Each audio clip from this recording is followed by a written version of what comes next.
There we go. Oh, they cleaned up all the blood. It was actually kind of funny. If you look at the save file, there is still a lot of blood on the ground from last time, just in the save file. But not here. Not here. Still the big guy, though. He's just kind of there until we take care of everything at the, heart. Not the heart, but the, keep. Alright.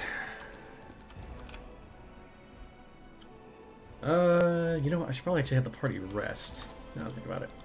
And I should take this opportunity to change out spells, because, so this is something I realized after last time, and going back over kind of the fight at the end of it. During this battle, there's a large number of arsonists. The arsonists are the ones that you need to kill. If you don't kill the arsonists, the fight doesn't end. I just got pinged on Discord. Ah. Yeah, the fight does not end if you don't kill the arsonists. And that is kind of crazy in a way. So that's why there were so many enemies and why we just kept on smacking the poor level 1 fighters that were just like, it is time to destroy the enemy. Just bam, Droll just says no. Droll just gives a hard no to them. I should really increase his dexterity so that he's got more more attacking power whenever somebody goes past, because it's just like every time they go past, bam, down they go. Bam, down they go. The reason I want to increase his dexterity is because if I increase his dexterity to, I think, 13, is it? Which would be level 12, unfortunately. I'd be able to get combat reflexes. Let me check again. I think it might be 13 dex. No, just let's. Okay, you don't need that, but there's no bonuses.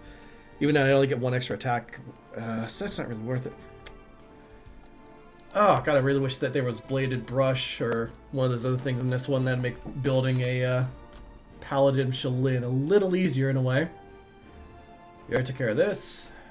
We've done this. Been there. There's a lost bag here, but we don't need to grab that. That's with a fallen horse. You still can't get anything from it, I think. I'll travel there just to see. Oh no, just no more reagents. Alright. I need to head there because there is the event involving our dear friends, the Desna followers.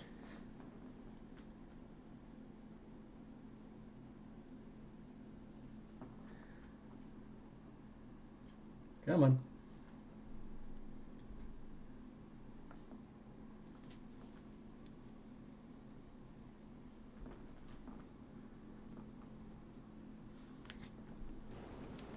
There we go. Alright. There's... For some reason it doesn't tell you, like, what this is. I think that's an error in the text. Let's just make sure to save here, because I know this was a rather rough one. The eyes of the young lad peer out at you from under the massive helmet. At this proximity, it is obvious that his armor is ill-fitting and mismatched, and the helmet specifically is either very poorly made or a theater prop. Pardon me. I saw you with that shawl. Does it mean you're a friend of Veronka's? What am I saying? Of course it does, so... Yep, here they come. Holren's Inquisitors, including Holren himself, the idiot. The young man's speech is interrupted by the arrival of a new cast of characters. People in the robes of Iomede's Inquisitors appear from all sides, surrounding him. Adept Thal of the Temple of Desna, you are under arrest on suspicion of treason and aiding the demons. You have 1 minute to come quietly. Drag your feet and we'll count that as an attempt to resist justice. Yep, here's Holren. Prelate Holren appears behind his people, and he is the traitor who almost corrupted the wardstone with his magic. You didn't think that the disorder and demonic presence in the city would distract us from pursuing traitors, did you? You swore you'd put this off, but all right, buddy.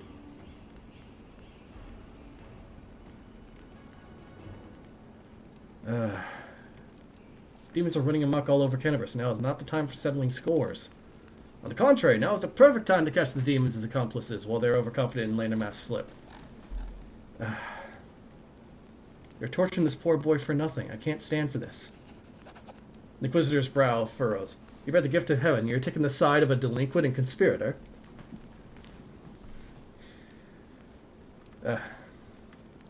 Heaven knows not only righteous anger, but mercy as well.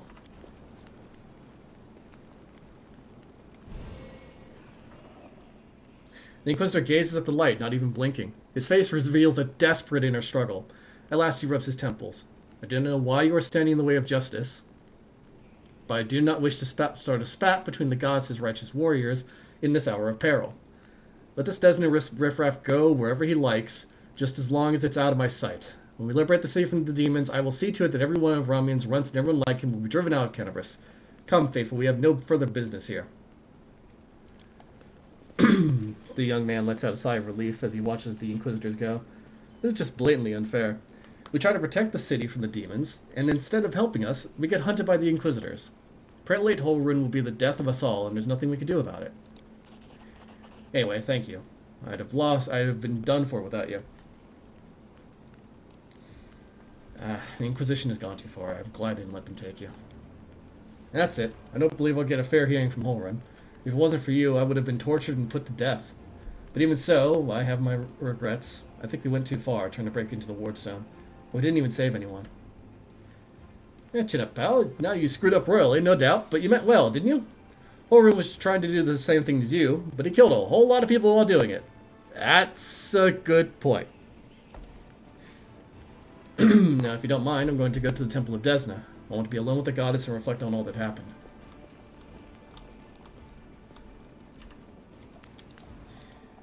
Oh, boy. So I actually did take a look at this recently, and this is interesting. So there actually would be something you could possibly do. You don't have access to the spell at this level, sadly, or anything like that, but it would be very interesting for a GM, and this is just a suggestion to any GMs out there. Holrun could be a recurring character in the game, but it would be very interesting to hit him with a reprobation spell. For those of you that don't know what reprobation is, I found this out recently due to things. Reprobation is essentially you don't get your spells. You do not get your divine features. You are excommunicated from the faith. It is a high-level spell. It's a 4th level spell for paladins, so it's an option. But here's the interesting thing about it. Reprobation is only effective if someone has broken one of the tenets of your faith. Holrun has, is the funny thing. Holrun's actually broken one of the tenets of Iomede's faith because of his mistreatment of those in his care. One of the things that Iomade is very much thought of as being is a very careful protector. And when it comes to how she handles things, there's a number of things in the Paladin Oath for her, essentially, that involve the treatment of prisoners. If I could just find them really quick here. You know, I need to just find, like, Iomade tenets, I think. Paladin Code, here it is. Like, if you remember, Sela here actually gave us a speech on the Paladin Code. And one of them was this one. When in doubt, I may force my enemies to surrender, but I am responsible for their lives. I will never be taken prisoner by my free will, that sort of thing. The thing with Holrun is that After he takes in those people as prisoners, he's responsible for their lives. The subsequent torture and eventual murder of them on suspicion of being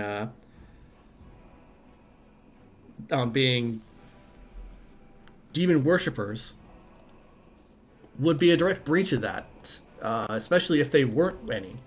If he basically just used his position in order to kill people, that would be a breach of conduct under the eyes of Iomade. So he could be hit with a reprobation, and after that happens, he loses all of it. He loses all of his Inquisitor abilities and all of his powers. He can no longer gain spells, and to make matters worse, Iomade basically turns her back on him. Any spell that belongs to a member of Iomade's faithful no longer targets Holrun as a friendly character. He cannot be healed by an Iomadean cleric. He cannot be buffed by an Iomadean cleric. In fact, if an Iomadean cleric uses a spell like Prayer, he counts as an enemy, and he will be debuffed by it. That is how nasty something like reprobation can be, and for characters that cling to their faith, it's a major hit to their psyche. Which of course it should be. Your god has turned their back on you. Ilks, Aranka, and Thal sit side by side, like sparrows on a tree branch. They seem happy despite the chaos going on around them. If it isn't our rescuer, it's good that you've come. Sit with us. I'm pleased to see that you're all fine, but there's still much work to be done in the city. That's true, Ilks nods, but we can give you a gift before you go. We wouldn't give this to anyone apart from the person who bravely defended us from injustice. The injustice inflicted by the people who should be the pillars of law and order in our city. Our gift, Aranka cuts in, is a song. We call it Starward Gaze, and it came to us from the true servants of Desna from our domain in Elysium. This song can gift a soul with renewed vitality. Just listen. The girl sings the melody.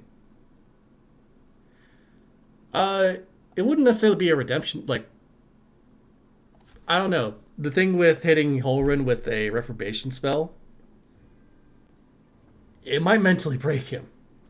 He has been so dogmatic in his faith to Iomade, the idea that no longer having it would be horrifying to him, most likely. And this is something that you probably couldn't pull off within the confines of a game like this, but just if a GM out there has a party that really despises Holrun and they want to do something about him without killing him, reprobation is an option. It is specifically for members of your own faith that have gone against the tenets, that either have done acts that don't deserve killing, or for when the character wants to be more merciful. It's very effective. It works pretty much on anybody, but it is a gambit. If reprobation is used on a target that has not broken the tenets or have gone against the will of their god, it instead does the same thing to the paladin, or to whoever cast the spell. It's also got a minute-long casting time, so that's a bit of an issue. It's usually only used against targets that you've gotten captured, or the like. Did I get a gift? Can I swap my song for something else?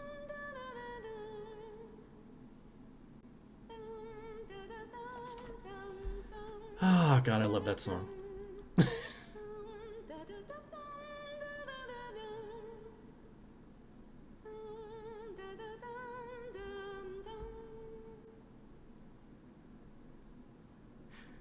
The orchestral version of that is so good. It's going to come up in a second, I think. But I do like Wolger. Just, do I get us a gift? Can I swap my song for something else? Say cash or even a snack of some kind? Paying no attention to Wolger's character, or chatter, the girl continues to sing. Well, I'm playing a paladin. Chaos is not really my thing. I'll listen in silence, though. Ilks winks at you. For your soul, sing with us. I want to make sure you remember the song. It will be useful to you in the future.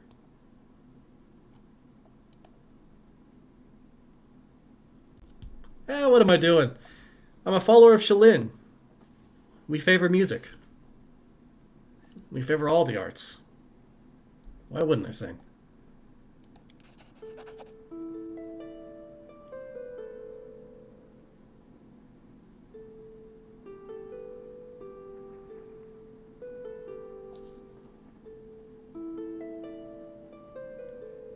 I really like that song.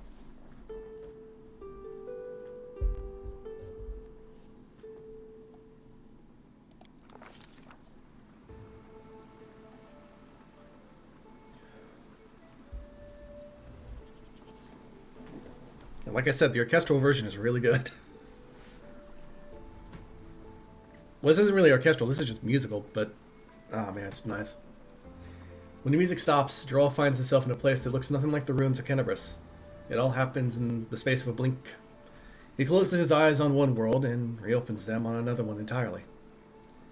A delicate twilight envelops this new world, with streaks of moonlight breaking through the gloom. Jarl is standing in a shallow stream of murmuring water, deep in a forest. There's no one else around. Garlands of unfamiliar climbing plants twine around the trunks of gigantic trees, and dangling from their branches are vines, woven into what looks remarkably like swings. A carpet of fragrant grasses spreads out at the trees' roots, with islands of phosphorescent moss and lichen dotted here and there. Small, smooth stones with a strange, mirrored surface are scattered across the stream bed in which Jarl is standing. The stones catch the light shining down from the heavens, making them gleam silver and making the ordinary little brook look like a stream of darkness carrying a sprinkling of stars through the night. Jarl is sure that he has never been to this place before, yet it all feels so familiar. It is the manifestation not of dreams or fantasies, but of that special way of looking at the world that only children possess.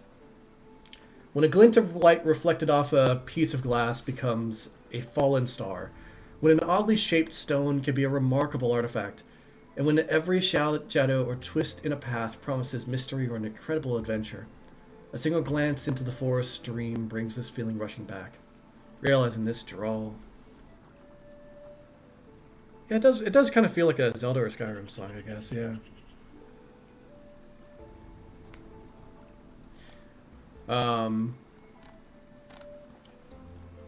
Yeah, funnily enough, Jarl actually probably wouldn't sing that badly. He's got the charisma score for it. Aside from that, there's also a couple of spells that you could use to buff yourself on this sort of thing. The thing is, though, when it comes to Shalin, it's not mastering the art. It's just doing it, essentially. It's trying your hardest to improve at it, that sort of thing. It's the effort that goes into it.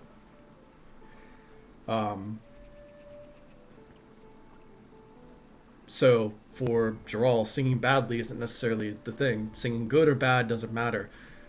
What matters is that it comes from the heart, that it's honest, it's true, and that he puts his all into making it worthwhile. That is what is honestly kind of great about the stuff in Shalin. And it's why, like, when I played Kingmaker, Jarl very much wanted to smack the guys that were just like, I'm a paladin of Shalin, I protect all artwork. It's like, my friend, you've missed the point.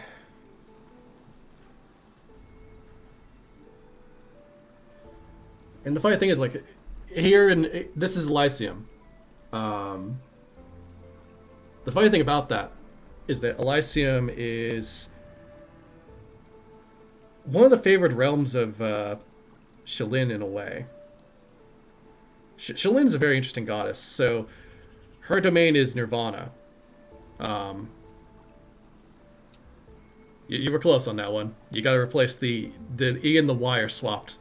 But yeah, you can follow Shalin with drinking songs or like actually yeah. I think Kaden Kalian is actually a friend of hers. He constantly tries to seduce her and constantly fails. It's amazing.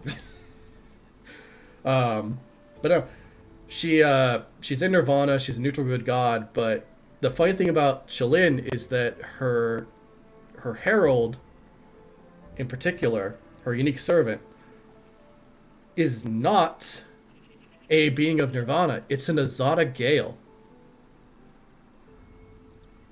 And it's the one that's basically served her since she was merely a god of beauty, art, and music. That's the thing they got to understand about Shalin, was that she wasn't always the god of love. and the god of good. She was basically just a god of beauty, art, and music.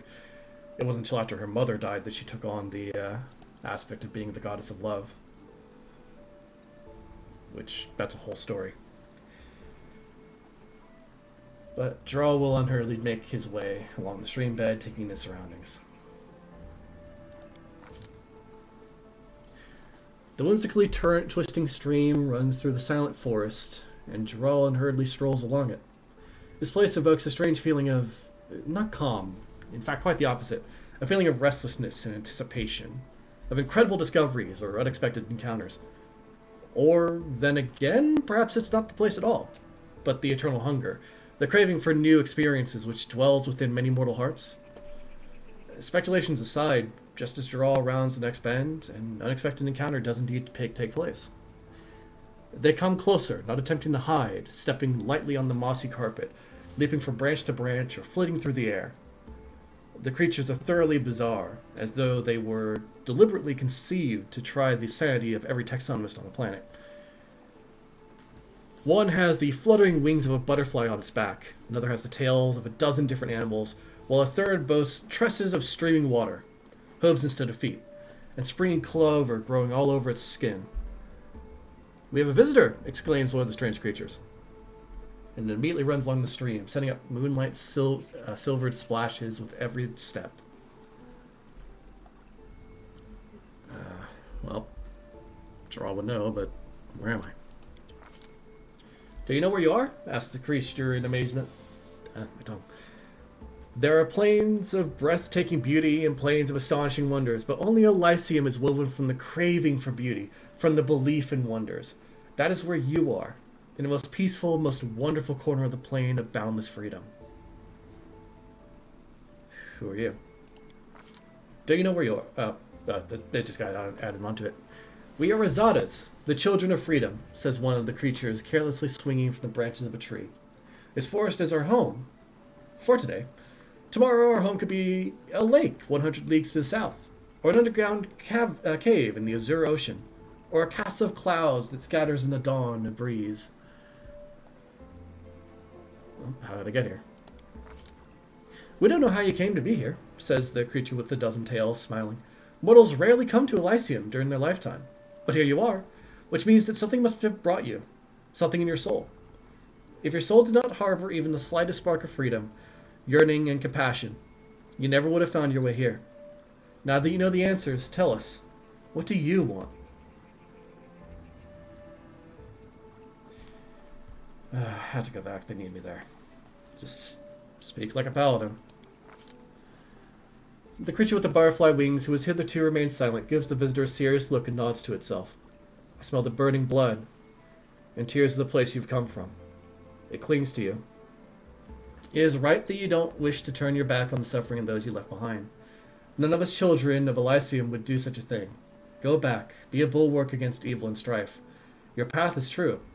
Would you like to take something from this place as a memento?" The question hangs in the air, and though the words that Jarl utters next are merely words, not a spell nor a military command, they seem to have equal bearing on destiny and life. Yeah, I really want to. And I think the thing is there that for Jarl, and the thing with Shalane, and Azada Gale was originally Shalane's herald, one of her earliest followers. That's because she was originally in Elysium. Her story is interesting, and I really recommend that people read up on it, but yeah, I really want to take a place back with me. The Azaz draw closer.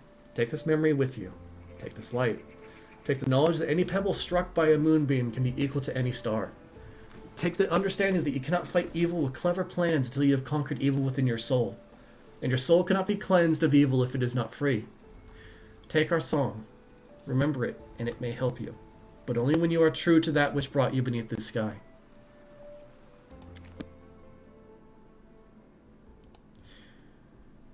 All three adepts look at you wide-eyed. What just happened? For a second you were surrounded by light, and we heard music, like the music of Elysium itself. I had a vision. I was in Elysium and the Azadas spoke to me. The adept exchange looks of astonishment. Bleh. I swear it's a sign that Desna herself has turned her gaze on you. You helped us and protected Wallflower from the Inquisitors, even though it wasn't your responsibility. The goddess couldn't fail to acknowledge such a noble soul. We might be getting ahead of ourselves here. There are many powerful entities in the Elysium besides Desna. But, of course, there must be a reason for it. I am so glad we met you, friend. Not just because I'd be being tortured by the Inquisitors right now if we hadn't, but also because you helped me overcome my doubts. We'll always remember you no matter what. Now, I'm not going to go down the Azada Gale path. That was... I keep saying Azada Gale whenever I talk about the Azadas. I'm not going to go down the Azada path. This time I'm going down the Angel path. Last time I went down the Azada path, and I will do that again with a different character, but it is a very interesting one. Oh dear, I'm in the wall. Okay.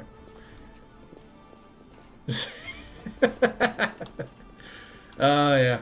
I probably should not have left Walter alone for so long. Whoops. Oh well. Still, that takes care of that, so now it's just on to the next area. We got a few more things to take care of before we head out. I can take all this stuff now. Oh wow. That's a funny thought when you're just like, oh yeah, the stuff that I couldn't carry before, I now have the carrying capacity for.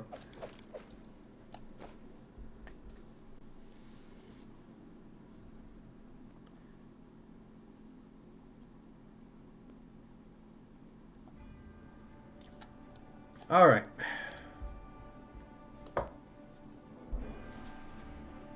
Dead Duelist, the failed ritual site. We went to Gordon's mansion, the party. We need to head back to the Estrad Tower. Now that their forces are weakened, we can deal with these guys. Especially considering I'm a fully stocked up paladin. This is going to be fun.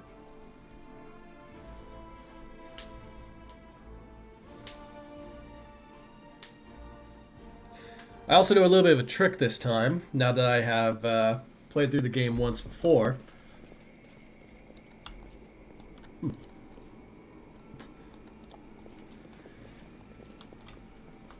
I guess they're still down there. Yeah, that's right. I need to do a little bit of sneaky sneak.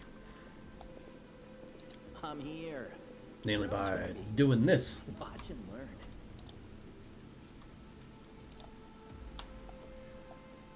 So they're down there. Oh, whoops. I guess I should have moved the whole party up there, but oh well. A red-skinned, long-haired tiefling raises his pain-filled eyes to you. A huge magical brand stands out on his chest, freshly burned into his skin. The flesh around the brand is inflamed and has an unhealthy-looking hue. Hey, stop! Who are you? Crusaders? Well, well, well, I was looking to add a couple more Crusader heads to my collection and all. Why? Just assume we're Crusaders, though. Where'd you get that idea, huh? I mean, do we look like Crusaders? Just Geralt and Sela standing next to each other, the two paladins. Just like, very much so. Like, the Geralt image is here, the Sela image is here. Oh, right. The tiefling notices the sacred symbol of Iomade gleaming on the paladin's chest and size. I suppose that explains it. Let's see here. There's a chance of that, but I can kill you right now, or I can give you a few more minutes of life if you answer my questions. The tiefling shoots you a vicious grin. You'll be getting out of here alive either way, so why not? Let's have a chat. Who are you? You don't look like a museum worker. I am Faxon, a servant of Baphomet, the ranking member of the Templars of the Ivory Labyrinth in this city, and new master of this tower. You'd better watch your mouth, or else my curses will rip your soul to flaming shreds. The cultists' laughs are deafening as they show their approval of all the torments Faxon promises you. The demons spit at you and snarl insults, mixing common with the foulest words from the language of the abyss. It's a shame I don't speak Abyssal. I learned Infernal and Celestial. Neither of those qualify. Time for an experiment. A sheet of paper appears in Nenyo's hands. Mr. Cultist, allow me to ask, what exactly will you do to us when you inevitably vanquish us? I'll curse your soul, skin you alive, and piss on you while you lie there dying. Oh, I know immediately what she's going to put down. It's just lack of creativity, isn't it? 1, 2, 3 threats, and all of them are already on my list. Then checks the page and sighs. This specimen of demon worshipping is utterly devoid of ingenuity. I'm not certain that his superiors would even notice the death of an underling is lacking in imagination to see. You filthy scum! I'll break your legs so they bend the other way, but you won't be able to scream because I'll cut off your ears and shove them down your throat. Oh, no, that's better. That's much better. Her pencil dances across the page. 2 totally new threats for the encyclopedia. I thank you for your contributions, Mr. Cultist. I like how he's just like, I've got 2 ideas. God. It's just like, yeah, curse you, kill you. Yeah. Anything new? What did you forget in the museum? For the last 3 months, this tower has served as a cover for me and my servants. I set up my base in the cellar of the local museum and smuggled an entire regiment of my Templars into the city. It's the ideal place for a secret hideout. The museum was left in the charge of a doddering old man who could hardly remember his own name. When our lord struck Kennebrus, we plunged a blade through the Crusaders' back. And a glorious fight it was. New Lord Xanthir has ordered us to strip Kennebrus of everything that might be of interest to him and remove it from the city. He is a great master of the occult and magical arts, and his museum is chock full of all kinds of relics that could prove very interesting to study. You look awful. What's wrong with your tattoo? The tiefling gives you a hateful glare. Lady Minaga was displeased with me. She branded me with this rune to make me suffer. Minaga wanted me to subjugate the demons of our ally, Discari, to wrest control from that idiot Killis. But I failed. But it seems my luck is turning. You don't look like rank-and-file crusaders. When I bring Minaga your heads, all will be forgiven and she'll remove this brand. So I sure stay as leader. Just like, you failed your mission. Well, it's my first day. There's no first days for you.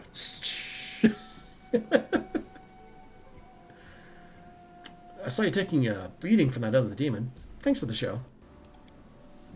The tiefling's face twists into a grimace of rage and humiliation. You'll pay for that.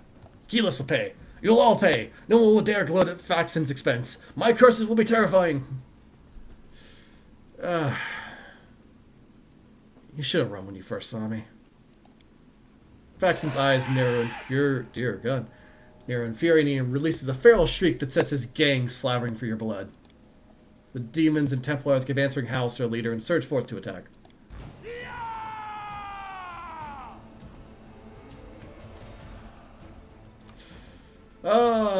Buddy. You have done messed up. So yeah, over here there's a pillar that you can actually push over. See this like mobility check here? You can make the mobility check pretty simply. Just get over here, walk down here, and push this, and I might actually still be able to do that, depending. They're all flat-footed, and these guys, they go pretty late. So the only problem is that I don't think I'll be able to get over there, go down here, and activate it. So let's just not bother with that.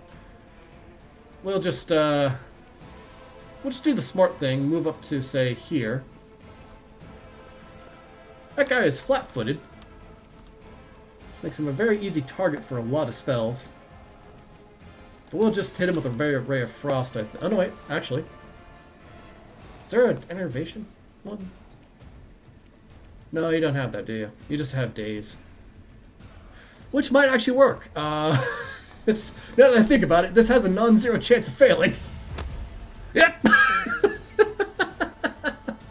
He's stunned. Hi there. How's it going?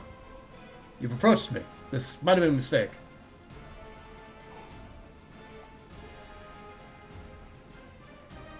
Is he gonna cause that problem that occurred a lot on this staircase before where... Okay, yeah, they can walk into him. Oh, that was a bad shot.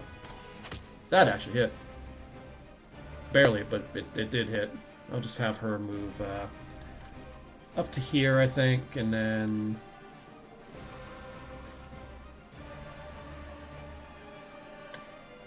Ew. This is a touch spell. Oh, Faxon! he's hit. He's hit. Oh, Faxon's been hit. So let's see here. Where's Faxon on the list? I don't see. Oh, there he is. He's been blinded. He's a blind. Oh no, he's dazzled. Okay, he's got more hit dice than her, so that's fine. But like,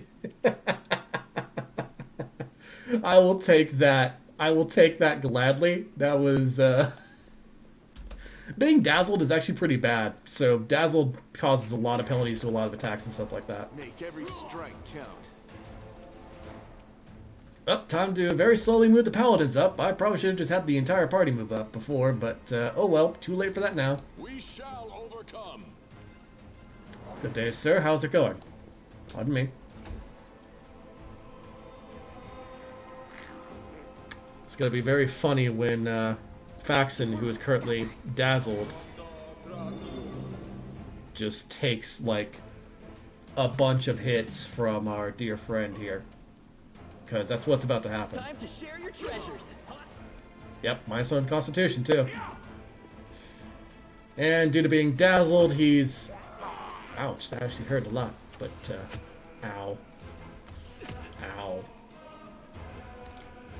So, let's see here. So, he critically missed. And he missed me as well. But, yeah. He's got an attack bonus of +9, but the other stuff increases it, I think. Let's see here. I can't hit that archer, sadly, but like I could hit the archer, but I probably have to move. Oh, I can move to like right there. Apparently, no, I don't think that's possible. Let's just hit this guy. There we go. Just a little bit of damage. It's fine. We don't really need to worry too much. Faxon's not that bad of a target here. He's, if I'm going to be completely honest, he's stacked up in such a way that's wonderful. Because if I hit anybody in this area, they're just all of a sudden going to go, oh no. Can I not move to... Nope. Ah, there's no space. Let's just delay a bit here. Yeah. It's okay, because I can actually 5-foot step Geralt back a bit, funnily enough, and give a little more space. Because Geralt can actually hit these guys from where he's currently at. In fact, we can do a cleave on the Abacondaloo, and let's just see how many we kill. I missed. Shame that. Move back up, and yeah, I just smacked Faxon. Faxon's just dead at this point.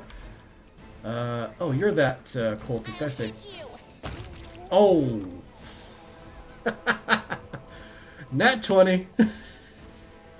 Auto, oh no, not nat 20, it's just a total of 20. Alright, well, Jeff, if you would do the honors. Down he goes.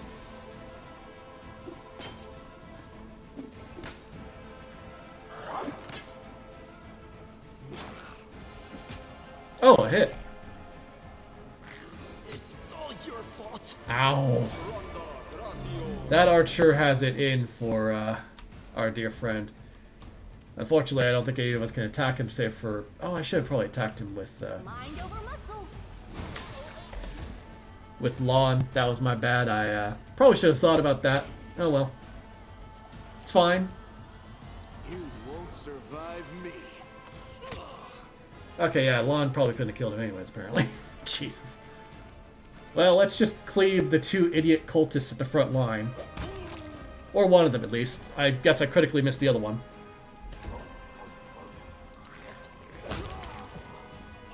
Didn't miss that time. Can you hit him? Too late for apologies. Where are you going? Oh, you would have to move down there. Surrender or else. Sorry, Woljeff. It's okay, though. You'll live. None of these guys have an attack that actually can... Ow. God. I'm alright. Really hit that.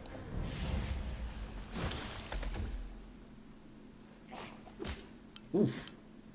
I'll just sit here. And down she went. Okay. Don't worry about me.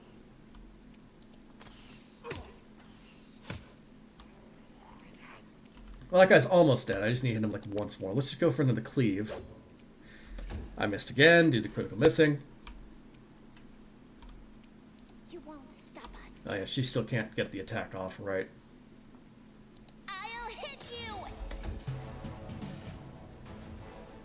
Well, here they come to attack Geralt.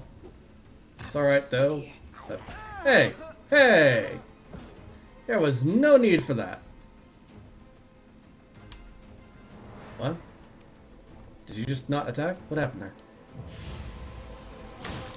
Oh, come on. It's all your fault. Hey, hey, Jesus Christ. It's because the dredge is at the front line. I guess that they're being kept... He died. Oh, I see. He was at 0 hit points. So he couldn't continue the fight and he just died. Yeah, the dredge is causing a problem where the dredge is blocking off the rest of the enemies' movements. So that's why they were able to just keep hitting our dear friends at the front, even though they were unconscious.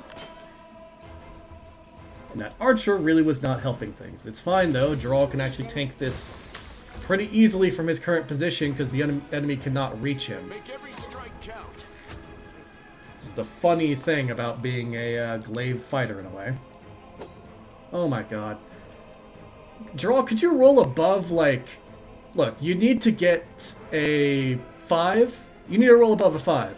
You've not rolled above a 5. I need to turn off power attack, I guess. There we go, finally. A kill. Oh my god, they can't go forward. They're stuck. They're stuck. Endure this. Oh no. Is this a mock fight? Let's just turn off power attack. There's no need for it at this point. Geralt. Buddy. I turned off power attack and you still missed. You won't stop us.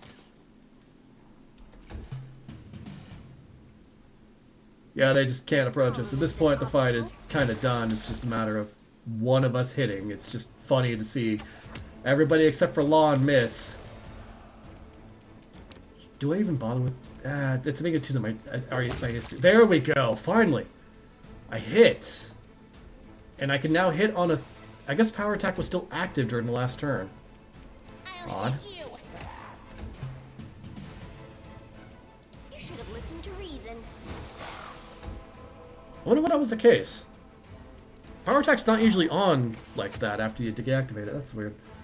Well, at least this guy is pretty much knocked out. Yep, there we go. Okie dokie then. We got the Scroll of Unbreakable Heart, Master Glaive. We got the Heavy Mace of Fire, which is a nice weapon. Does extra fire damage on every hit. Let's just go ahead and... some healing. Again, some healing. Let's just go ahead and use laying hands on yourself. And then we'll use a chill and positive energy to heal living. Decent amount of healing. I can actually heal him as well, so.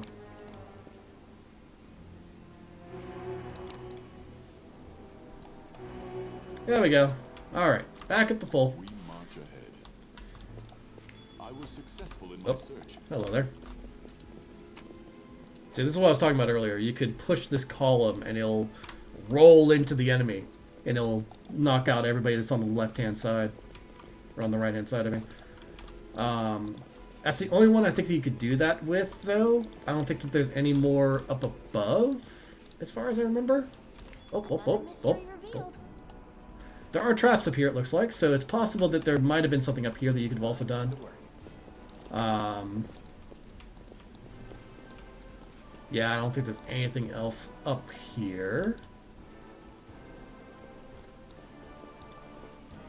Oh yeah, there's that column right there. You could have pushed this column down too. But this is only like if you can sneak your way forward enough during the initial time that you encounter these guys. We decided not to attack them because then Grey Boar gets his assassination target, which is, the better idea. It's possible probably to win that fight. It's just, you got to be very careful with the triggers and stuff like that. Oh, it's this guy. The moment that music starts up,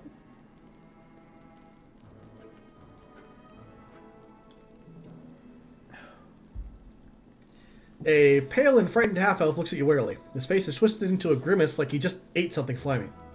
Hey, who are you? Praise Bahamut, what are you doing here? Did Faxon send you? I heard a noise outside, but I was busy making a list of relics. Did something happen? Who are you? I am Telmer, the scribe and senior aide to Lord Xanthe the Plagued One. And do forgive me, but Faxon has been assigned to this command, has he not?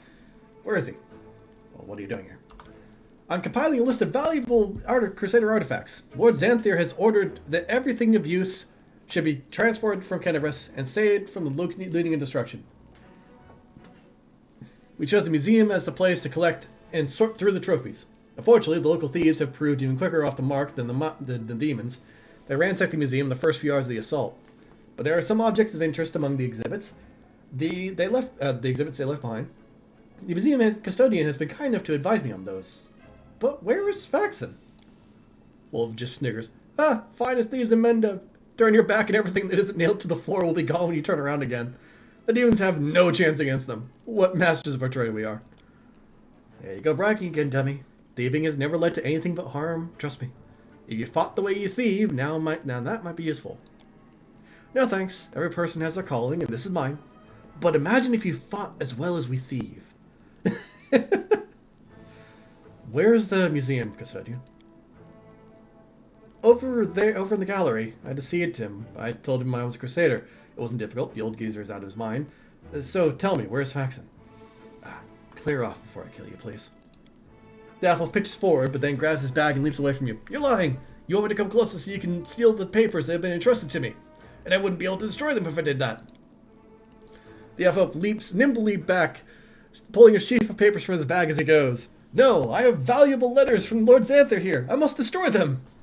The cultist balls the pages up into his fist and shoves them into his mouth, then begins furiously chewing like a hamster. A moment later, the half-elf's eyes bulge and he opens his mouth, which is stuffed with masticated paper. He tries to cough, but nothing comes out. The failed saboteur looks at you in desperation. His eyes are streaming. His face is growing paler by the second, and he falls to his knees. A strangled wheeze emerges from behind the wad of wet paper. His expressions veer from the hilarious to the grotesque as he signals to you for help. No, I want to read what it says. Spit that out. Want some salt or pepper with that? Now I never tried eating paper myself, but a little seasoning goes a long way, whatever the meal. God damn it, Lon. You idiot. Digging your fingers deep into the hapless half-elf's throat, you retrieve the disgusting ball of soggy paper. I like how I just shove him. The cultist coughs violently, then, after taking a trembling breath, leaps up and takes off running. He disappears, leaving you with the wad of correspondence that is much the worse for wear. Which I like how it actually has the whole thing is purple. So you got the masticated letter, which is basically just Xanthe giving an order to pack up all the magical relics in this region. Can you pack up all the relics and valuable magic items and hand them over to the same courier that brought you my potions. Later, I may carve out some time away from my scientific research to sift through the detritus you managed to steal from the Crusaders. And it's just all that stuff. Good luck with conquering whatever you are conquering out there, Xanthe Vang. And Xanthe Vang is a boss later on in the game. He's actually the guy that you're supposed to kill in order to get the Sworn That Walks path. Yeah, there's a bunch of items that were supposed to be here, but are now gone. Fortunately, one of them is the Terendalev's Claw, which is an item that I would like to find at some point. Okay, so we need to open this door. Let's just go ahead and save here so I don't flub jamming the lock by accident. You ask me. Okay, buddy, you could do better than that. Come on. good, aren't I? See? You could do better. Yes. Oh. There's another locked good there. Yoink, yoink, yoink, yoink, yoink, yoink. Ah, Lady Calandra's chain shirt. That's a good item. Yeah, so that's a mithril chain shirt. It counts as being light armor. It's also at a +6.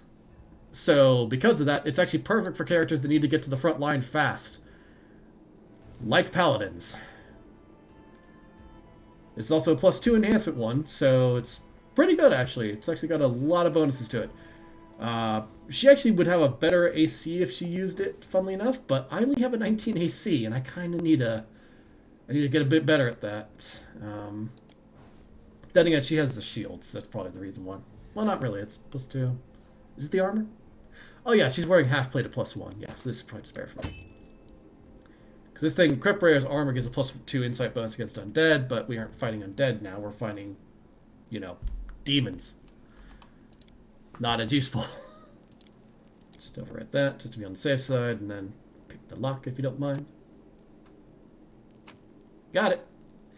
This is the Sarkorian Faith, which Imperial Lord Pelura, Mistress of the Stars, and the mysterious light of the Aurora, is one of the most revered deities of Old Sarkoris. Her worship was widespread among the Kelids, who built numerous shrines in honor of their patroness.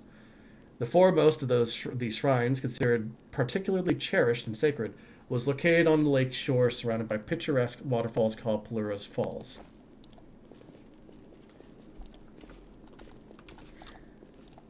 Odd that that book is locked up, but might be because it's Sarkorian. Now after the Tower of Estrad. Don't jam it. This is my kind of work. Oh, a little bit of a guide on angels. It's fine. We actually do have some things here. Huh. I thought it was talking about Celestials having children with anybody, really. Our path leads on. It's interesting. Like, angels and other beings regularly have children with humans, and they... Well, not just humans, but just any creature on Galarian, and they tend to turn into... Or they tend to This is my kind of work. lead to... To discovery. Oh, wow. What's that there? Oh, dear. Oh, God. What the hell is with this room? Oh, shit. The trap can't be disarmed directly. Okay. Me? I see.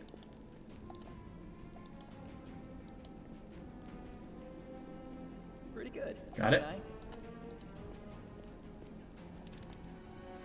Got it. This is interesting. I? This is my kind of work. Okay, I think we got all the traps. Good God. That was not what I was expecting. My thought process went completely out the window. Hey, apprentice lockpicks. Nice. Got an extra set of those. Okay. Let's just save the game here then. Just be on the safe side. Try this. This is my kind of work. This is a book on Yaniel. Pretty good, aren't I? Oh, entrapping longbow. Yes, a magic longbow. Finally. I could give that to Lon. There it is. No, it's a short bow. There it is. Yes, this is a +1 longbow, which is good for Lon because this, one, the longbow he's currently using is not masterwork. Two, the longbow he's using is not composite. So, it'll do more damage overall. It's a +1 composite longbow that, when it confirms a critical hit, all enemies in a 10 feet area must pass a reflex saving throw or become entangled for a round. So watch his damage and everything else go up. So he's got a +10. He does 5 to 12 damage on a hit now, so he's very slowly becoming the artillery piece that we all know and love. Without a doubt. Yeah, there's the curator. Let me just go ahead and rob the curator blind, I guess. Don't worry, I'm a paladin. I'm allowed to do this. Totally allowed to steal from these guys, yep. Completely different from when I was playing Kingmaker when I was just king.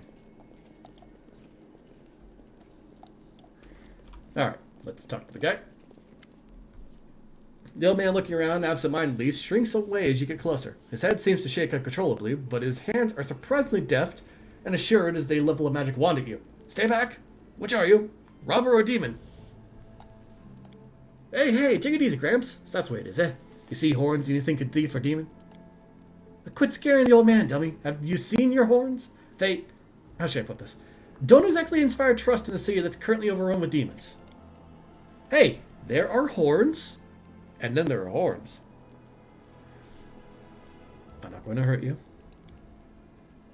The old man goggles at you in terror, but he doesn't lower his wand. A rustling comes from somewhere behind him. Rats. The old man wheels around fearfully and peers in the direction the sound came from. The hand holding the wand gradually falls to his side. When he turns back to you, there is no fear in his expression, only vague confusion. I'm sorry, I was distracted. What were we talking about? Severe Alzheimer's with this guy. That's for sure. Is there audio cracking? Oh, wait. I do hear a slight crackling, but I think it might be the fire, actually. Unless you talk about my voice. Which might be because I have it set up too high.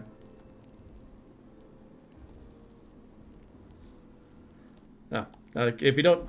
it might be the fire. If my voice is cracking or anything like that, do let me know, though. I don't want to have you guys... subject you guys to that sort of thing. So, who are you? The old man lowers his wand in confusion. I think... His expression grows distraught and mournful, as though he was on the verge of crying. I forget. His gaze falls on a piece of cloth, carefully stitched to his cloak, which reads, Tilden, Tower of Estrade Museum Custodian. Aha! I am Tilden, the custodian here. My memory isn't what it once was. My faculties are failing me. But at one time, my mind could cut like a diamond. I was a battle mage, one of the few who survived the Battle of Lost Chapel. But I'm an old man now. Sometimes I set down my keys one moment, and the next, I can't remember where I've put them.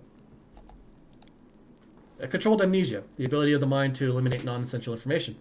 Then he appears at the old man with suspicion. But what we have here is a case of plain old senility. With a pleased smile, the old man pulls a hefty set of keys from his pocket and proudly shows them to you. Here they are, my keys, my little lovelies. I'd never give you away to anyone. Remembering himself, the old man hastily stows the keys back in his pocket. It's okay, we don't need the keys. We've already broken down every single door in this building. What are the keys for? These keys are for everything. I can open every door in the Tower of Estrade with these. The museum custodian on duty must carry these keys at all times and never be parted from them, not even for a second. And why is that? Because if the keys were left unattended, they would be pinched by thieves. Wouldn't they? Thieves who'd strip the museum of all its treasures. What are you all looking at me for? Woljif exclaims in dignity, even though no one is looking at him. I see. We don't really need the keys, so we're good. The old man affectionately pats the pocket containing the bunch of keys. Why did the demon spare you? The museum custodian looks at you in stark surprise. Demons? There have been no demons in this museum. I heard them breaking into the tower, but then everything went quiet. Then a very polite young fellow came along, a half-elf. He said Cannabis was under attack, but that the Crusaders, I'm talking too fast, had already recaptured the tower. He said he'd been sent to oversee the evacuation of the museum. He was very pleased to find me here. I proved a very useful resource. I showed him all the most valuable relics, explained what they were, and he wrapped them up, labeled them, and carried them off somewhere. My friend, you were robbed. And I've been here all this time. The old man gives the keys a satisfied shake. I locked the doors and stood guard to make sure no demon got in. But I've not seen not a one of them. I haven't heard any either. I've grown hard of hearing over the years. That half-elf was a demon worshipper. The old man frowns confusion. What do you mean, demon worshipper? A fine young lad, so well dressed, so polite. But you said the Crusaders? Oh my word, the relics! We must go after them! The old man works himself to a state, bitterly lamenting as he roots through his many pockets, but the outburst doesn't last long. The motion of his hand slows and the awareness fades from his eyes. He stares off into the distance and then looks at you, wets his lips, and sheepishly inquires, Sorry, did you say something? Okay, what happened here? The old man burst into agitated muttering, gesticulating furiously with shaking hands. First the bell started ringing, and then there were noises in the streets. Then the dragon, Tarantula, began to roar. I went to lock the door, but they were already inside. The thieves. There were 7 of them. Or perhaps 10. I don't remember. They were talking some rubbish about how they were all orphans, supposedly, and that they were in danger. That they were dangerous. They grabbed me and wouldn't let me go, and then they looted the place. They took everything with even a lick of gold on it. Relics, too. The museum boasts a very extensive collection, you know.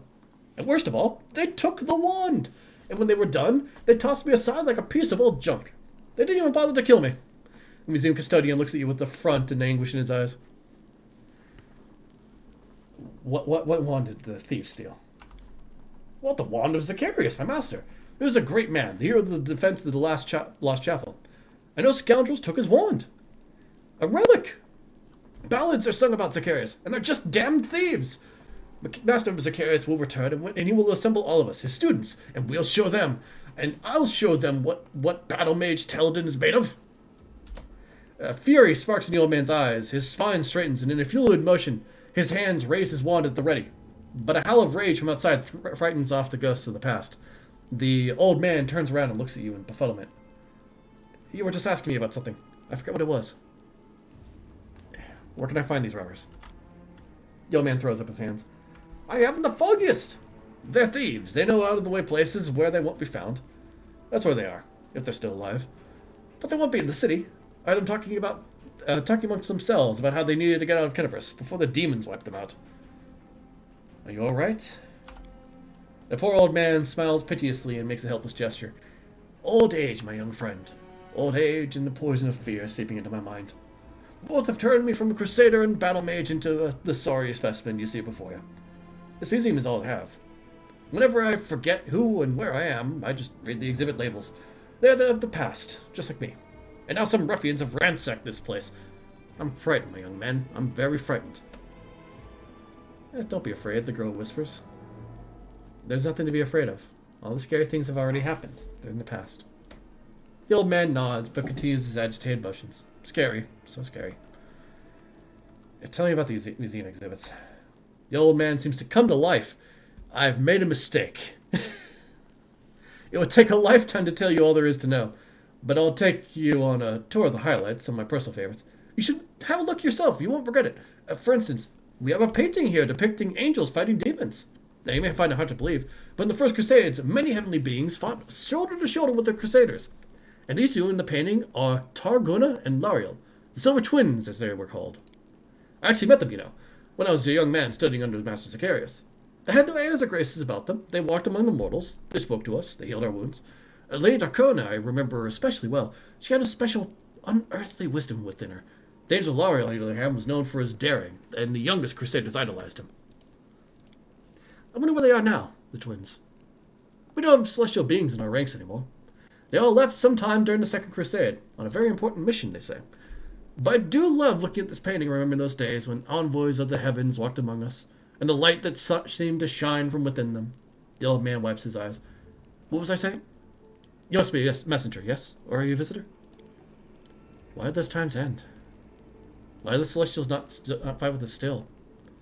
Heaven has not abandoned us, surely. Heaven is above us, far, far away. Everyone there is good, I heard, but they can't see us from all the way up there. And yeah, that's actually kind of the truth. The angels can't constantly keep an eye on every single part of the world. There's a reason that adventurers are usually the ones to take care of the big bad, not like an angel from the skies.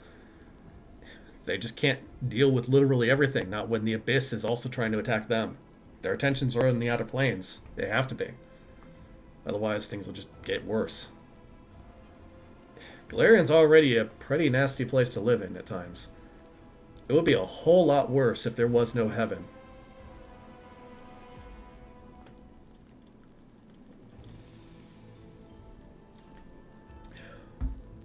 Go to the Defender's Heart.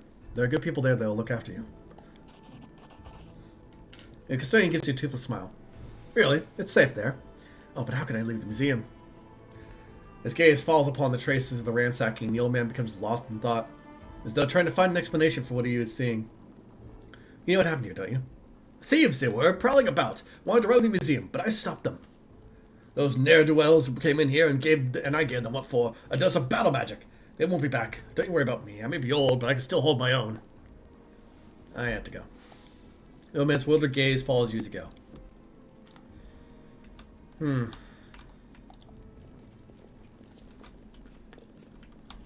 Poor old man. It's kind of all that's really left to say on that front.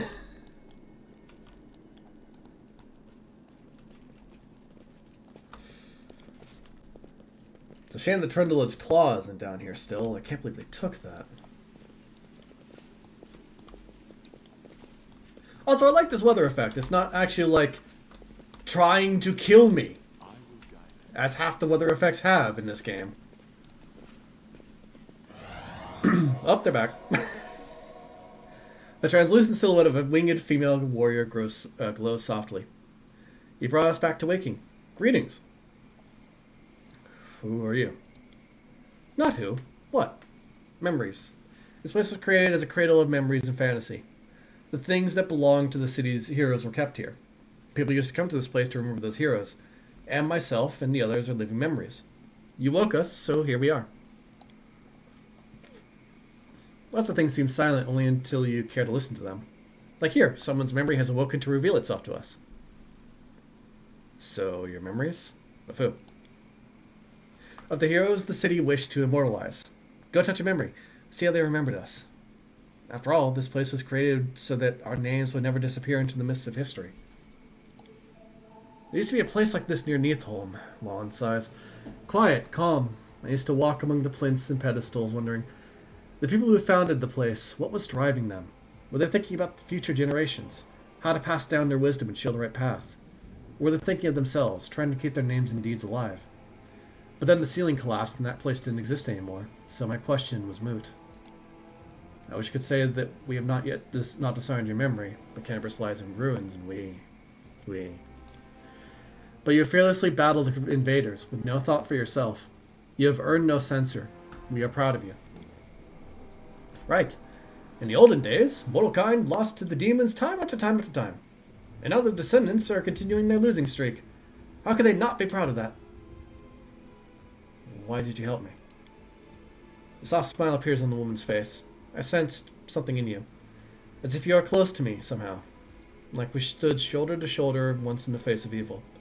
And that we must do so again. I sense that light dwells within you. Very recently you were threatened by a powerful demon, and dark bloodlust tried to enslave your soul. But you opposed it, and held fast. Continue to follow the path of light, and other righteous souls will aid you and follow you. Farewell, Vision. Farewell. The power that gives us the semblance of life is running out, and so we will once again be but memories, living only in words, pictures, and songs. This is the vision of the Herald, but Herald still lives. Most of these characters, like Yaniel and Eleandra, probably don't live at the moment. Herald is Sarkoris, Eleandra, the legendary priestess of Pelura, watches the city of Ease crumble into the freshly opened whirlwind. More details in the Museum Almanac. Yaniel by a fountain. The picture was presumably painted from life over the summer of 4637. That's not Yaniel by a fountain. That's a picture of a lot of fruit. Sorry. 1 year before Yaniel's heroic death during the battle for Dresden. More details in the Museum Almanac. There is actually underneath this thing, if I move a character down here, I might be able to show it a bit better. Don't mind me. Nope. Something wrong. No, not quite. There is actually an image of the Herald there. It's his character art. Here we stand and will not take a step back. The hand of the inheritor, Herald of Iomade, is depicted and placed in the first wardstone among the fortifications of Canterbury. And then here, among the cloudy colossi, this picture of the two angels, Targona and L'Oreal, chasing and fighting a deadly Vrolikai demon in the air, several miles above the whirlwind. See the Grieth, a view of the infamous Heaven's Edge estate. This is the place where most of Mendevian aristocratic society fell at once to a supernatural plague unleashed by the demons. Oh, damn. Yeah, I forgot about that. There's the Queen there. Crusader Queen, a copy of the famous embossed bas relief originally created by Master Derek Sunhammer. Young Queen Galfrey is portrayed personally leading her crusaders into the battle on the 1st of Abadius 4624 during the First Crusade. You almost get my all-seeing eye. Inquisitor Holrun fights a shadow demon that he exorcised from a soldier's body. So yeah, there are things that Holrun's done that's good. It's just he's done a lot of bad. Seed of Grief. Oh yeah, we already read that one. World Long Gone. A thematic collection of various artists' works on everyday life in Sarkoris before the opening of the World Wound.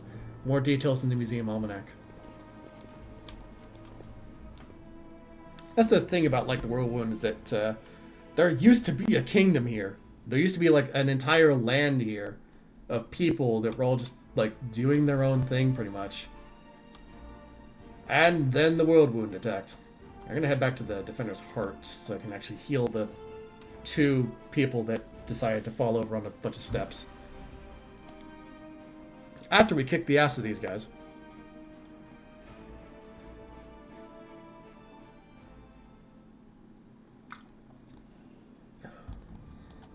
Without a doubt. Hello? Ah, there you are. I will not falter. Together we stand. Did we step on their toes as well?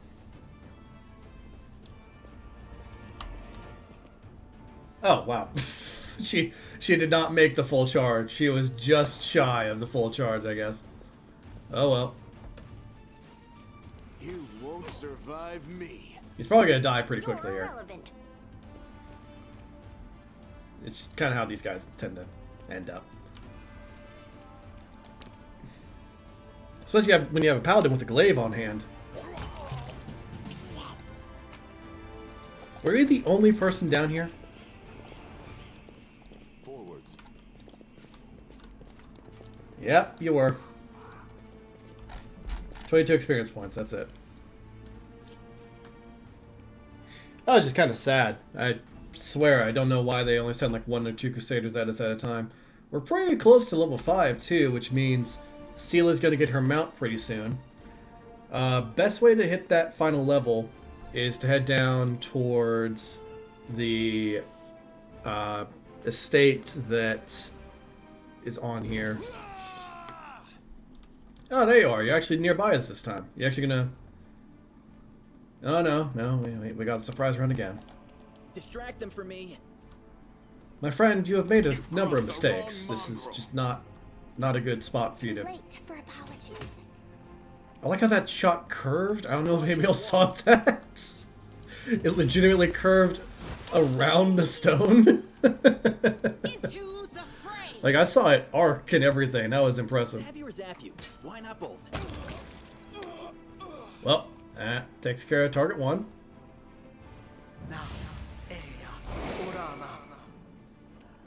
He used color spray, but he missed. Yeah, work on your aim, buddy.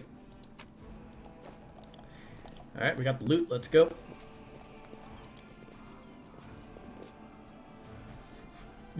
Aimbot, clearly, yeah. That's the answer, yeah. Of course. I don't know why I didn't see it sooner. All of the arrows use aimbot. Color spray is a spell that can be pretty nasty at lower levels. It causes a number of random effects, basically. So, like, color spray for Pathfinder has... Let's see here. It's a 15-foot radius cone. And anything that is hit by it can become stunned, blinded, knocked unconscious. If they have 2 hit dice or less, then the creature is unconscious, blinded, and stunned for 2d4 rounds. Then blinded and stunned for 1d4 rounds on top of that. And then stunned for a round. Only living creatures are knocked unconscious. If they have 3 or 4 hit dice, the creature is blinded and stunned for 1d4 rounds, then stunned for 1 round. 5 or more hit dice, they're stunned for a round. But the thing with color spray is that a will saving throw will negate it. And they apparently were just missing on the radius of color spray. I think that the coating on that is like just a little off. What's going on here? Oh dear sweet God, it's all the loot that was left behind. They left behind 1,254 gold. Leads on. I am surprised that there was so much.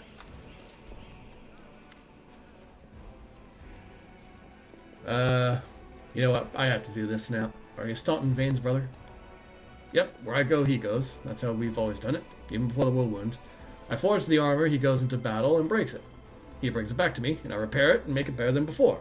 Everything's changed since then, of course, but that part stayed the same. How was Staunton to blame for the fall of Dresden? I've told the story so many times already. I'll tell you one more time won't kill me.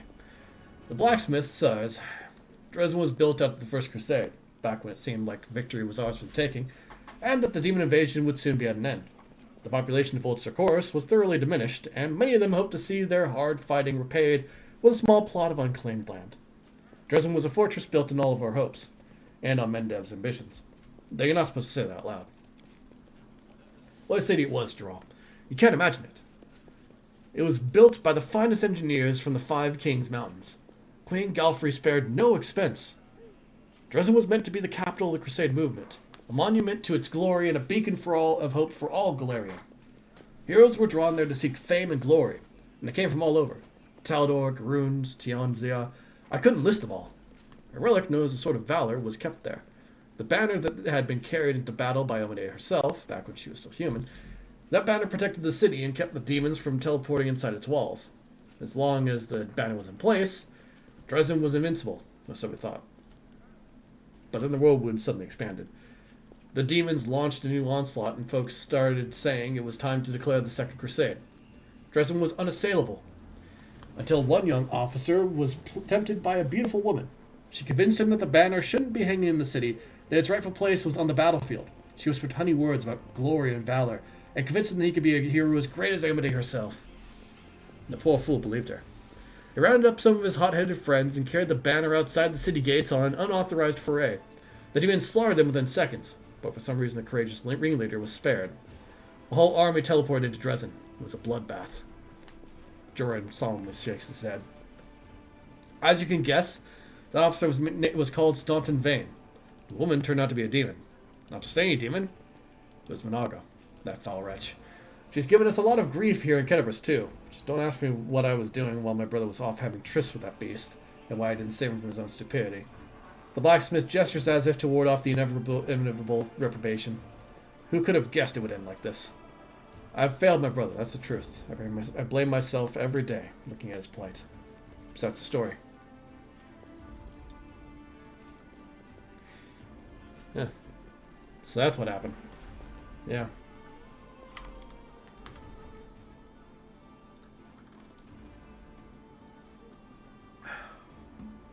Minaga seduced Staunton, and that was pretty much all that had to be done. I wouldn't even, like... Yeah, Jarl talks with these people.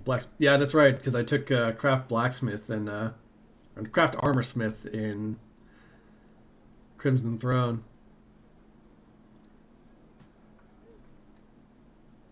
Is there anything I could sell here that's... Not really. Okay, let's type it. There we go. So that stuff, please. Oh yeah, I should probably put the Lesser Extend Mana Magic Rod on somebody. Who do I put it on is the question, I guess. Also, Geralt is using Finian, the talking weapon, which at the moment Finian is a Cold Iron Ghost Touch weapon. Because there's no other way to alter it at the moment. I hope that he upgrades over time, otherwise it's going to be very, very sad soon. You use a lot of buffs, don't you? Cure moderate wounds, burning hit. Well, you don't really use any buffs at the moment. Do you use buffs? Mirror image, large person. Okay, you do use buffs. Why do I not have a large person as one of your spells? What am I doing? I have made a grave and horrible error. It's actually a great spell, especially for Geralt, because that's just like... Yes, hi, I'd like to have a 15-foot reach weapon. Just, gonna casually swing that. Vanish, Ray of Sickening, Shield.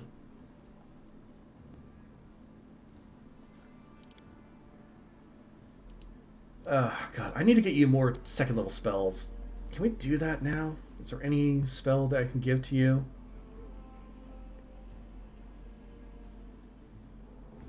Color spray, but you already have that. That's also one you already have. Fire belly, not one you could use. Can't use that one, can't use that one, can't use that one, can use that one, but does not have a point. Alright, so you've already learned it. Protection from law. Can you use that? Yes, you can. Okay, there's a new spell. Ray of Sickening. Can't learn that one. Okay. Scroll of Reduce Person. That one you can learn.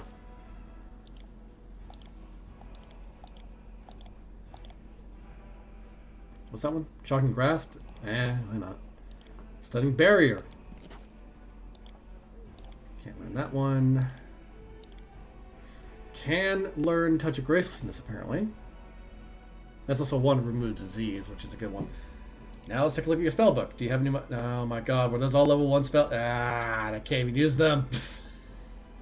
No. This is my problem with their second level spells.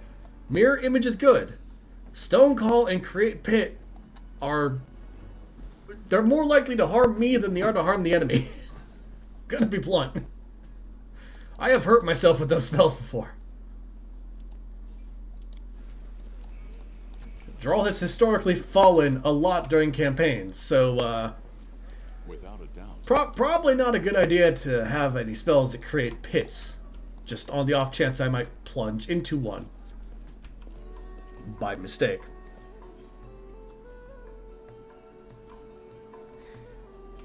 Alright. Well, that healed the death effect, and that healed pretty much everything, I think. I don't think there's anything I need to do in here. Gwen Family Secrets, The Burning City. I do need to talk to the Storyteller. And then there's State of Execution, we did that one. Starward Gaze, we did that one. Stolen Moon, did that one. I need to visit the Nameless Ruins and Houndheart's Camp, but that's outside the area. Don't need to kill Ramian. I do need to tell Ramian about Hilrun's decision, though. That's the thing I need to do. I need to find and kill Kaelessa. She's somewhere in the city. I need to go to Chili Creek, but that's later on. We did that. The screens that make us fall are funny. I need to tell her about the victory. And I think that's it. I can just turn off the completed quest. There we go. Yeah, that's it. So I just need to tell her about the victory, just to let her know that the tower is now gone. The Tower of Strahd has been cleared of demons. Great. The place where the demons have gathered need to be cleared one by one. Then they won't be able to stab us in the back when they take down the Grey Garrison. Thank you for your service. Good to go. Go, man. I'm going to keep you safe. I will guide us. 460 experience points. That's pretty good. We're so close to another level up. I need 1,300 more. We'll get that. We'll get that easily enough. Oh, I need to help Staunton over there. Hang on a second. Well, I guess I'll have to wait until after I'm done talking to the Storyteller. The blind elf looks better than he did in your last encounter. His clothes are clean and his pale face has some color. The elf turns to you and listens closely. Is that you, my savior? I recognized your footsteps, determined footsteps befitting a determined person. I'm going to thank you again for saving me. Please accept this humble gift as a token of my appreciation. The elf hands you a small black ring with 2 scarlet runes on it. Oh, those guys walked out, so that's why there's the items lost. Some sort of error where it determines that the items that those guys have in their inventory are... That guy just teleported. I don't know if you saw that. Just... and gone. Erebeth has explained why you were looking for me. I warned the authorities of Kennebrus that the local wardstone had been desecrated. They waved off my warning and paid for their inaction. When I lived in the River Kingdoms, my advice proved quite useful for a young kingdom founded there by some resourceful adventurers. Too bad Holrun and his advisors were not as far-sighted as to listen to me. I've examined many wardstones, but only in the one guarding Kennebrus did I sense a flaw, a spot of corruption inside. A vulnerability the demons will surely use. They are able to spread the blight inside the wardstone, corrupt it, and make it their weapon. It frightens me to think that what it will be capable of. The wardstone must be destroyed. Who are you and why did they let you examine the wardstone? The elf smiles faintly. I'm the storyteller, just an old elf, and a bit more. I am old even for an elf. I've seen many things and have been to many places. Not so long ago, I witnessed the making of a young kingdom in the Stolen Lands, led by a remarkable and promising individual. My advice in the complicated matter of conquering those lands proved useful to that leader. It is not uncommon for me. Some seek my advice or services, and I don't refuse.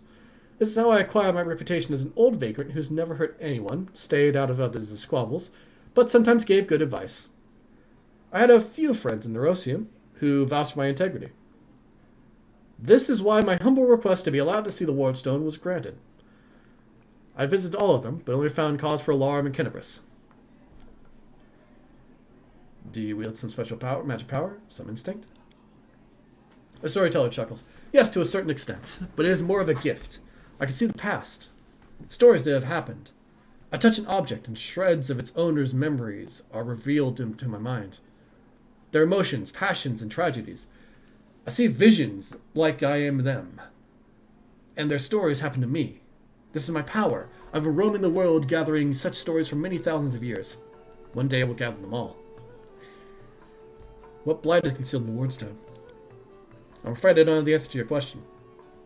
To understand the nature of this blight, we need to understand how the wardstone was created. And it is hidden from me. I can only guess. Have you heard of the Red Morning Massacre? A dreadful morning, remembered with fear even by those not yet born at the time.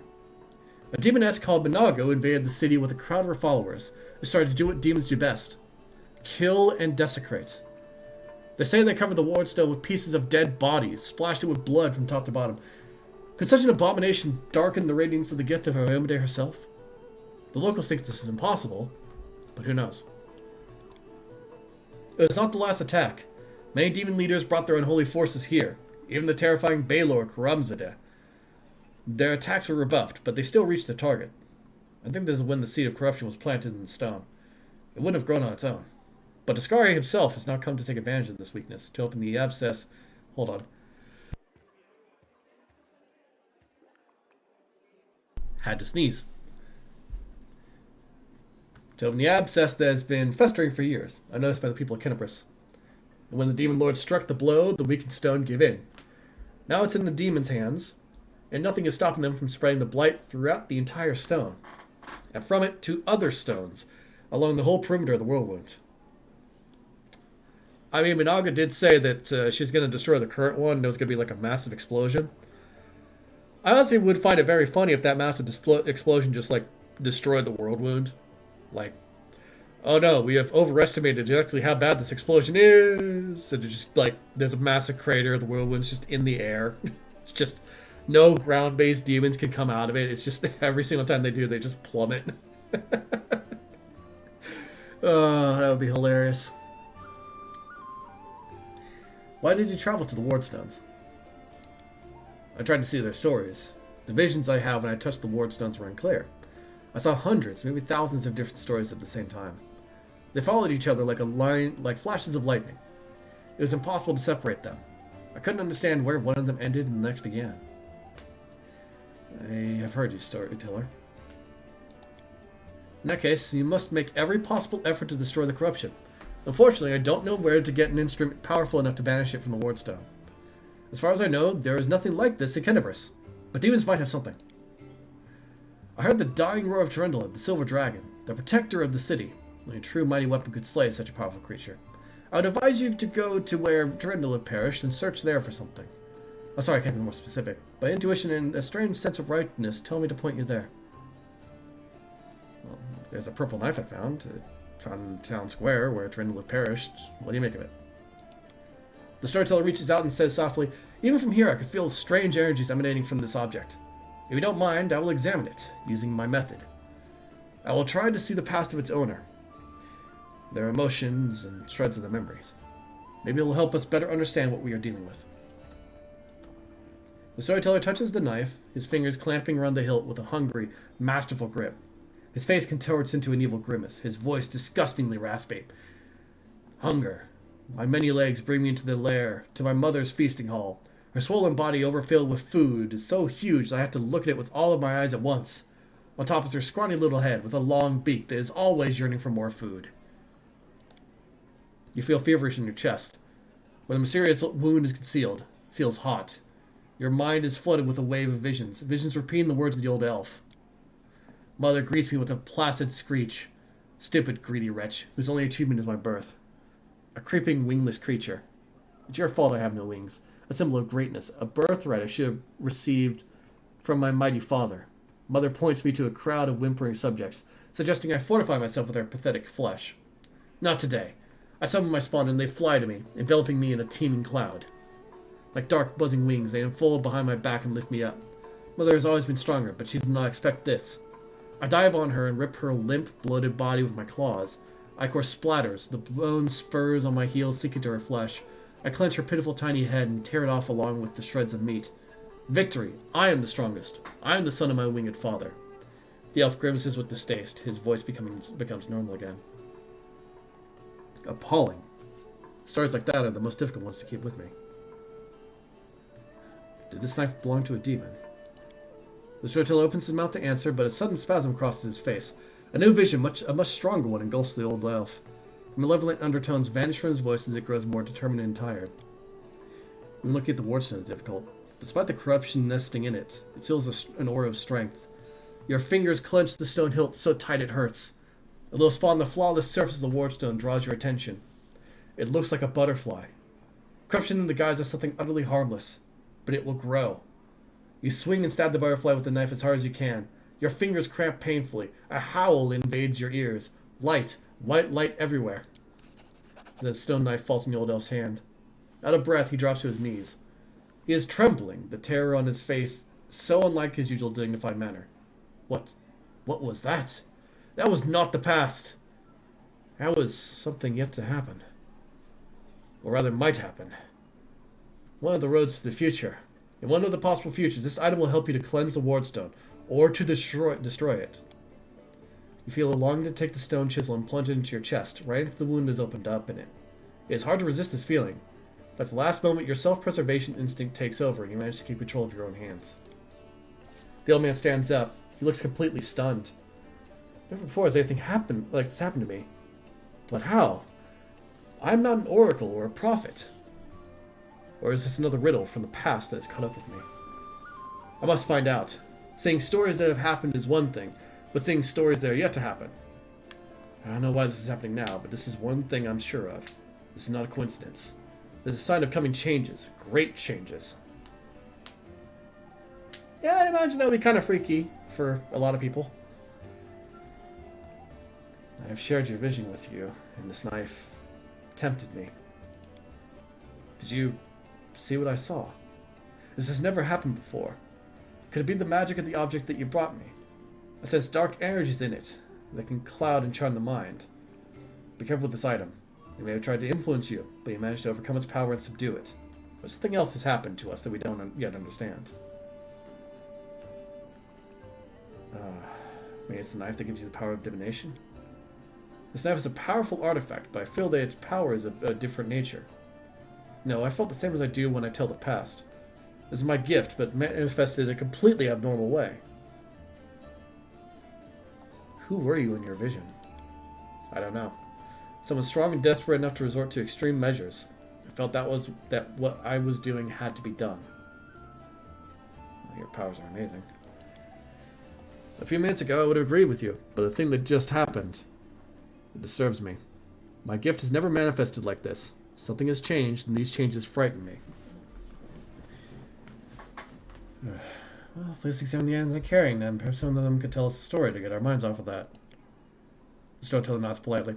Let me touch them and I'll tell you what I can see. The old elf carefully takes the unusual sword, Radiance. Powerful forces lie dormant in this sword. It used to belong to an incredibly bright and daring soul. The storyteller's hand runs carefully over the scale that still hasn't lost its shine. Proud Terendelev, protector of Kenabris. You have devoted your life to serving your people. Your death is a great loss. But maybe I will be able to find out something about you that is unknown to the flock of your admirers. The storyteller's hand touches Finian. What a peculiar weapon. I feel intelligence in it, but it seems chipped. The talking weapon. Grandpa Elf, stop touching me, it tickles. The elf looks at you with unusual impatience. Shall we? What have you seen in its past? The storyteller touches the blade with his finger. Sadness rings in his voice. Dresden is doomed. Demons attacked right when we lost the protection of the Sword of Valor. My city, my bastion of hope. We built you as a symbol that the lands mutilated by the Abyss could still be restored to mortals. Now you are perishing, and there is nothing I could do. We retreat. No, we flee. A frightened crowd rushes out into the night through the southern gate. They are chased by the angry howls of demons killing the last defenders of the citadel. My heart goes out to them, but I'm standing still on the wall. I am covering the retreat. Demons do not attack. They seethe around you, fall from the sky, strike from all sides at once. They can't be stopped, but they can be distracted. I run to the upper floor of the gate tower. Radiance glows with the golden light in my hands. I permit myself to close my eyes for just one heartbeat. I imagine that the soft, shimmering glow of the sword I see through my closed eyelids is the light of the summer sun. I smile. I open my eyes and call out, "Hey, Discovery's spawn! Who wants the best trophy of the night? You know my name, Yaniel. You know how many of you I have killed with this very hand? You want to curry favor with Durazand, Minago, or the echo of your lord? Bring in my head if you can." Roaring and screaming, they rush toward me in a wave of deformed bodies and unfurled wings. The wave crashes against me, spattering my armor with bloody froth. Broken wings and chopped up bodies plummet to the foot of the tower. In the heat of the battle, I can see Joran's pale face down there. He looks up at me in desperation, but he can't help. He's carrying 2 wounded on his shoulders. My city will fall, but my friends will survive. This is what I am fighting for. I am covering the retreat. The flow of fleeing people gradually dwindles. My armor is broken in many places, and I cannot heal my wounds anymore. The last demon I stab with radiance suddenly recoils, tearing the handle out of my blood-soaked hands. He flies up, but falls somewhere far behind the walls, by the road being taken by those fleeing. No more golden glow in my hands. The night closes in on me, filled with shrieking, mocking demon laughter. Dresden, I'm dying with you. Light of the sword, righteous Iomade, accept my soul. The storyteller runs his hand along the blade with a sad smile. I know whose memory this is. I've heard about her so many times. Yaniel was a true crusader. Touching her memories is so cleansing. Do you see the future of the sword? Just one of the numerous possibilities. The blind elf touches the sword hilt, and metal rings in his voice. I slide out of the sheath swiftly. I proudly watch the army of warriors led by my lord. I sing, slashing the air, putting courage in their hearts. I am radiance. Tremble, city of Dresden. My lady Yaniel has perished, but I am not done yet. Charge. The storyteller returns the sword to you. It is nice to know that this sword's glory days are not over. It has many battles ahead. Take care of it. It is a glorious sword. Yeah, it's not a coincidence that a lot of blades out there belong to paladins or to heroes.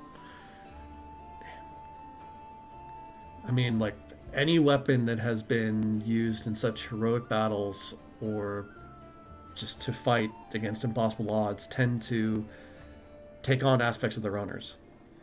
It's really interesting when you kind of like look at a blade in Pathfinder, like if there's any artwork of it, and you kind of see like the little bits of marks on it, the slight scratches and things like that. Like just that kind of detail really makes a blade out to be something that's old and revered.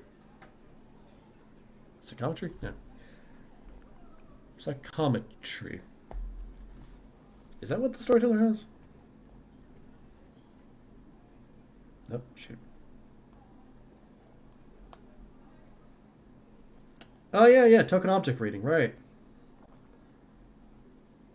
I think there is actually something for that. I think there's like an archetype that does that, but it's different than what he has. The storyteller's powers aren't like oracular or anything like that. They're just him. It's weird. It's a specific thing. It might be kind of like a shaman archetype that I'm thinking of, but I'm not sure. Well, tell me about Tyrannolove.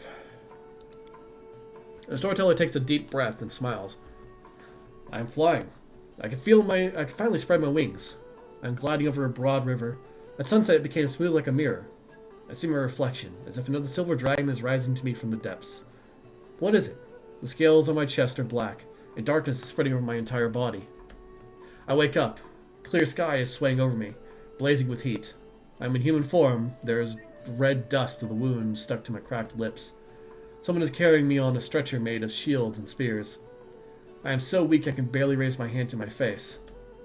The look of my own hand terrifies me. It is black and the skin is glistening like scales melted by fire. I should probably cry, but I only feel hatred and nausea. All these people around. Out of sympathy for them, I left mountains, flights over rivers. I went to the demons' lair. They don't have a scratch on them, and I am infected with foulness. This is not fair. My life is more precious than their mere existence.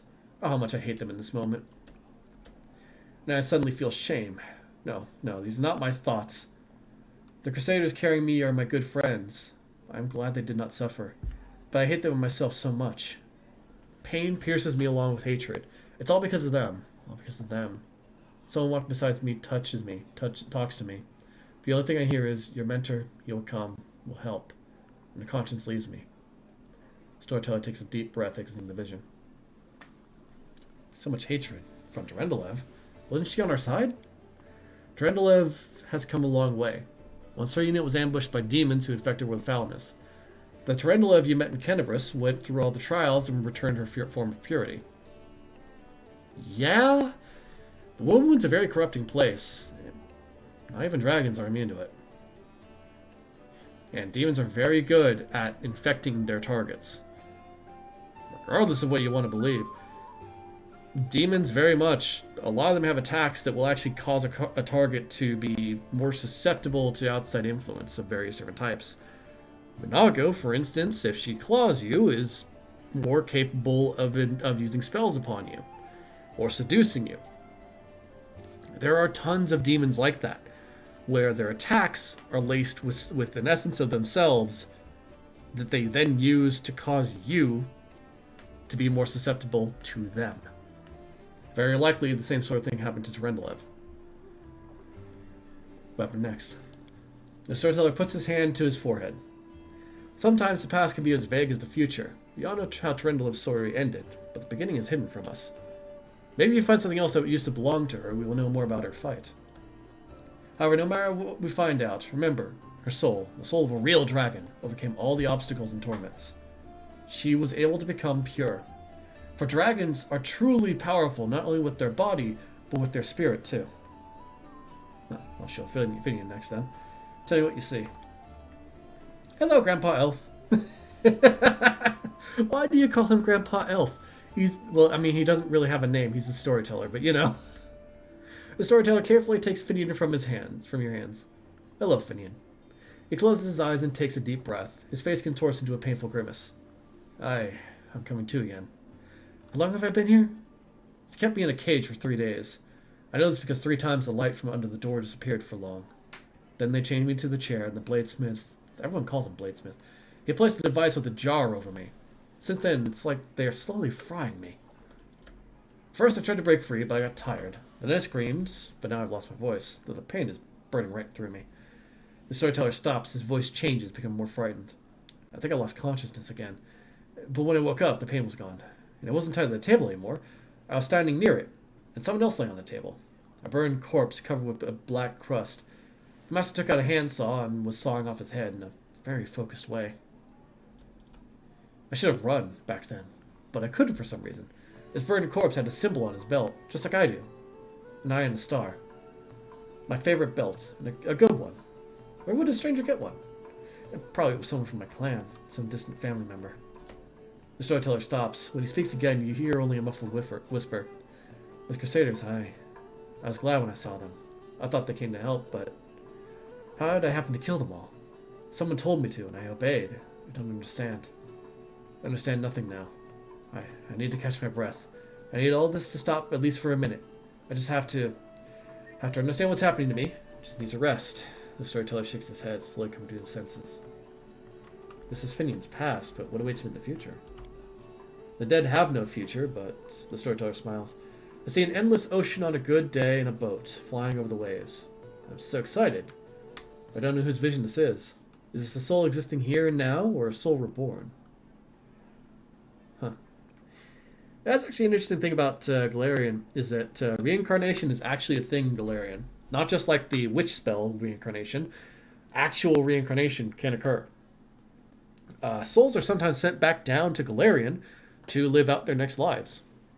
They'll spend time in whatever realm that they're supposed to, but they either become celestials, in the case of those that go to heaven, become something else, in the case of the neutral realms, demons or infernal beings in the abyss and the hells. And then eventually they could pretty much just go back down to Galarian. It's a weird system, their ability to, like, the afterlife in Galarian. It's different than, it's really complicated, is the way to put it, I guess. Restore. The storyteller gives Finian back to you. Please take care of this young boy. He's finally in the right hands. Don't worsen his suffering by engaging in anything dishonorable. Oh, stop it, Grandpa Elf. I can take care of myself. I'm not a kid. I don't know what horrors you told the commander. Just don't you worry about that, alright? Take care of yourself. Things to do. And that's it, I think. We march ahead. Yeah, I saw how the other soldiers treated him. What about it? The dwarf's tone makes it clear that he has no interest in your answer. Guilty or not, they have no right to treat you that way. What right does a traitor have? Staunton shrugs indifferently. Meant to go. Go on then. We will see each other again. Staunton's story is so sad. Why is he gotta be tortured like that? Legitimately nothing you could do to save Staunton. That's how it goes. Unfortunately.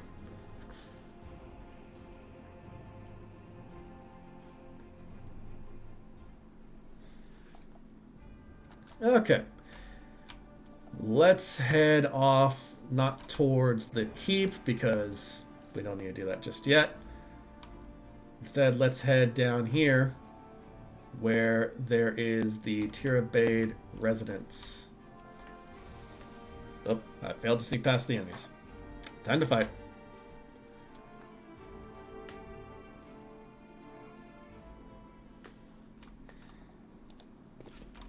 Let's prove their logic Oh, there you is are. lacking. Alright, glaive versus glaive. Let's see who wins. Answer bow. God. I was kidding. I didn't think the bow would one-shot both of them. Welp, that just happens. I was just like, oh yeah, I got a bow. This'll go well. 2 seconds later, both of them are on the ground. Welp, victory's mine, I guess. Oh, God. Alright, who's up next to try to kill me? I'll give you a hint. They're not going to succeed. Why are these cultists just like throwing themselves at me?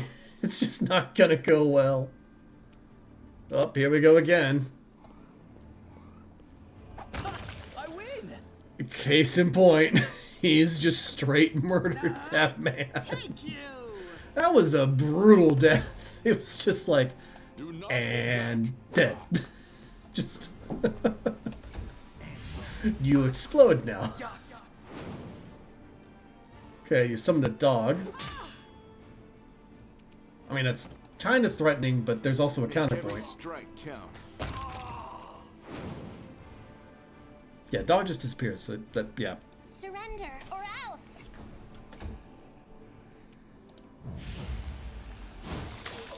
A hit. Thank God. Somebody can aim. Cover me, all right? The inheritor, guide my blade. We shall overcome. Oh God.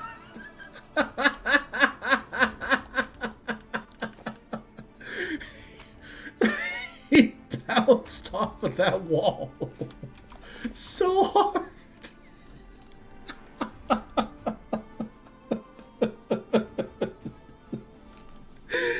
I wasn't expecting it to fly that hard. It just ricocheted off the wall. Just ba-dunk. Oh, good God, I pinballed his ass. Oh, man. That was just funny. Time to share your treasures. Man. I missed, of course. I hate you. No glory without risk. There's no point in doing that spell. We're just going to take 1 damage each. It doesn't matter why you do that. You have a scythe. They are dangerous weapons. If you crit, that person is probably dead. Just use the scythe. Oh, please not another one. Okay, it didn't do the easel thing. Oh my goodness. These guys are just pathetic. Distract them from me. God. Like the channel negative energy is basically just like a last minute flipping the bird essentially. That's it. Just gonna flip you off as you stab me in the throat.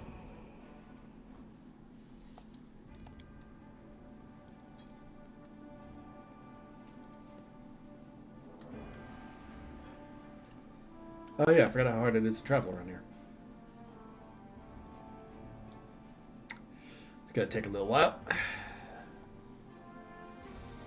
There we go.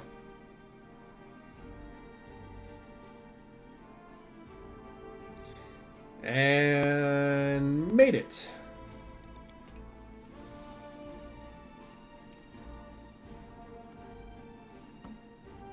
Time to massacre everybody inside. Forwards. Ah, items. We will prevail. Okay, these are entranced fighters, right? And there's no saving them from their entrancement. Stab you or zap you? Why not both? Sorry, buddy. Oh, there's another one. He's approached Geralt, and this might have been a mistake. Just gonna be honest here. Into the fray. Probably a bad idea. Ah, yeah, that's right. Inflict mass wounds. Right. I forgot about that. Nice crit and good death. Good God. That had to hurt. Attack. I missed. Mind over muscle. This is the sad thing about the damage of those low-level spells. I really do wish that, like, Acid Splash and such like that started to scale up in level over time, but they don't. The only place that really does that is in 2E, unfortunately. Good hit. That guy is gonna get... Oh God. Thing is pretty nasty. I think I need to get Geralt to help out. Let's just clear out a path for the... Oh, damn it. Strike as well. There we go. Okay, now I can assist on my next turn.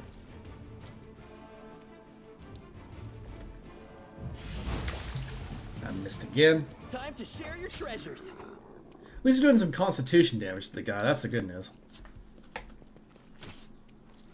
It's just gonna take us a little while to get down there. Guide my blade.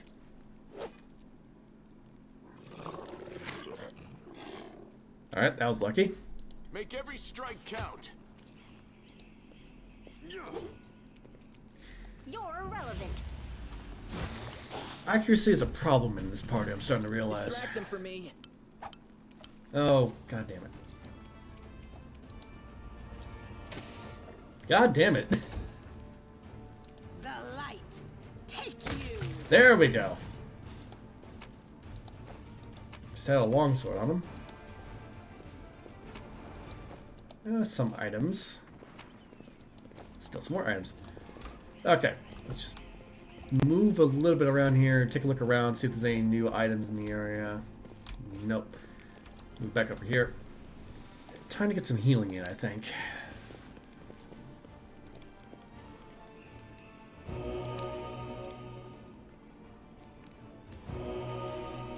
Emphasis on some healing, it looks like. Alright. So Tira Bay, the residence. Where... My tail is twitching. Yep, there's a Must be trap. sign. I'll cheer you on from No. over there. Don't try to fight them. Don't do it. It's not gonna go well. Don't do it. It's really not gonna go well. Just don't do it. Stay there. And And just de-arm the trap. This is my kind of work. Thank you. Draw, move up, and actually, let's just go ahead and have you get hit with Blessed Weapon, why don't we? Good. Maybe cast Mage Armor upon myself. Yes. Yeah, let's just do that, because I have a feeling this is going to go poorly if I don't do that. I'll just move up a bit. Do I enlarge person? Oh, it's a full round action. Okay. I have Mage Armor. I'm doing this because I know it's on the other side. And yep, there it is. There's the succubus. And it has dominated our dear friend Woljif. That is a problem. It's a pretty big problem.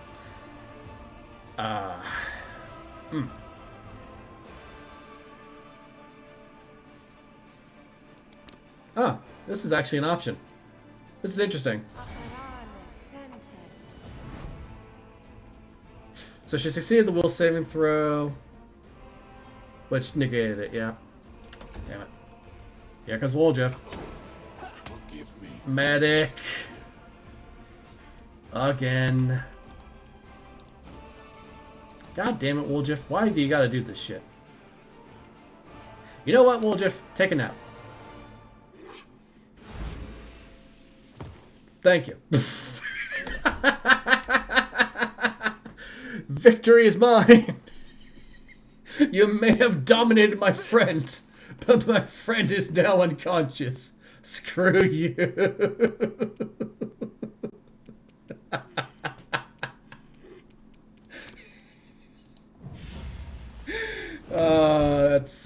That's brilliant. That is a brilliant use of that spell. Yep, come on, Succubus. Try to... Where's your wings? Your wings are gone. Like they just... I guess they haven't gone with the full model. Oh, no. They're there. They're there. They're just invisible. And the tail, too. Alright, I might need to smite her. Especially due to that energy drain. That's a bit of an issue. Move over here, please. And then just... We need to cure, like, serious wounds on Drawl. Yes. We'll just have it charged, I guess.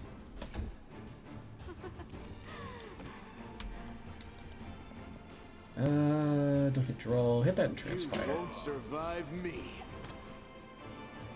5 foot step back, please. Mirror image might be a good idea at this point for you, Daniel. You're probably going to be in a bit of a problem if you don't use that. Ow. Ow. It's not such a great situation. Alright, Smite Evil, the Succubus. That's a hit.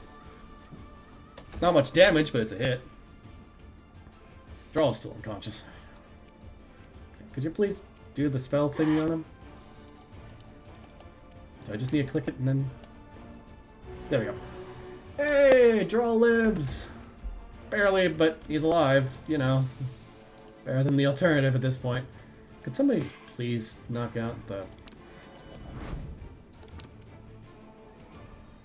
You've crossed the wrong There we go. mark. I think we actually made him... No, he's unconscious for another 10 seconds, so we're good for a little while.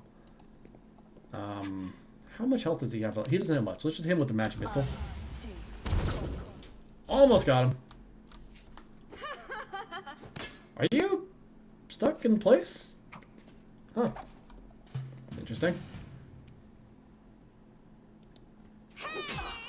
That's a hit. Okay, Drawl is probably going to get, like, murdered if I'm not careful here. We're going to just have him wait a turn, I think. We're just going to heal him again, because he's going to need it. Yes. There we go. Okay, Drawl is up to 11 hit points. He can now possibly survive a good hit. Oh, no, is it going to hit Woljif? No, he decided to hit the right target. Okay. Try a Blinding Ray. It might dazzle her. Oh, failed to overcome the spell resistance. Right.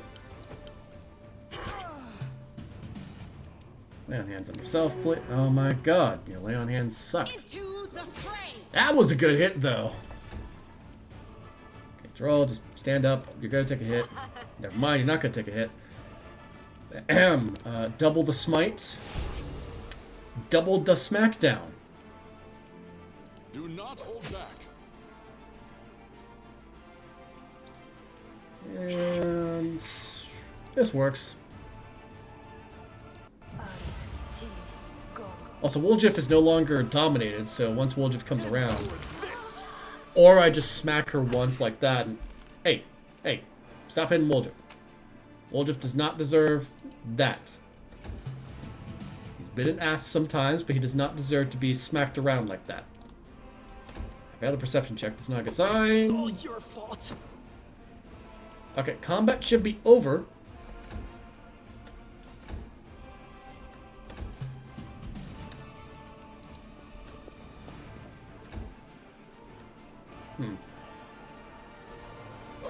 No, stop being... Oh my god. Woljif was not bad. It's still counting him as evil. There's an error there, I think.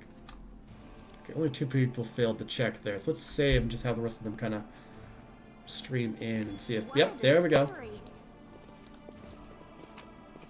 Hey, that's it. Erebus letter and the Crusades is seen by ordinary folks. So a lot of good stuff in there. Diamond dust is incredibly useful, actually. Hey, and that leveled us up. Perfect.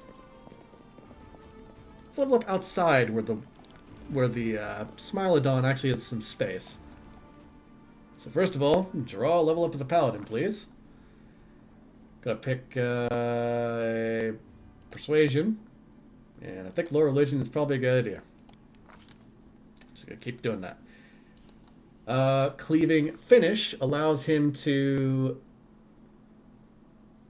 Yeah, anytime that he makes a melee attack and it kills a target, he gets to make another melee attack. So this does not matter if I have cleave active or not, which is good.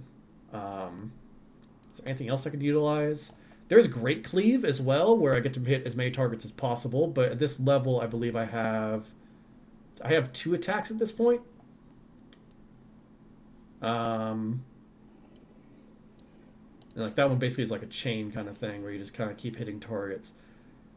Is there a greater cleave? I don't think so, no. Doesn't seem like it. So maybe cleaving finish is a good idea. Because like with this, it's decent. But I think that the cleaving finish is a better idea. So let's just go cleaving finish.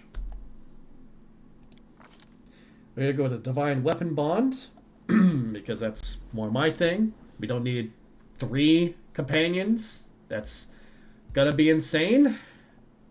It is a possibility though, where you can pick an animal companion and then Sela picks an animal companion and you get the extra companion for your mythic path. So that is an option. Just to let everybody else here know. That is the thing that you could do. So there's Flaming Bond and Keen. For Droll, picking Keen is probably not a bad idea, because that would actually turn his glaive into a 19 to 20 weapon. No reason to pause. So yeah, she's picking Animal Companion, and she is taking a Smilodon, which has a bite attack, 1d6, and 4 claws for 1d4. It gains Pounce at 7th level, and it increases in size, which is actually really good. Dex is not the best thing for it, apparently, because at that level, its strength increases by 8, and its dex is -2. So it has a massive amount of AC, not much in terms of damage off of that. It's better to do strength. Also, its constitution goes up by 4, and it gains extra natural. It's just insane. It's just picked up weapon focus. There's the Animal Companion.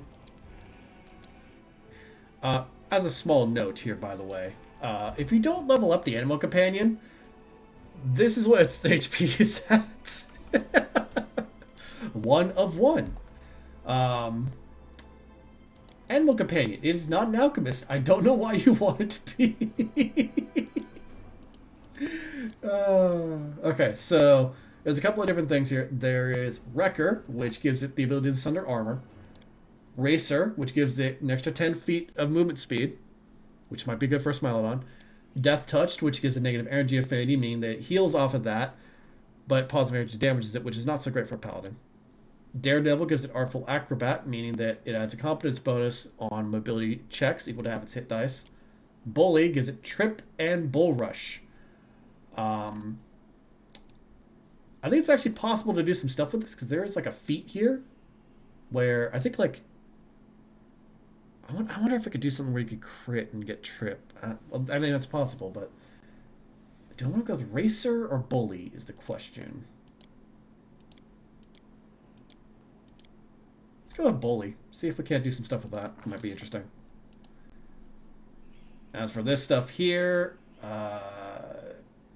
Perception, because it's an animal companion, you will get perception rolls. Don't go with Stealth. Let's go with Mobility, because mobility is a good thing for an animal companion. Lets it dodge and stuff like that. Ah, here we go. Fury's Fall allows it to add Strength and Agility to send foes crashing to the ground. You add your Dexterity bonus to your CMB, which is good for an animal companion. That means that its CMB bonus is going to be really high and it's going to trip. Yes, I'll choose a deity. Ah, man. I know I'm a paladin of Iombade, but my mount is atheist.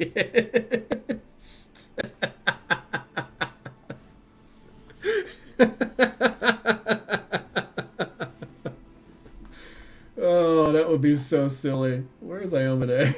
There she is.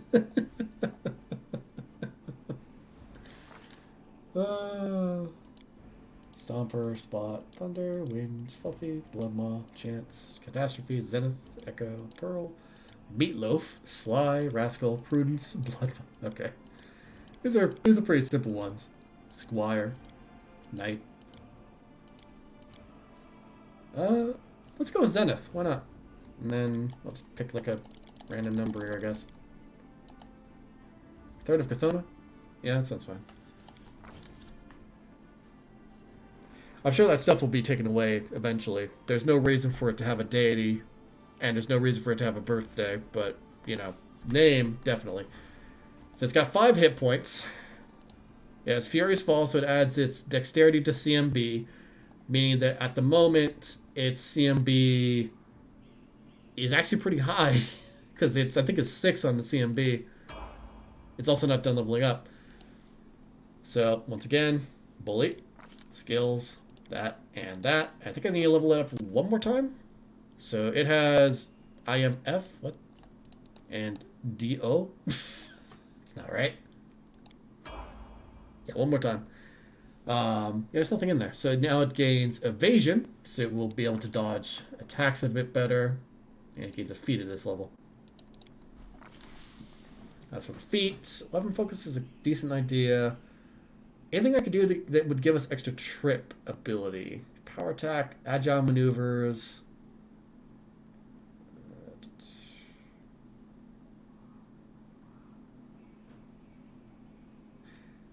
Instead of your strength. That's a bad idea, actually, because she'll gain a lot of strength later on. This one's not a good idea. Intimidating prowess. Strength modifier to persuasion skill, not a good idea. Finesse, not a good idea. Gonna have a low attack power this early on in the game, but don't worry, it will get better. We have Fury's Fall. What else is there that could work with Trip? There's Greater Trip, which that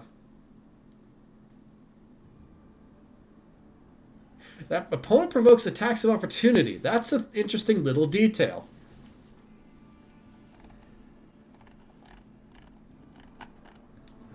Performance, notes and that I could use. Adori stuff, armor efficiency.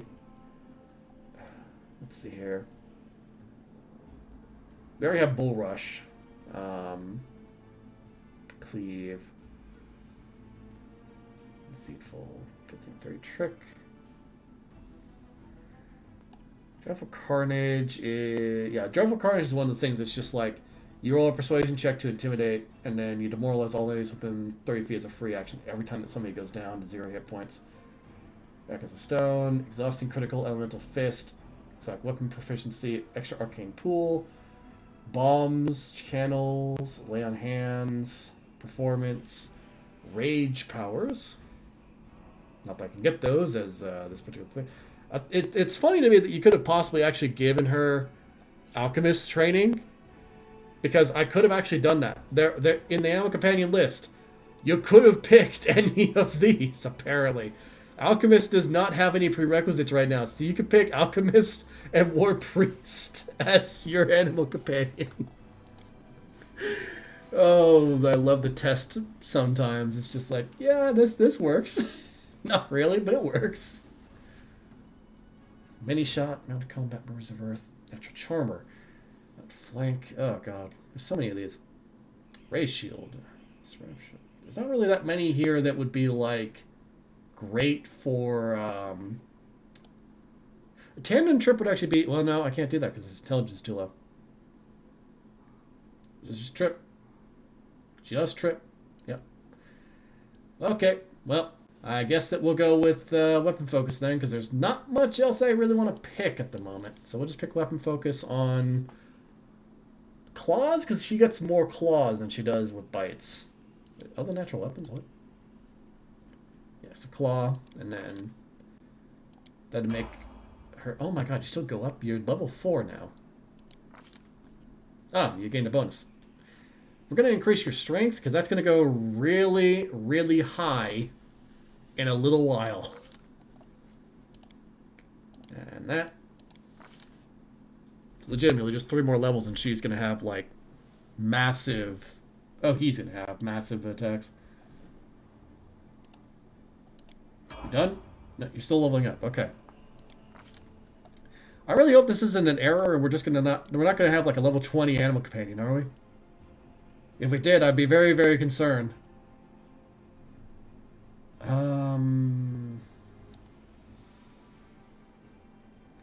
Maybe a power attack. Power attack sounds like a good idea.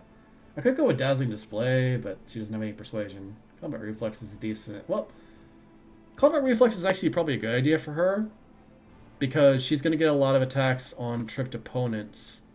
So she trips them once, they fall down, they provoke attacks of opportunity, smack, they get up, smack. Okay, there we go. If she kept getting extra levels, I would be very concerned. So you picked up Scorching Ray and Acid Arrow and Toughness. Yeah, you kind of needed Toughness. You needed it pretty bad. I'm not sure why you didn't take it for now. Deadly Aim. And the artillery has come into play.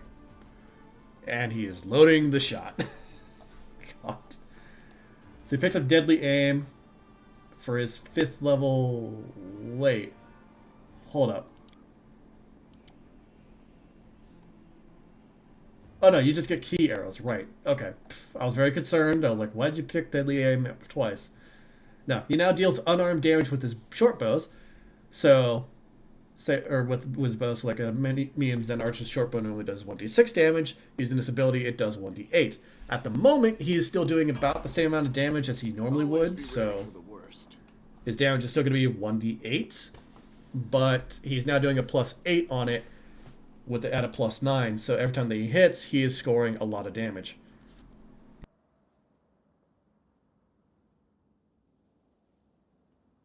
Oh, I need to sneeze and it disappeared on me. So she's got Reduced Person, which is actually good against some targets that are like larger size. Reducing them down can actually be pretty funny.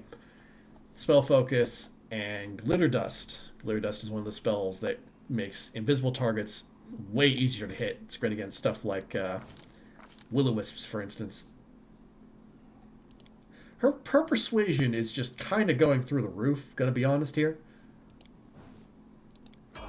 She also got Burning Arc in some of the spells. Scroll Savant, Displacement, and Acid Arrow. Good. 2 spells that are actually useful, that I could actually use instead of Create Pit. Thank you. I am forever in your debt for not picking Create Pit 5 more times. However, we are going to have like 3 displacement spells. I hope you don't mind. Those are extended too, so those will actually last 10 rounds. Yeah, it's been pretty funny. That. I guess we could leave Stone Call, because Stone Call can be kind of useful with the difficult terrain, but the rest of it is just like, oh god, why? Oh, there's actually an item around here somewhere. Hang on. Did I miss something? There it is. Oh, bone meal. Well, time to get out of here. Ugh, glad we went down there and leveled up. Okay. Now for the long trek back up to here to the Defender's Heart, because I think the only thing we need to do now is let them know that the attack can now take place, and that we're going to go in there and we're going to beat the shit out of literally everybody on the other side of that building. So let's see how this goes. Okay, see a Dretch. Oh, turn base is off. There we go. I'll remove this obstacle. That's a hit. No glory without risk. That's a miss. Ow. So much hate. We're gonna go to a place where we get to rest anyways. I might as well just fuck you up the best way possible. That was terrible of you. Your aim sucks. And you're bad. Alright. Well, if you don't mind, just like get close to him. It's gonna be very funny because now his. I just want to do this because it's fun. And fall over. Thank you.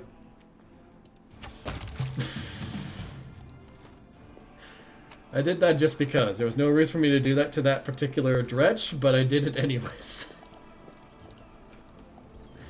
He deserved it, I promise.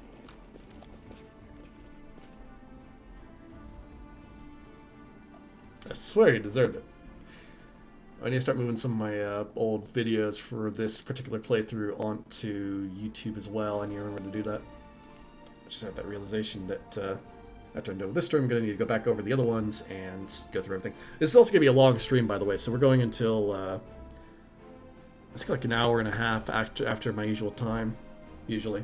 We're going to cancel that because we can keep going just fine. We'll make it over to the location before things get too dangerous. We just can't charge now, which is a bit of an issue, but on the bright side, Geralt has an ability that gets rid of fatigue. And I can use it. Because his mercy cures fatigue.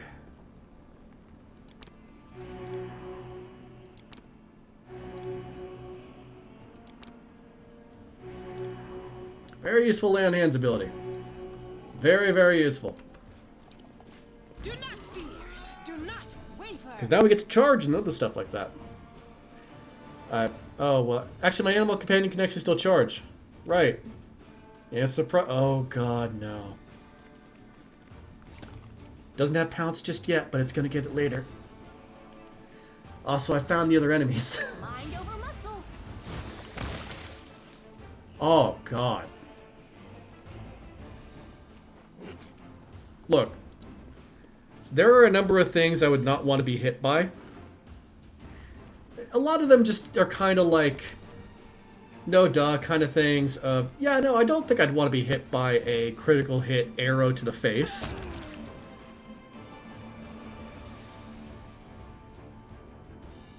I'm just critting left and right. You won't survive me. I was going to say that I don't think I'd want to be hit by a critical acid splash of all things. That seems extremely, like, over the top and unnecessary. Where's the last? Is he over here? Hello? No? Is it down this way? There he is. I found him. Just took him a minute to register that, oh yeah, there's a fight going on. Sealer, are you within range? No, you're not. The light take you. It's okay, he's gonna use divine power. Drown in the holy light.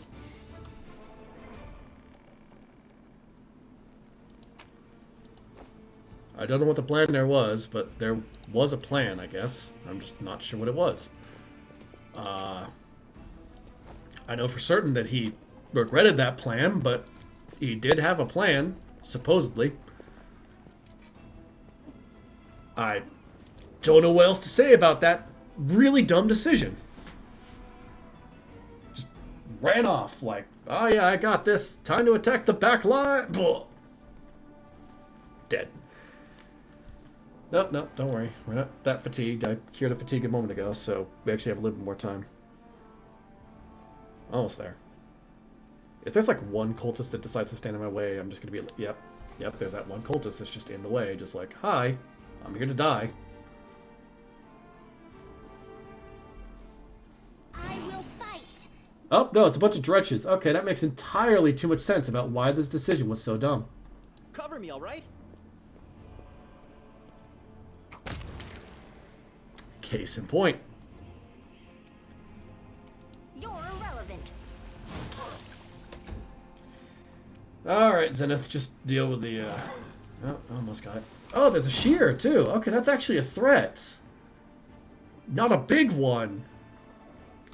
Because he did hit me with the thing, but I didn't take any real damage from it, honestly. Like, I can heal that pretty quickly. He's also probably dead here in a moment. Because he's standing, like, right next to Lon, and Lon is artillery personified. You've crossed the wrong mongrel. Lon is artillery personified. We shall overcome. Well, that took care of that problem, so, on to the camp.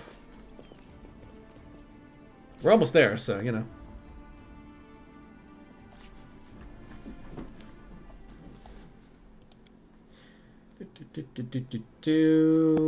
There we go. I never, like, took power attack as a big thing in these games before, but it really is useful. I need to, like, start considering Piranha Strike more for some of my other characters, because that stuff can really start stacking up damage. Piranha Strike is basically the weapon finesse version of power attack. It lets you use dex to damage. Or not, it doesn't let you use dex to damage, but basically, you take a -1 penalty on it, but you still get the extra damage. It stacks the same way the power attack does. It just has a dexterity requirement, not a strength requirement, which is good. How much inventory space do we have? We have a lot now. I should probably actually go outside and sell some of the stuff to Vane again. Not up there. I will guide us. Why is there a box that has an item in it? Hang on. Oh. It has nothing in it. Okay. There you are. Jordan Vane. Hello. Show me your wares.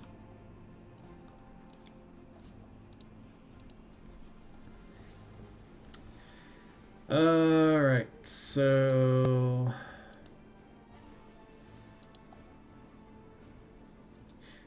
price in descending order. There we go.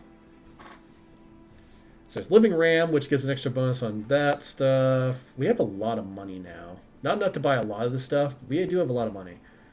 I have enough to possibly get the light crossbow with force, actually. But that's only when it confirms critical hits. Merry-go-round. Butcher of the Dead. Armor of Vigilance. +4 bonus against sneak attack. Bastard Sword. Banded Mail. Light shields, heavy shields. And that's about it. Not really worth my time or in my price range, so we'll just have to move on.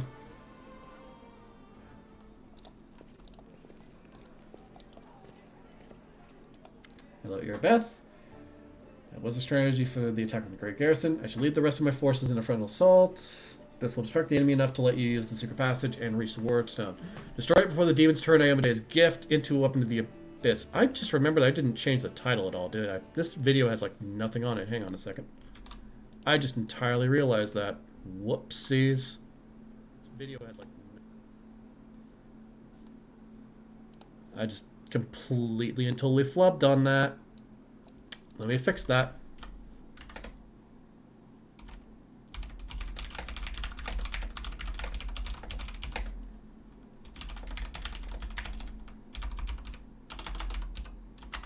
I think I'm spelling Great Garrison right, aren't I? Two S's? One S? Garrison. Yeah, okay, I'm spelling it right. I wonder if I could put in a turn-based thing on this. Nope. Done. Okay. Change the title. There we go. I can't believe I forgot that. That's a bit awkward. Nobody mentioned anything either. I'm just like, oh yeah. Oh well. It had a title. It was just not much of a title. It was just Pathfinder Wrath of the Righteous. Silly me. Distract the enemy enough to let you use the... Yeah. Most of the allies you've found will join my forces, but you can expect a certain amount of support from them. The Order of the Flaming Lands counts among its members both Valiant Knights and Masters of the Occult. You're about to test an experimental ritual they've developed. Should it all go according to plan, your party will have a serious advantage during the battle at the Great Garrison. In these dark days, the most unlikely allies join forces to fight the common foe. All tieflings are treated with prejudice in Tenebris, let alone the smugglers and the thieves that are kind.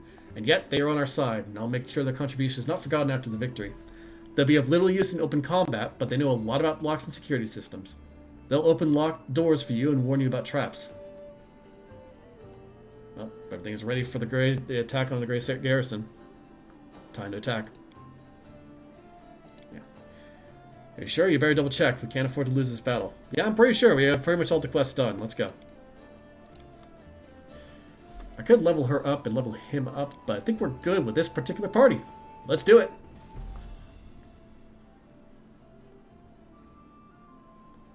This is gonna hurt, most likely, but we got this. Time to charge. So you're gonna hear, and we enter in through that little hole in the ground and get inside.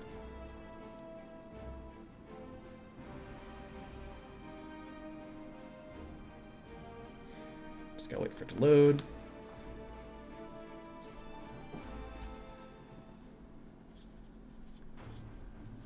All right, we're in.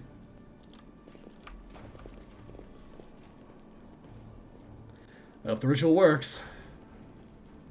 It has to. There is no room for error.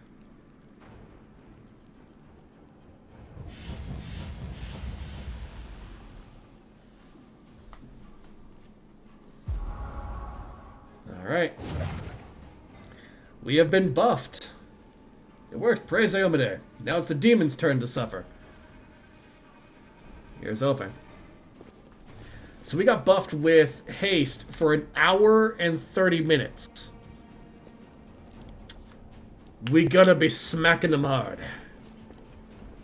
Before I forget though, let's all have everybody cast stuff like Mage Armor, as these spells are very, very helpful. Now, a large person lasts a minute a level, so we're gonna cast this on Geralt. And watch how long it lasts for Geralt. That's right, 10 minutes, because we have a double on it thanks to the Metamagic Rod. So we are good to go. I believe that this is the way up. Let's just take a look around here. Good God, the speed of everybody. I don't have like any sort of fast forward on, but haste is really good for moving around the place. Jesus. Goods. Goods. All right. So that's that stuff. Back over this way. There might be something over here, so we're just gonna take a look. I think I have the entire party, don't I? Yeah, I do. Keep your eyes open. There's another trap right there. Thank you for warning me about that. This is my kind of work. Goods. However, the scabbard for a family heirloom ended up in a smuggler's cache. Yeah, I'll need to do that. Alright. Up top we go. Nah, you haven't missed that yet. That's after the Great Garrison. Did we find trouble? Oh dear. They did. Crusaders are here. Kill them all. You're not going to get to do that, my friend. We have been buffed all to shit. You are in a bit of a situation. Share your treasures. One down. Oh god, Lon's going to get like 3 attacks.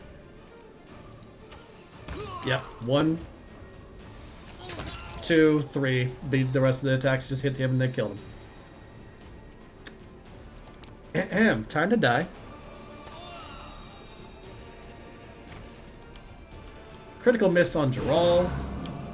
Minor damage due to that. It's not major, but it is still annoying. Thankfully, we still have members of the wizard group with us, so... Too late for apologies. 1, 2, both missed. Honestly, you probably shouldn't even use that right now. You should probably just use your regular attacks. Okay, I don't know why you didn't... You have haste. Why didn't you attack twice?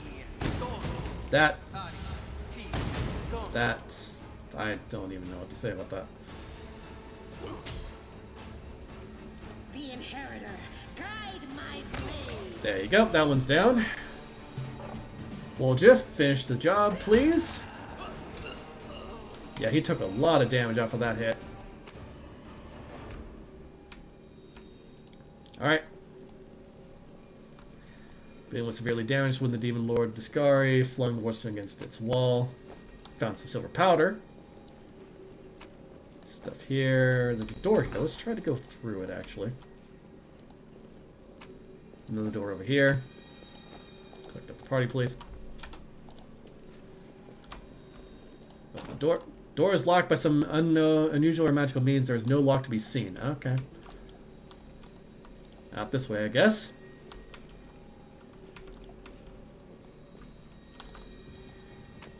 Got that, yeah. This is not a door. That is a door, but we can't go through it, so it's just a matter of going upstairs. Time left on that. 7 minutes, not that much time. 8 minutes, actually. It's only been 2 minutes in combat. They will break against These guys are annoying. Let's just deal with them quickly, please. I'll remove this obstacle. Well, it hits. That's good. Oh, we actually have a surprise round on him. We're that fast, I guess. Good hit.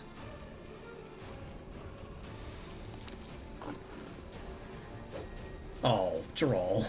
You critical miss. Come on. That's a good hit. I like how it just heals for hit points after it dies. I don't know why it does that, but it just kind of does. It's just like, I shall heal now. No, you won't. You should have listened to reason. Why do you only get 1 attack, Nenia? What's going on there? Oh, God. Zenith has 6 attacks. Even with the damage reduction, it's not enough. Unfinished letter. Ah, this is to send for aid, I guess. Oh, we can probably pick that door. Hang on a second. Let's pull back a bit. Oh, dang it. Just move up like a little bit there. There we go. I want to make sure everybody's as close as possible in case there's something on the other side of it. Save. Woljif, do your stuff. Pretty good, aren't I? Thank you. Star Knife and a Scroll of Vanish. Oh, Scroll of Magic Fang. Yes. I want to learn that spell so we can give it to, or we can use it on our dear animal companion. So you can get an enhancement bonus. For Cannabis, for the Queen! Death to the mortals! The Blizzard lives save straight into their hands. Don't these mortals know they are already lost, and yet they are the ones dying. Gunfell creatures back to the abyss. Let's see, is the abyss now? They'll never break us. Jeez, yeah, they won't break you. My God. Friends have taken the brunt of the attack. We cannot let the sacrifice come to nothing. Yeah, agreed. So the item that I got is this, which nobody knows it yet, but I think I could give it to somebody. No. Okay. Can't do that, so I guess it has to just be a buff that somebody casts at some point. I will see this. Yep. Oh, I can't charge? Oh, I'm not in line. Okay. Just move there, and no, okay. Well, let's just do this the old-fashioned way. the light. Take you. This corridor is a little bit odd for its charge angles, I guess. Can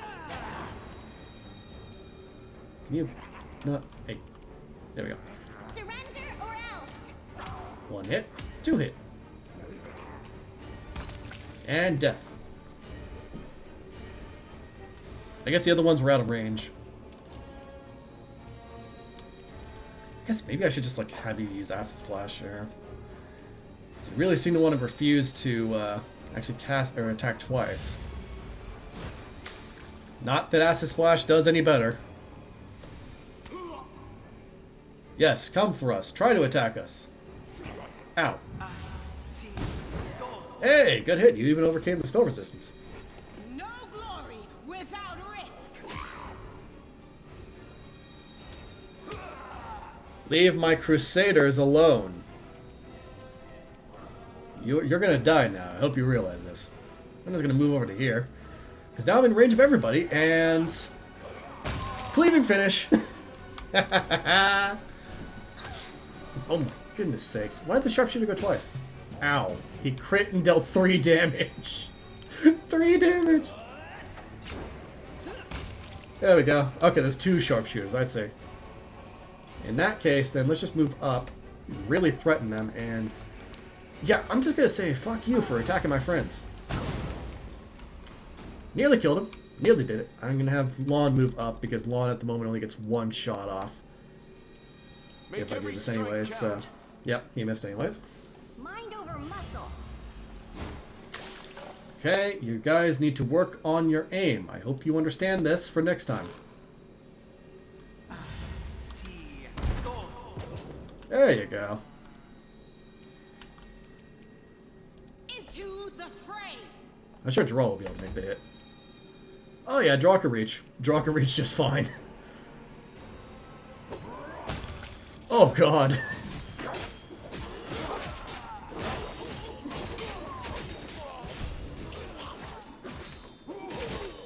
Go, Staunton!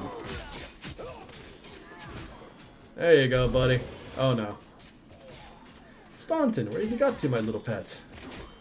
Staunton, don't listen to her. Don't come near me. Get back. I don't need to be so rude, my love. Let's leave this place so we can have some privacy. Staunton, just chop her in the face, please. Do it again. Like, throw your axe, shoot her in the head with a crossbow. No, don't let her do it, buddy. No. Ah, damn it. Staunton, my friend, you've made a mistake. There's not much I can really do to stop you, because you're on a different floor entirely. Just grab all their loot.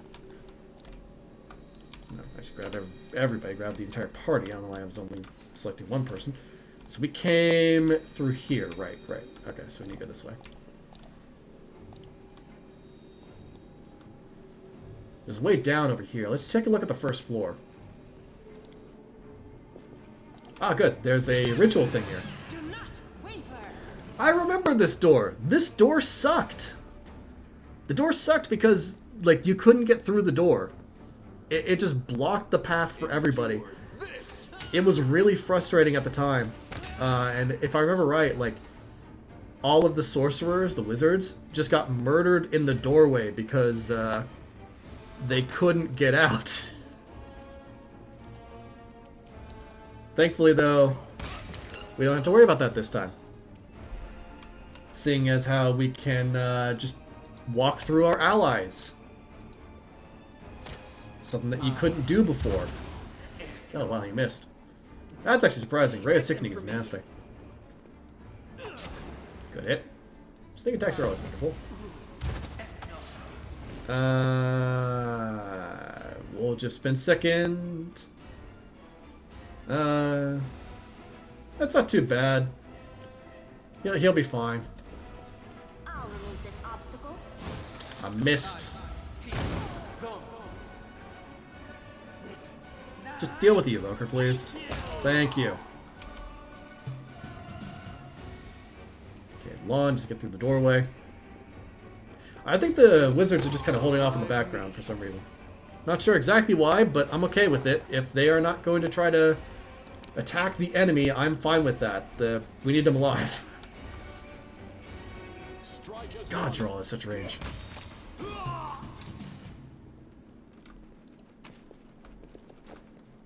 Okay, I think that's all of them. The store is locked with a magical seal. Let me dispel the enchantment. I won't let Sup, boys? Bet you didn't expect us to come through that door.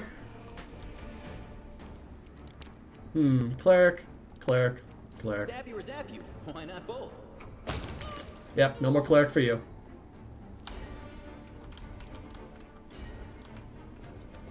Oh, they're approaching us. Ow. I might need to heal him. The inheritor. I might need to give him a heal. My blade. I think I might need to do.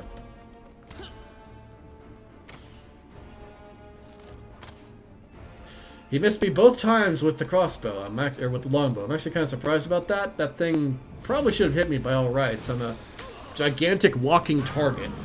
Oh my goodness! Stop with the negative energy channeling. I hate you so much. Why do you do it? Do not hold back. He went all the way over there. I launched his ass.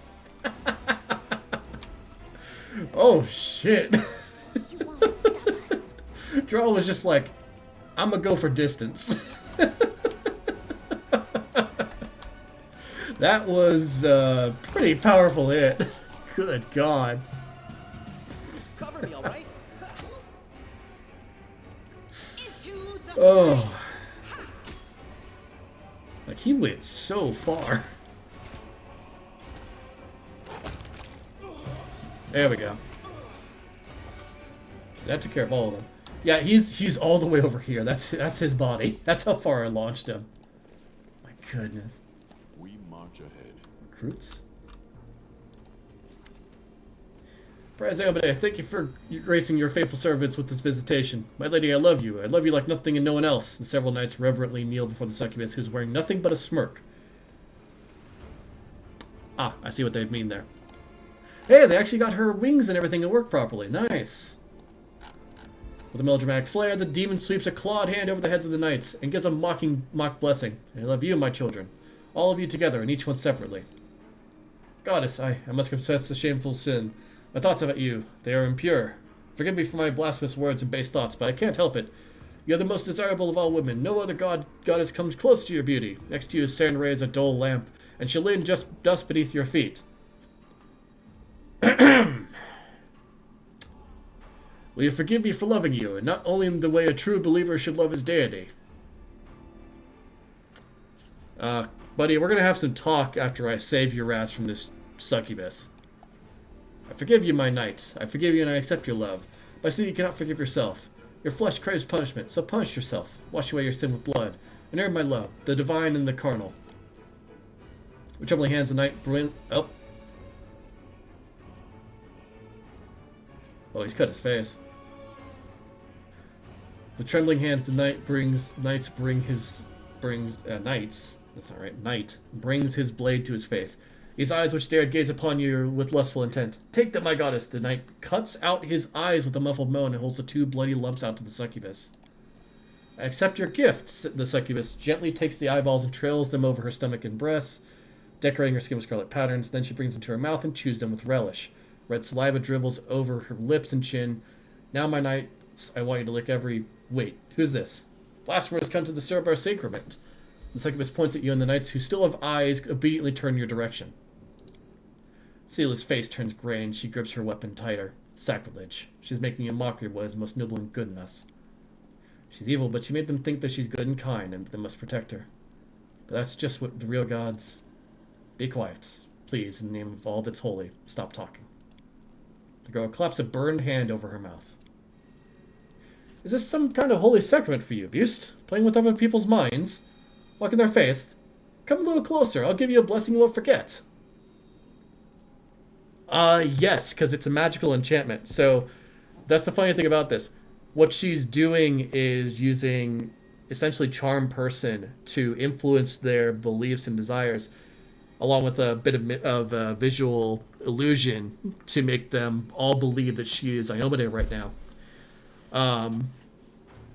By doing this, she has affected everybody in the room so that they love her regardless of what they would normally believe.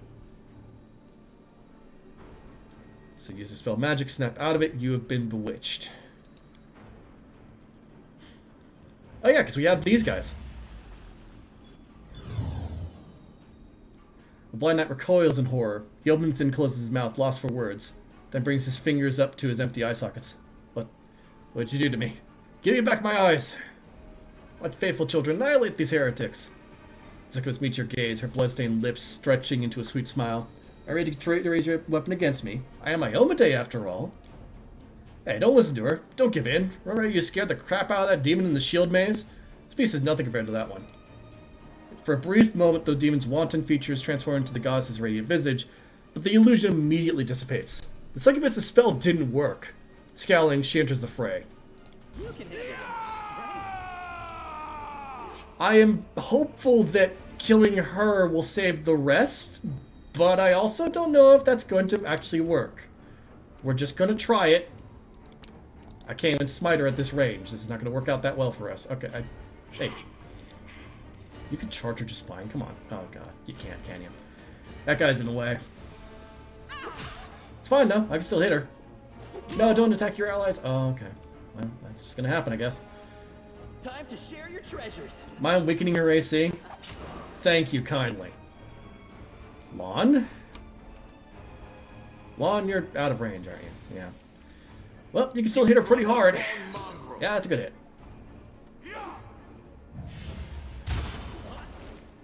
Ow. She energy drained the recruit. We dealt damage to her, though. Oh, good God. That had to hurt a lot. Well, it's going to hurt the animal companion, but if we could kill the succubus, maybe we could fix things. Maybe.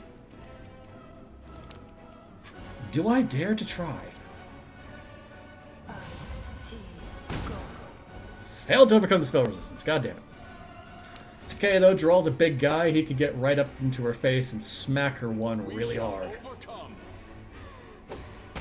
Down she goes. I also killed the recruit because of Cleaving Finish. God damn it, I should have thought about that.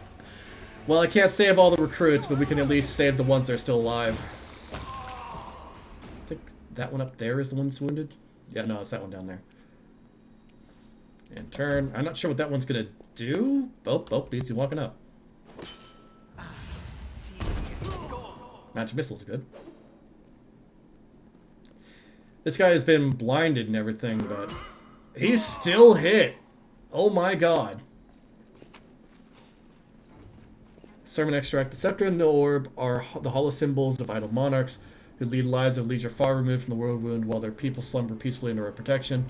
The shield and sword, these are the symbols of our queen. Galfrey, the inheritor, keep her. Galfrey, the inheritor, keep her.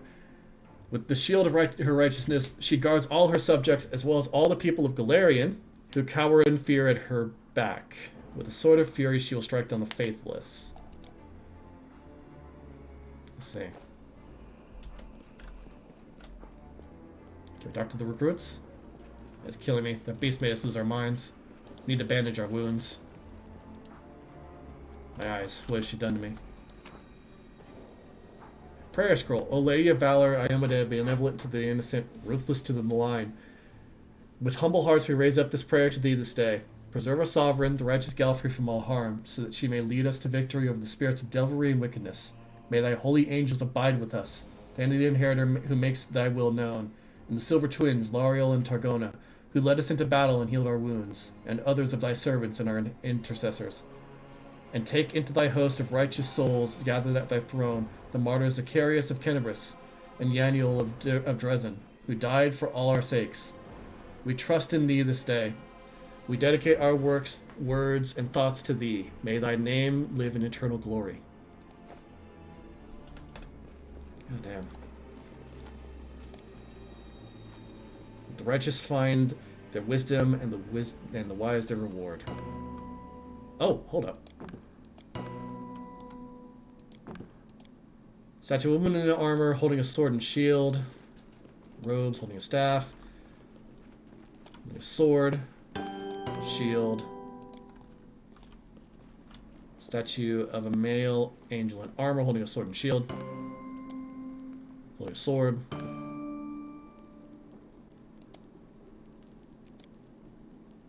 Hammer. Hang on a second. No, we got this. Oh my God, the image. Newest to oldest. Zacchaeus, Kenabris, and Yaniel. Oh, I see. It's the way that this works. Okay. Hand in the inheritor who makes thy will known. Silver twins, Lariel and Targona. And then it will be Zacharias, Kenabris, and Yaniel. Or yeah, okay, I see how this works then. So I think Galfrey is first, whose symbols are going to be the things over here. Yeah, okay, I see how this works. So, a statue of a woman in armor holding a sword and a shield. These are the symbols of Queen Galfrey. That's first. Because she is the first one listed in the icon. After that, it will then be the inheritor, who wields a sword and shield as well, as we know him at this point in time. The image is completely and totally messed up, but it is indeed this one. Next up is Targona and Lariel, the... Oh God, which was which? Lariel and Targona. Who was who in that one? God, it's tricky.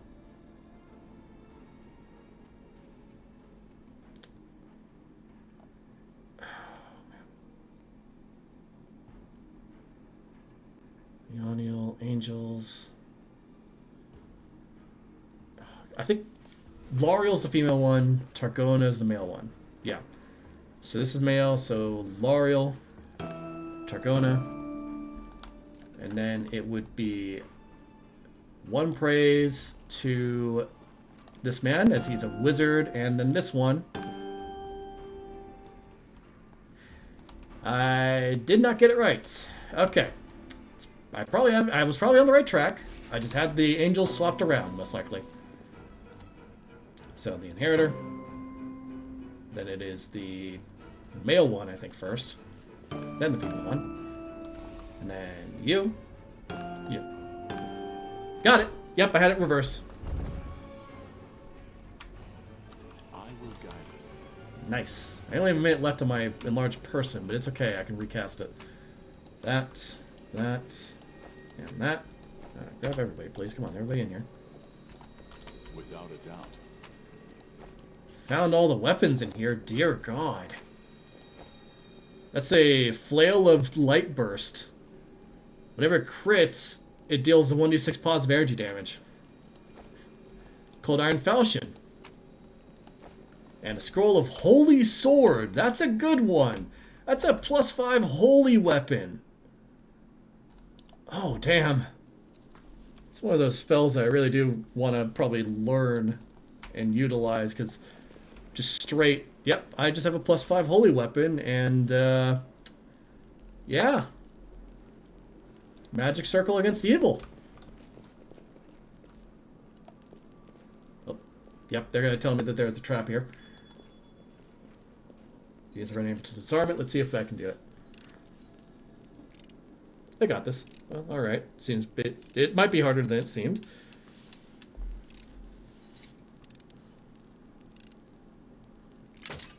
Oops. Like I just ran, like, no! Ah, fine, forget the oops. We avoid certain death by a hair's breadth. Oh, the way ahead is clear now. I just... Oops, right? Good God. A success worthy of praise. Some demons killed in the spot by a powerful flame. Yeah, there's a trap here. Okay, there is the Malady here, which is a short sword. I used this one a good bit when I was roaring. Causes sickens whenever it hits, I believe. On a failed check, essentially. Which is possible in a couple of cases. Just don't blame me. What? How'd you fail that? Oh, wow, you even rolled a 1. Okay. You got a good chance of this. This is my There you kind go. of work. Alright, so Shiny Dagger, Silver Spoon, Camping Supplies, Scroll of Targeted Bomb, Admixture. Not really something useful for me, but useful for other things. Don't fall into a trap. Yep, I see it. This is my kind of work. Alright, before I forget, let's swap out your weapon here. You can apparently use rapiers. That's interesting. Not that it's useful to you, because you use mostly daggers. And as such, we're going to give you, not that, the Shiny Dagger, because it is, one, a +1 dagger. And whenever it confirms a critical hit, the target becomes blind for a round. It's a very useful ability. Without a doubt. Blind is one of those effects that can be very... Oh, Cambion fighters. I need to absolutely just murder these guys in a surprise round, like now. Defeat is not an option. In particular, the Bard, because the Bard can do all kinds of things that will completely ruin the day of my allies.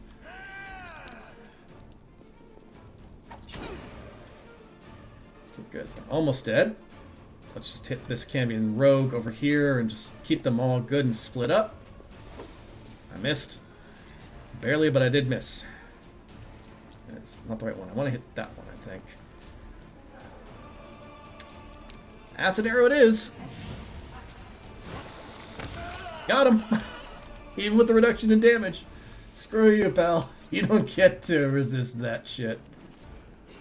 Should probably save that spell for later. I don't think you could charge him, or him, or him, or him. Yep, nope. So just move up to him.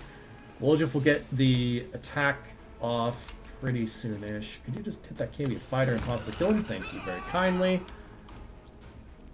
Woljif, you are now you gotta flank this guy and just murder him, please. Or Sela will do it. There we go. Alright. Just hit with an acid splash. It's honestly the best thing it could possibly do for you right now, Nenya. It failed its concentration check on that ability. Huh. It was gonna try to use a concentration check to do something and it failed. I missed as well though, so it's not so great. Let's just see what happens if I oh, down it goes. And it got back up, but I took an action of it, so yeah, that's good. Attack! Jeez, Troll. Just Troll just walks up to them and it's just, nope, you don't get to live. Okay, that did the trick. They're all dead. We did it. I'm over-encumbered, but we're not going to give two shits about that right now. Ah, yes. More of them. Alright, perfect. Wonderful. I love this so much. So great. So wonderful. Oh, hey, I found a hidden item. I found a secret door. That's funny. Why not both? The inheritor, guide my blade. Okay, just shoot, please. Nope.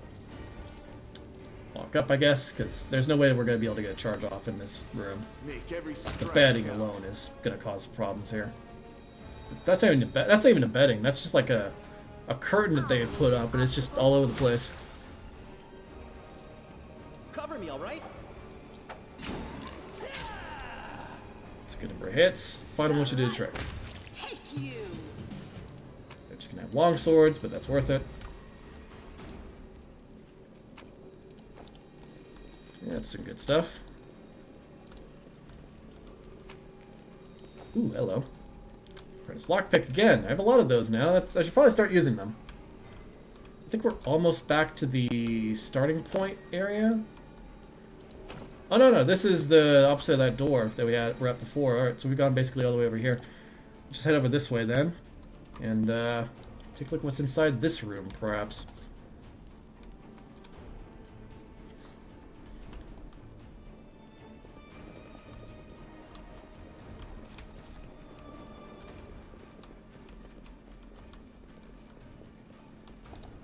Clear out the hallway really quick first. Yep, that's what I thought. Treasure. Pretty good, aren't I? There's an athletics check over here as well to get probably through this doorway. Let's hold off on doing that just for right now because there's two doors here. One that I want to open. The human body is a real treasure trove of invaluable ingredients. It is an alchemical laboratory all by itself, so to speak, ready for further research. Allow me to demonstrate some of the more impressive effects on you.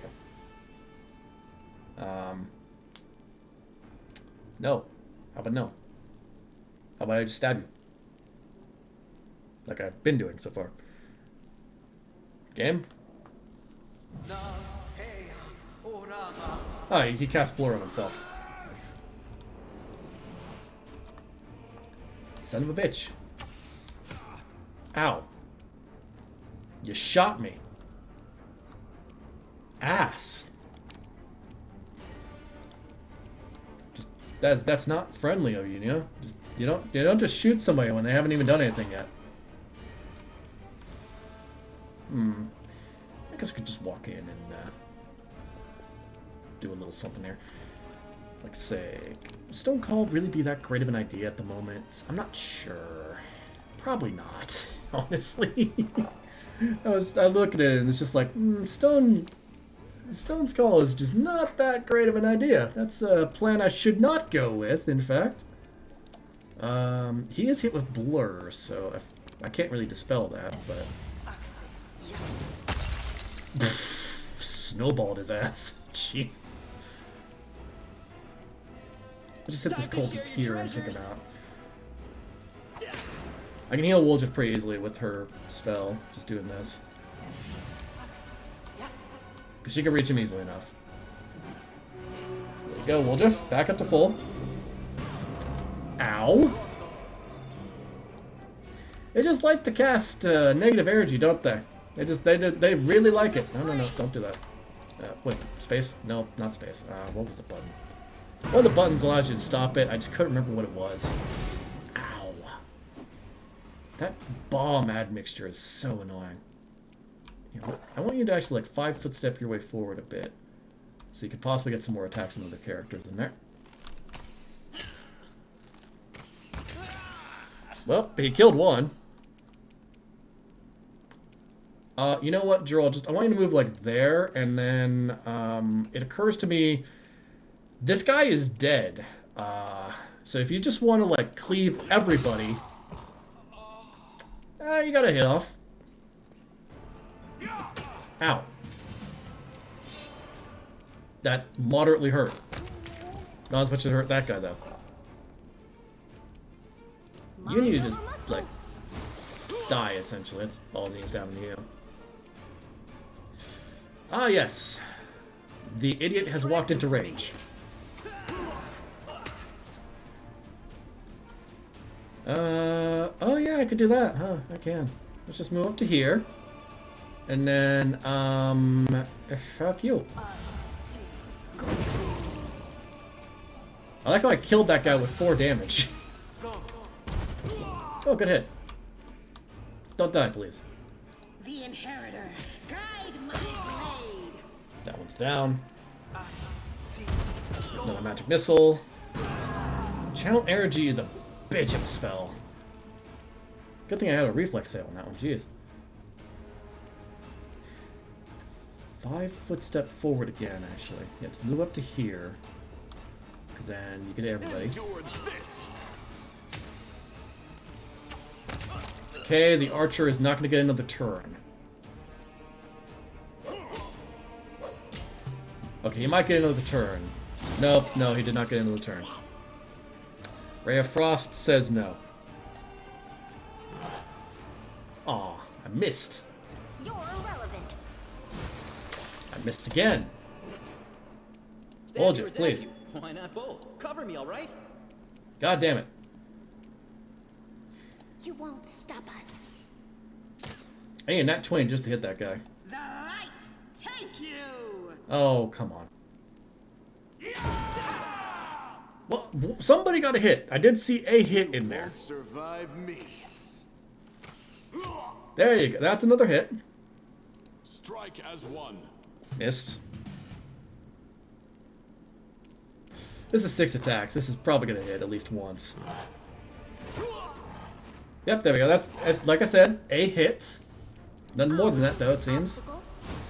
That's a miss. Well, if you have 3. Time to share your treasures. That's what I was looking for. That's a lot of death in this room. And that's a belt of dexterity. We know who we're putting that on. Hey, Woljif, here you go, buddy. 2 extra dex for you. That's just a golden medallion. Not really much of a bonus on that. Save against fire-based attacks. I mean, I guess I could equip this because I don't have another ring on. So that's fine. Also, there's this thing here, which... Oh, Cloak of Disguise. Oh, it actually works rather good on you, doesn't it? Extra stealth and resistance. Wonderful. While we're at it, Channel positive energy to heal all creatures in the room, please. Thank you. That'll help out with our allies as well. Maybe one more just to be on the safe side. Nope, nope, they were at full. Oh well. One yourself. Thank you. There's no Arcana check there. I'm going to actually use a apprentice lockpick on this door. Which, yeah, that was actually not necessary, but, you know. Sometimes you just gotta be careful. There's this thing over here as well. Somebody want to pick it up? Thank you. Tail Stinger. Lon, you don't want to be in the room, do you? There you go. Alright.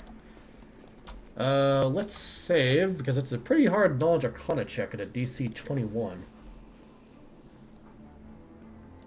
It went splendidly. Judging by the ingredients and devices, the alchemists of this laboratory were working on a very dangerous poison. Fortunately, they never got the chance to finish their experiment. Yeah, that's very much fortunate. Ooh, nice. 7 cure potions. Oh my god, so many items in here. Oh yeah, that's the good stuff. Oh, and there's a lever here, so this probably was another way I could have opened up the thing. I see. Well, that was a wasted lockpick, but it's fine. I have a lot of them, so... why do I only have 2 more? I should have more than 2. Okay, that was a kind of wasted one, but, you know. Ah, arrows. Lightened harness, huh? Leather barding increases animal companion's base speed by 10 feet and grants it one... Okay, then. Where that at? Hey, hang on a second. This thing errored a little bit. There are, like, actual gaps in the inventory, and I'm not sure why those are there. Where is the, barding? Hang on. Newest to oldest, please. Oh, this is it here. The heavy paws. No, no, it's not. Oh, this is on a critical hit. Oh, yeah, yeah. Oh, you can't equip that? No, you can't. You can. Because there's no reason for you not to. Wait, no, you can't equip. Hang on. You could equip it, but the game doesn't want to let you. Okay, and I can't even equip the lightened harness because the game doesn't want to let you. Maybe that's for rangers. And these are knee pads, not... Wait. I think the game messed up slightly on who could equip what. Because it apparently does not want anybody to equip heavy paws. This game can be... This is beta. This is beta. I'm sure somebody's reported that problem. Forwards. Right. So, athletics check to get through here. Thanks, Lan. You're so awesome, Lan. They are destroying artwork. I'm a paladin. This cannot stand. I'm a paladin of Shalid in particular. Is lacking. Prepare to die. I'll hit you.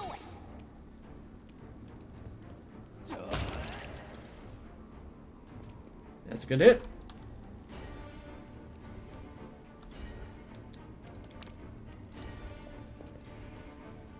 I apparently failed a perception check when I charged in there. I'm not sure what I missed, but I'm sure I'll find it out eventually. Wrong mongrel. Where are you going, Lon? Lon, what was that? What? Oh, no. No, it's back. The door problem's back. But in a way I didn't expect. There's a blockage. I know what the blockage is, too. It's the, it's that guy there. There's somebody inside the door that should not be there. You can see him now. That Crusader Wizard has basically gotten me and Woljif killed because he does not want to move out of the doorway. We could do nothing because he is there. Game, you've struck again in the worst way possible. Why not both? Now, if he would just move his ass, I could get the rest of the party in here to help out with the combat. But I don't think he's gonna wanna. Do not hold back. I think I get one more attack, huh? So yeah, Lon is now unable to do anything because this guy is just sitting there like an idiot. So I have to basically just wait my turn until he's done. It's like being a dumb. Move! Do not just stand there. Why are you like this? Where's your other guy? What happened to him? He's not dead. We should have one more person. Oh, goodness sakes. Cover me, all right? Thank you. I shall not falter. How did you get in here from all the way over there? No, no, no, no. You do not get to do this shit. Oh, there's another doorway right here. God damn it. Gotta strangle these goddamn idiots. It's like, yeah, thank you for blocking the doorway. That was fantastic. Without a doubt. The Crusader Wizards really should not be, like, combat allies. They do not provide enough aid to be worth it. Together we stand.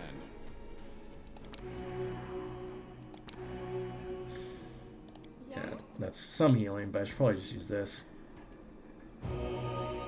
Yep, there we go. That's good. Definitely good. Yeah, that's 2d8 plus 5. She's at the point where she's casting the cure moderate wounds rather than cure light wounds with that ability. Oh, we have a... If I roll a 1, I'm going to be very upset. Because we have a plus 12 on this. A success worthy of praise. Good job. These broken bits and pieces are disfigured relics dating back to the previous Crusades. This historical evidence of events long past has now been destroyed by cruel claws of demons. Oh, these sons of bitches. Okay, we're in here now. And it, oh, there's a dredge. Did they really get the surprise round on us? I'm surprised. Ow. Oh, they were stealthed. I see.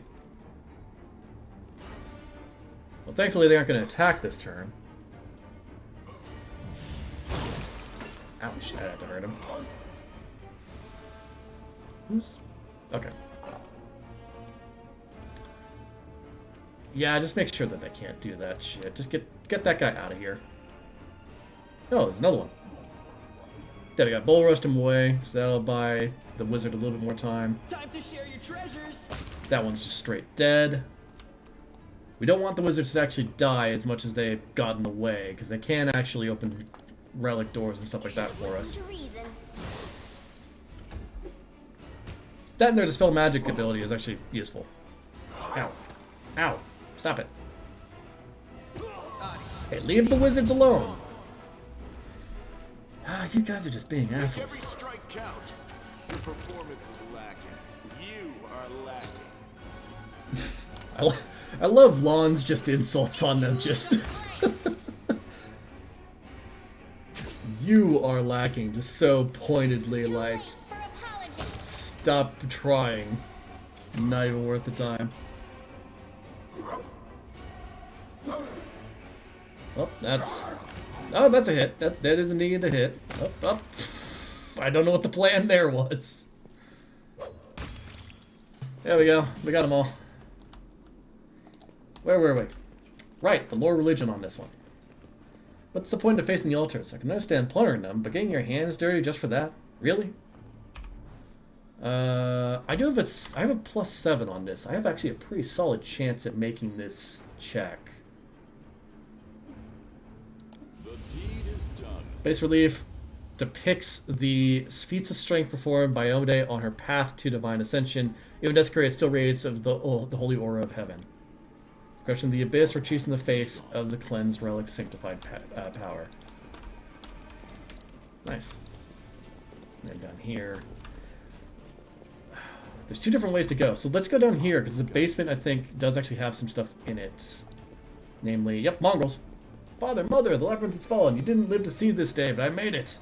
There's a ceiling here. Good. Legend didn't die. We are Crusaders coming to help. So yeah, they have come down here and they have basically attacked. So we can actually go into this room now. No time for debate. Okay, there's still some enemies in here. Oh, looks like it's just dredges, though.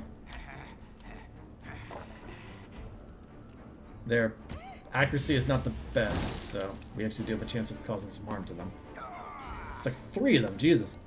Were they all just hiding in the sewer grate? What's going on here?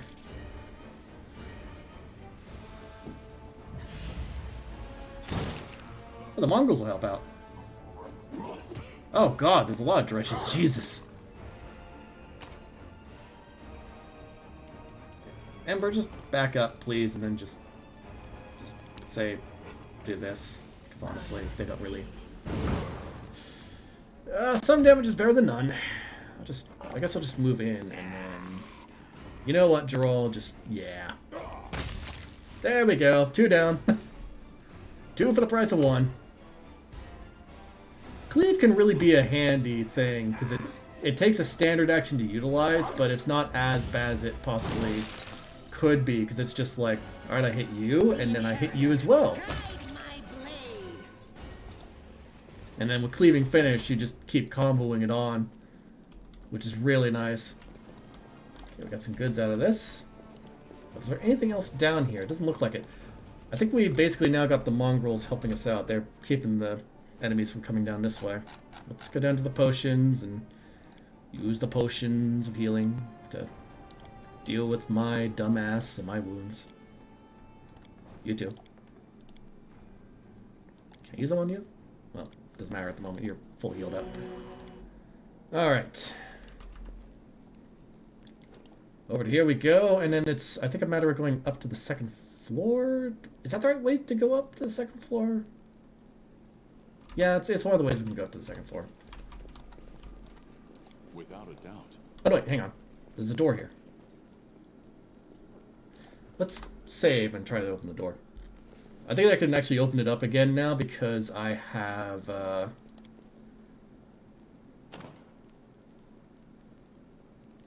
Oh.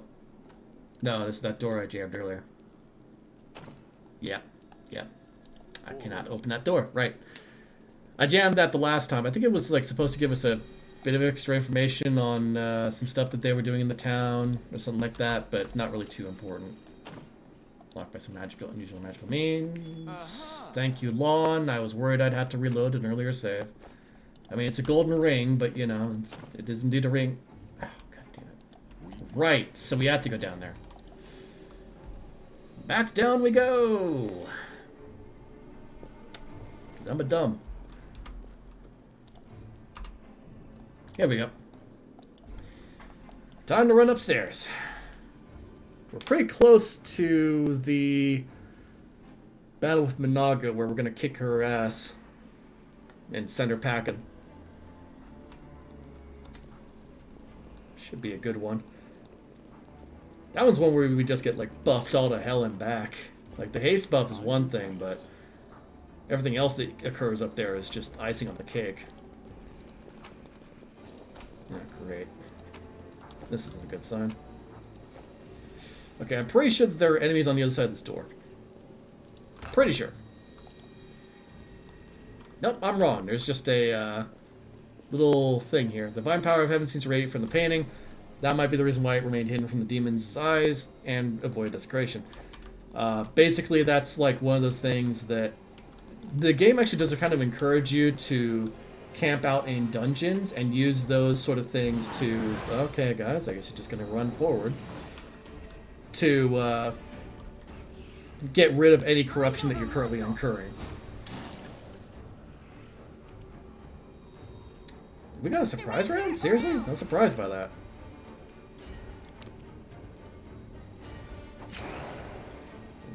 I was not expecting a surprise round at this point. I'll take it, though. I'll just move over and attack this guy so that I'm flanking everybody else, and that once I get a good solid kill on one of them, the rest of them will just tumble like a house of cards. Which is going to happen at this point. They're all not doing so good on their hit points. I can't charge anybody else, but I can at least get up to this guy and flank him. Make Geralt's big attack a little bit easier.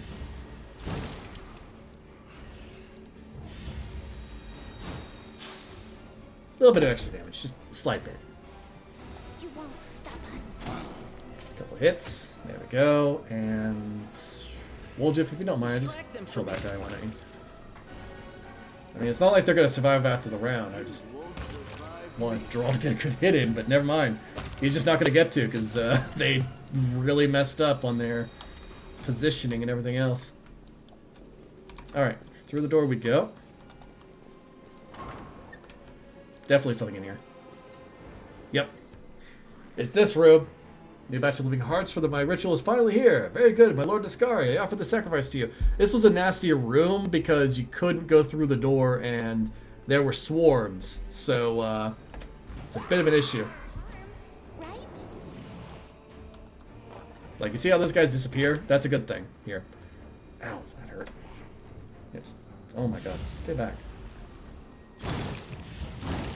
Well, that didn't do much, but I can at least kill these guys pretty easily. I'm going to get over to the other side of them just to be on the safe side here.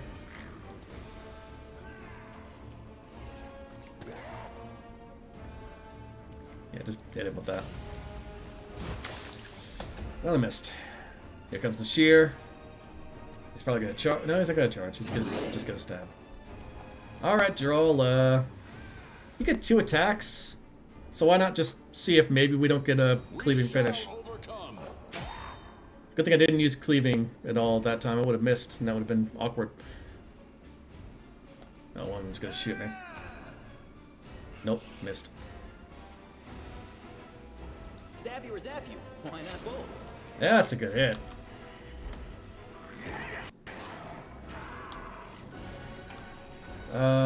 They cast Divine Favor. Okay, so we got a bit more time before they start summoning swarms of enemies again. Can't attack that one? Okay, you can attack that one. No glory without There we go. The shear is going next. Missed. I got a turn, so just hit that cut back onto the wrecker. Maybe we'll destroy him. Nope, nope. You know what? We're gonna go with 4 attacks this time, because, yeah. Yeah. That's the good stuff.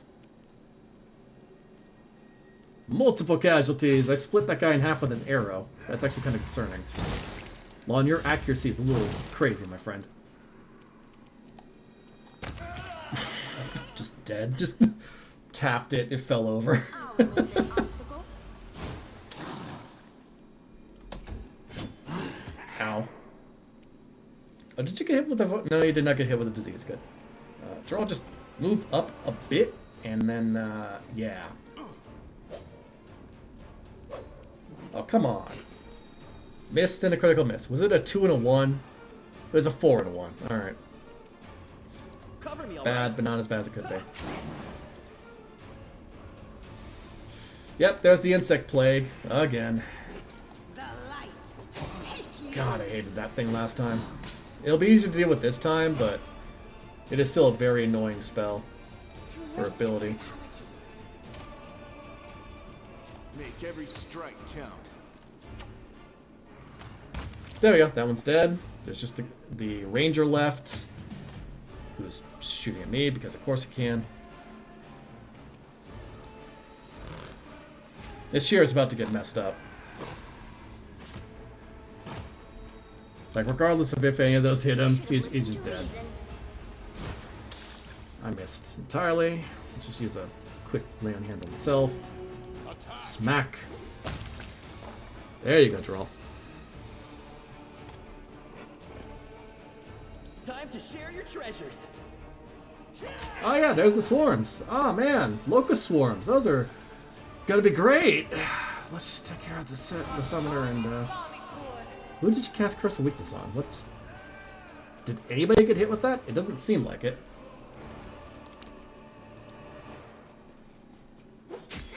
Good hit.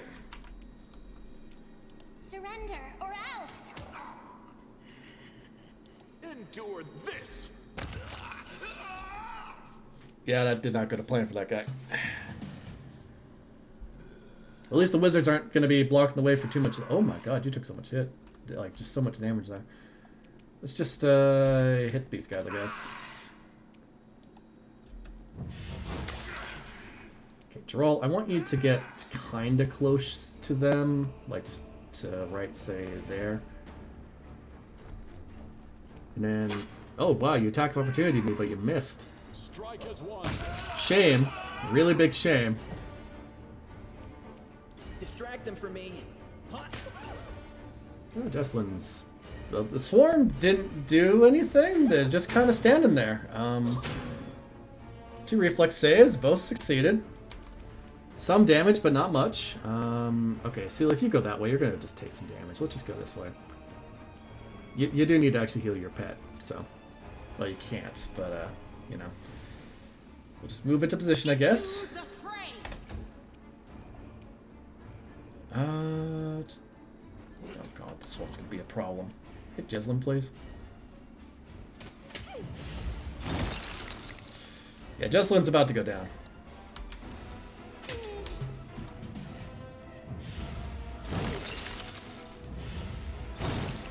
The Rays of Frost are just kind of stacking up at this point. Mind over muscle. Alright, Geralt, just see if you can't hit her. Do not hold back.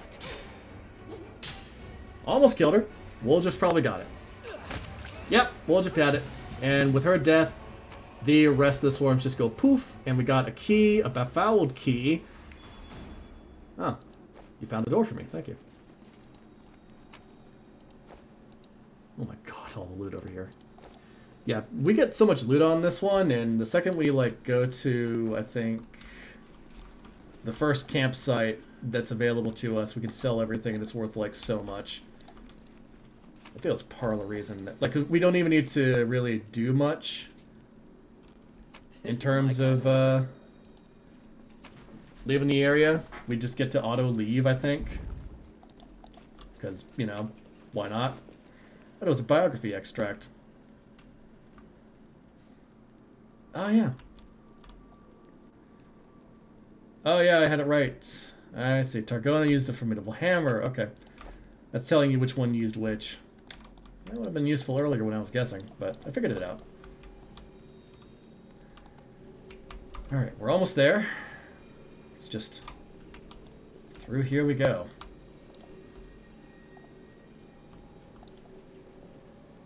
Oh, it's this. The idiots. Hey, who dragged all these barrels in here? Stop, you can't come in here. I was ordered to rig everything in here. A fine trick. Keep it up and I might invite you to join our club.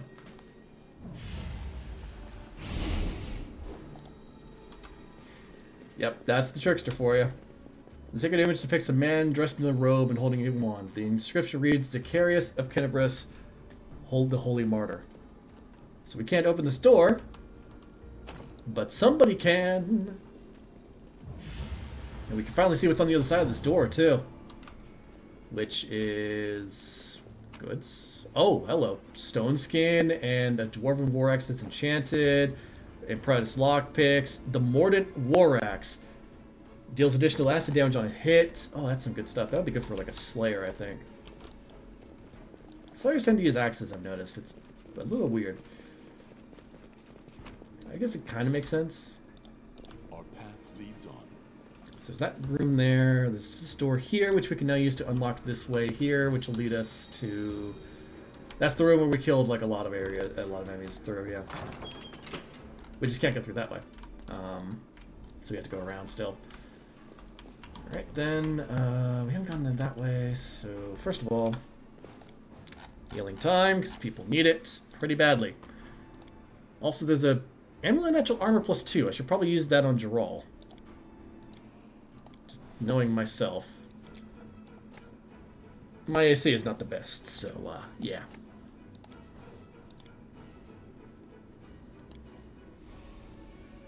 Still can't use Heavy Paws on anybody. It's so weird, like, you can't use Heavy Paws on just anybody. It's, I don't know what. Slight T-pose there for a second, I think. Okay, still getting the cloak resistance, though. Just can't use the heavy paws. Doesn't want to equip it for some reason. I don't know why. Well, it's fine. I can still heal them using the other ways. Like, animal companions cannot use healing potions. I don't know why. But the game just says no.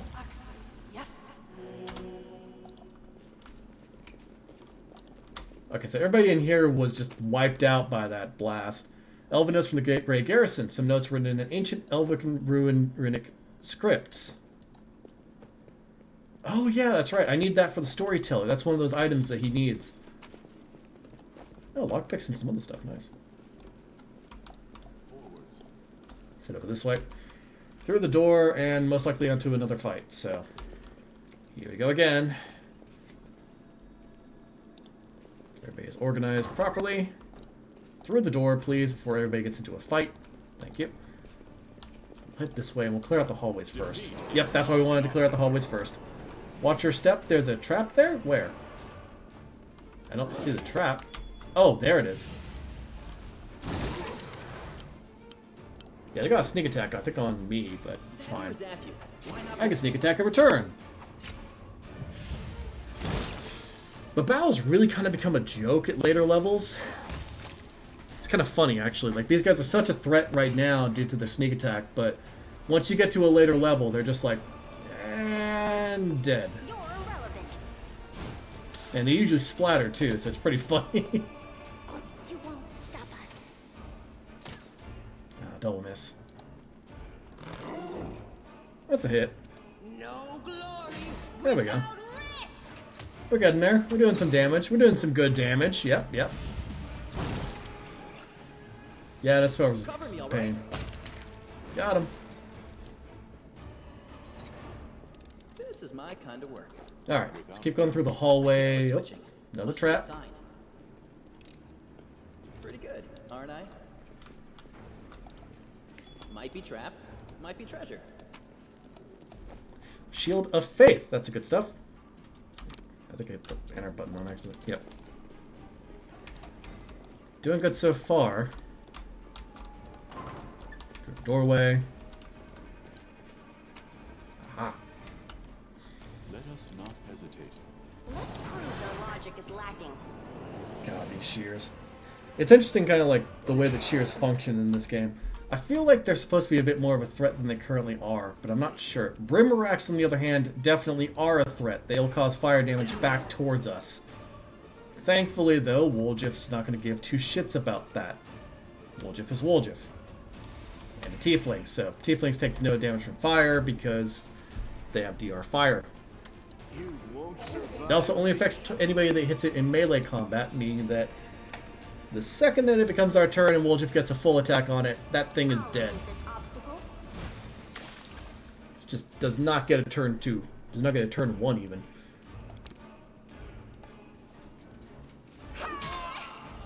Alright, so we have a cleric, a Camian cleric too, and that's not great. Oh, it gets to go too. Alright, we got the Brimerack and it dissolved into ash. Not again. Hate. I really do hate it when, like, there's no real reason to do it. Crossed the wrong month. It's just to piss off, like, whoever is about to kill them. At that point, it's just not that. There's no smart, intelligent play behind it. It's just, I screw you over with a little bit of damage. After all, move up to here, please, and smack. I crit for 51. God. It's gotta hurt. So that guy's just dead. Because he has, yeah, he took out his blade, and he's just gonna die on the next turn. Because he's at 0 hit points. Uh-oh. Oh, well, swap weapons, okay. Down he goes.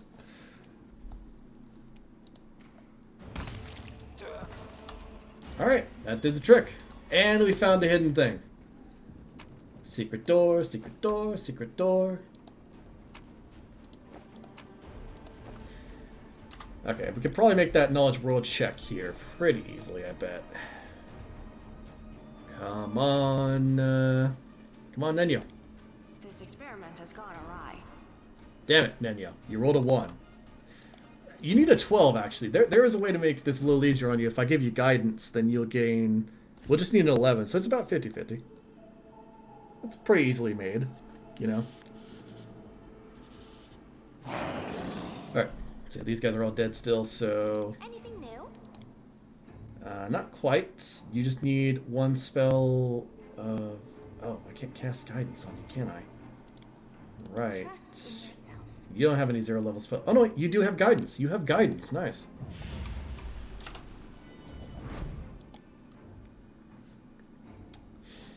I rolled a 4. Damn it. Nearly there. Probably one more try and I'll do it. I'm just gonna roll really lowly for a couple of times probably, is the thing. You're gonna just watch me just go like, why is this occurring? Why are all the rolls so low? I don't understand. And just complete and utter like head in hand. A failure is just a step to a success. 7. Getting there. I was nearly there. I just needed 4 more than that. God damn it. Oh, man. I swear, this is like all my luck when it comes to D&D. It's just like, alright, I'll re-roll. 1 higher. This war must Like, end. one of our players last night, actually, when we were playing the game, playing Crimson Throne, It went splendidly. flubbed a check because they rolled once. Went, no, I don't want that. I want a bigger one. Rolled a second time, it was 1 lower. Just, you know, the ultimate screw you. These strategic maps offer many intriguing details about the movements of the Crusader army. The demons must have thoroughly studied them before destroying them with their claws and splattering them with blood. Yeah. That... Well, I mean, you would think so, but they are demons, and there's a pretty solid chance that they This is my kind of work. did not do any of that. Oh, so this is just a hidden doorway down. Oh, this leads to that other door that we knew about.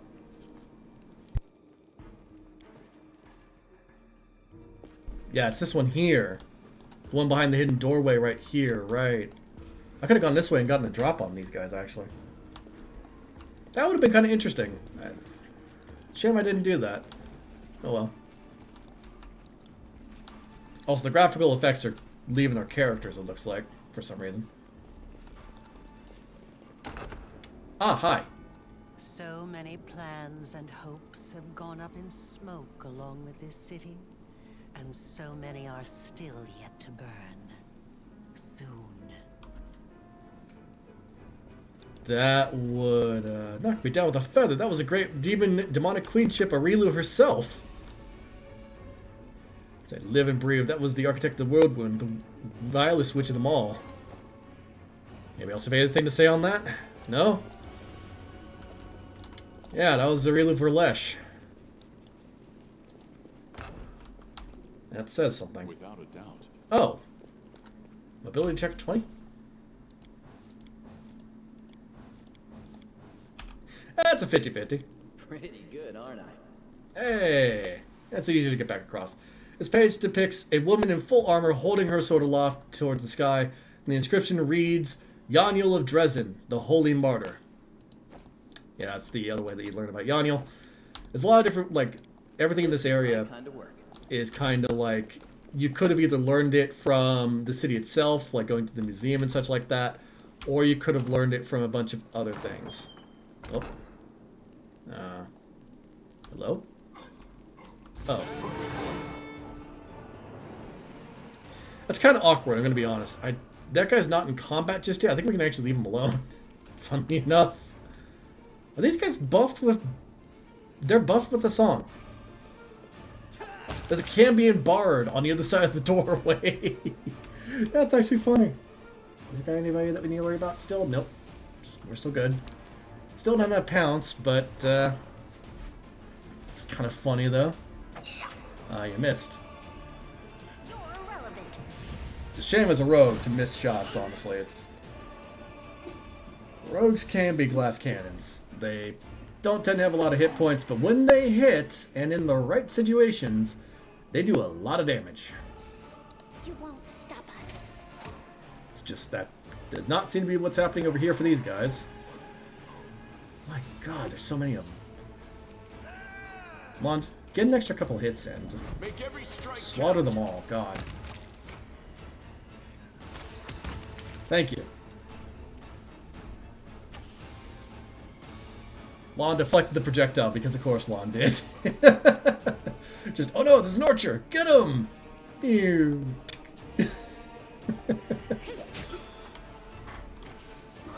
No shots on Lon.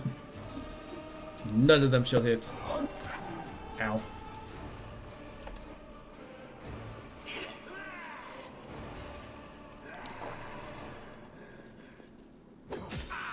Okay, I got a hit in. Didn't kill, but it's fine. We got it. We got it. 1, 2. I didn't get all the hits in. Ow. He stabbed Zenith. The bastard. I'll remove this obstacle. Almost got them all. Just need to do a couple more hits. Again, this is where Geralt's ability to like cleave really comes in handy. Or just like anything that gives you extra hits. This is the area for it. Just so many enemies all in a line. All of them trying to get hits in and everything else like that. It's just perfect for trying to clear out the group with a cleave. Geralt, if you don't mind, just move to there. We shall overcome. Probably should actually just use the basic cleave ability rather than the other stuff. Oh well.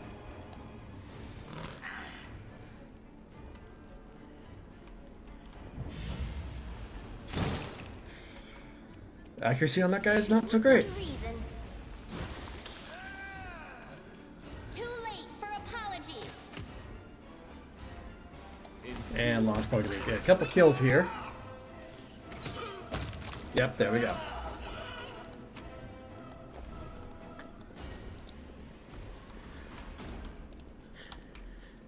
Ah, this was a bunk room, I see.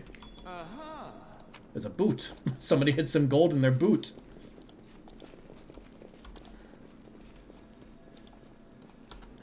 Alright, so there's still enemies around the corner. Once again, though, let's just do a little bit of healing. Use that. Use that. Use that. A little bit more, please. There we go. That's good. And I need to use some healing on the animal companion.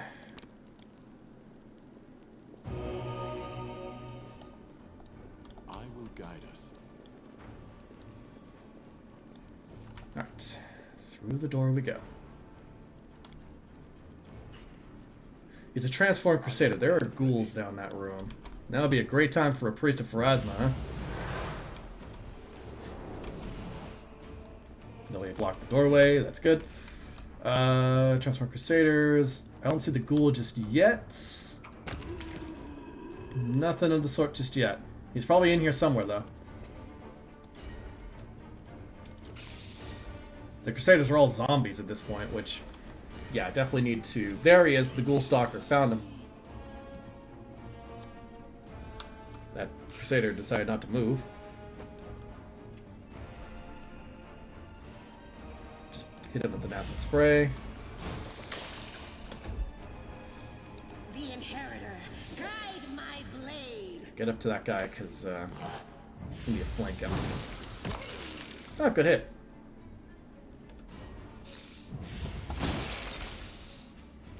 You won't survive me. Almost got him. Yeah, he's looking pretty low on hit points now. Surrender or else. Oh, good crit.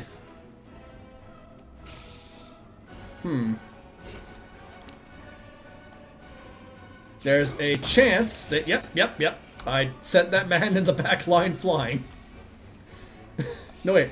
I think that was the ghoul stalker, wasn't it? That was indeed the ghoul. No. So, I killed one, hit another. I got 3 kills in that single swing. Jesus. Distract them from me. Oh god. That one's dead. That was not going to hit no matter what. That's the thing with zombies. Zombies really are not that much of a threat. It's just they have a large number of them, essentially. That's like the thing with them. Whenever you face a zombie, if there's a large group of them, that's when they start to become a major threat. But this wasn't really enough of a number to be a major threat. The other thing is that they are very slow. Let the gods embrace you. Our path leads on. Okay, lower religion check. Here we go again. I'm pretty sure this is basically just like a ritual. Oh my god. I don't like to save scum it, but sometimes you just gotta. Because there's like, it's worth hundreds of XP. That's the only reason I do this, is just because it's like, I failed to check. I lost out on the XP. This task is beyond me. What is the difficulty on this one? Oh my god, I need such a modifier to hit this. I just had to leave it. I don't think there's any way to increase that check, too, because I think this knowledge in particular... This is a Lord's check, so it's a wisdom-based one, if I remember right. Which is a bit problematic. Let me see here. What can I do to increase Droll's check? I could give him a divine ability. Like, not divine favor. No. Cure light wounds. Good spell to have, but... Fairy Fire, Fire Belly. Fire Belly is an interesting one. Holy Sword, Light Wounds. I should actually put that onto his like thing, just to be on the safe side. Oh, God, there's like nothing I could possibly cast. This is a reduced person. No, it's a large person. Bless Weapon. Bless. Bane. Blindness. Curse of Weakness. Delayed Poison. Do we have any vials of anything here? Bears Endurance, but not what I need. Is there like one that's like Bless? Well, I guess Bless would give me... That's a morale bonus on tackles and saving throws, right? That's not going to help. The only thing that's possible is just like to hit him with a guidance. That would make it a little higher. And then it's possible that Draw could pull it off then. What was the check? Ah, screw it. I know what it is. It's a ritual to make undead, but they don't want to... Why did you drag me here, you wench? To mock me one last time? Go on, finish me! Drink my blood, devour my soul! Just get on with it. Let me die at last. Staunton lies on the floor, wounded and glaring at Managa with loathing as she leans over him, struggling to speak through his cut lips, the dwarf rasps. Staunton, light of my life, don't be so silly. I could never hurt you. I brought you away from the battle to save you. My love, you don't belong in this grubby city where everyone hates you. Come away with me. You know I have always loved you. Bullshit. She also cast a healing spell to close his wounds. You lying filth! You have the gall to say that to my face? But it was you. It was all you. You're the reason I lost everything. You're the reason why everyone despises me! So it was me who brought shame upon you in front of the people you called friends? It was me who mocked you year after year, spat on you, forced you to do dirty, demeaning work like you were a drudge, and not the bravest of knights. No, it was all of them, the Crusaders and their witless queen. If you remember the day Dresden fell, I asked you to be its new ruler. You refused, of course, you and your principles. But look what's become of you. There's a fight going on down there. They talk about love, but they are really talking about a terrible disaster. Like an earthquake, or a hurricane, or a shipwreck. I'm sorry to say that there is truth in the demon's words. The Crusaders really have treated him terribly. I say this as a criminal who has been forgiven by other knights of Iomade. But like all demons, she has built a mountain of lies and deception upon this one grain of truth. My offer still stands. Come away from here, my love. You will rule Dresden as a king, and I will be your queen. What are you hoping for, demon? Staunton is loyal to the Crusader cause. He won't succumb to your lies. There's no bigger lie in all of Galarian than your beloved Crusades. A century-old delusion encouraged by your disgraced queen. The only thing that is true is my love for you, my darling.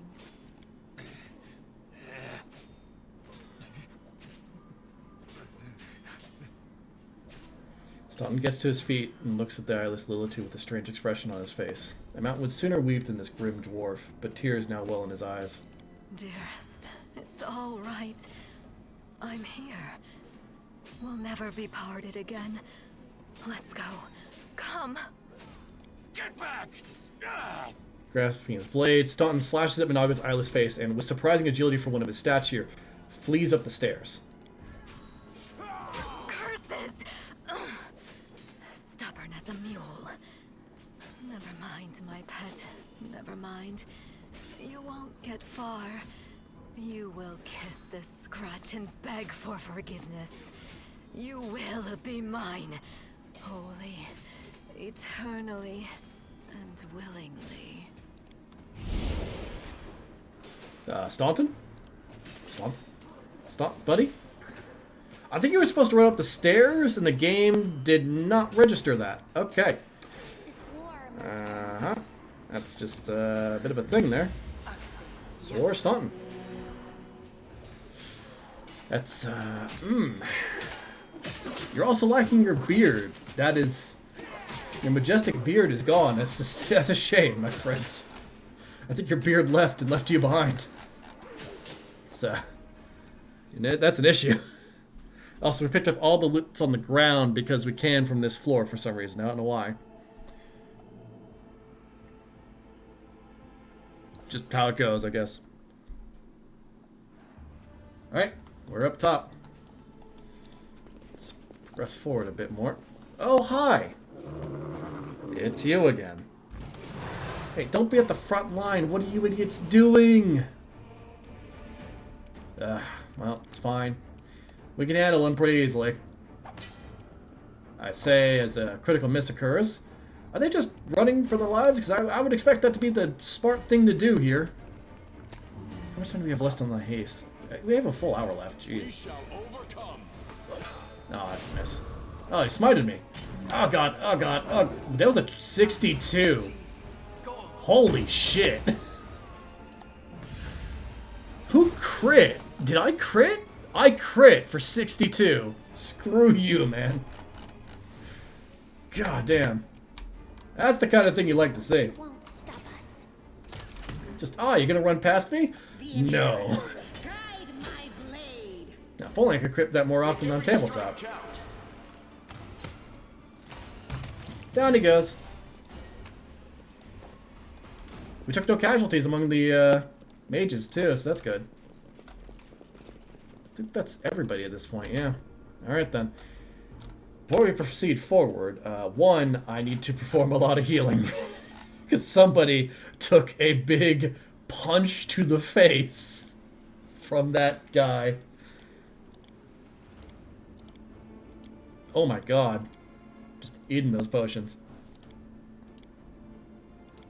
And then, I think I'll do it. Just to be on the safe side so we can get this done as soon as possible here.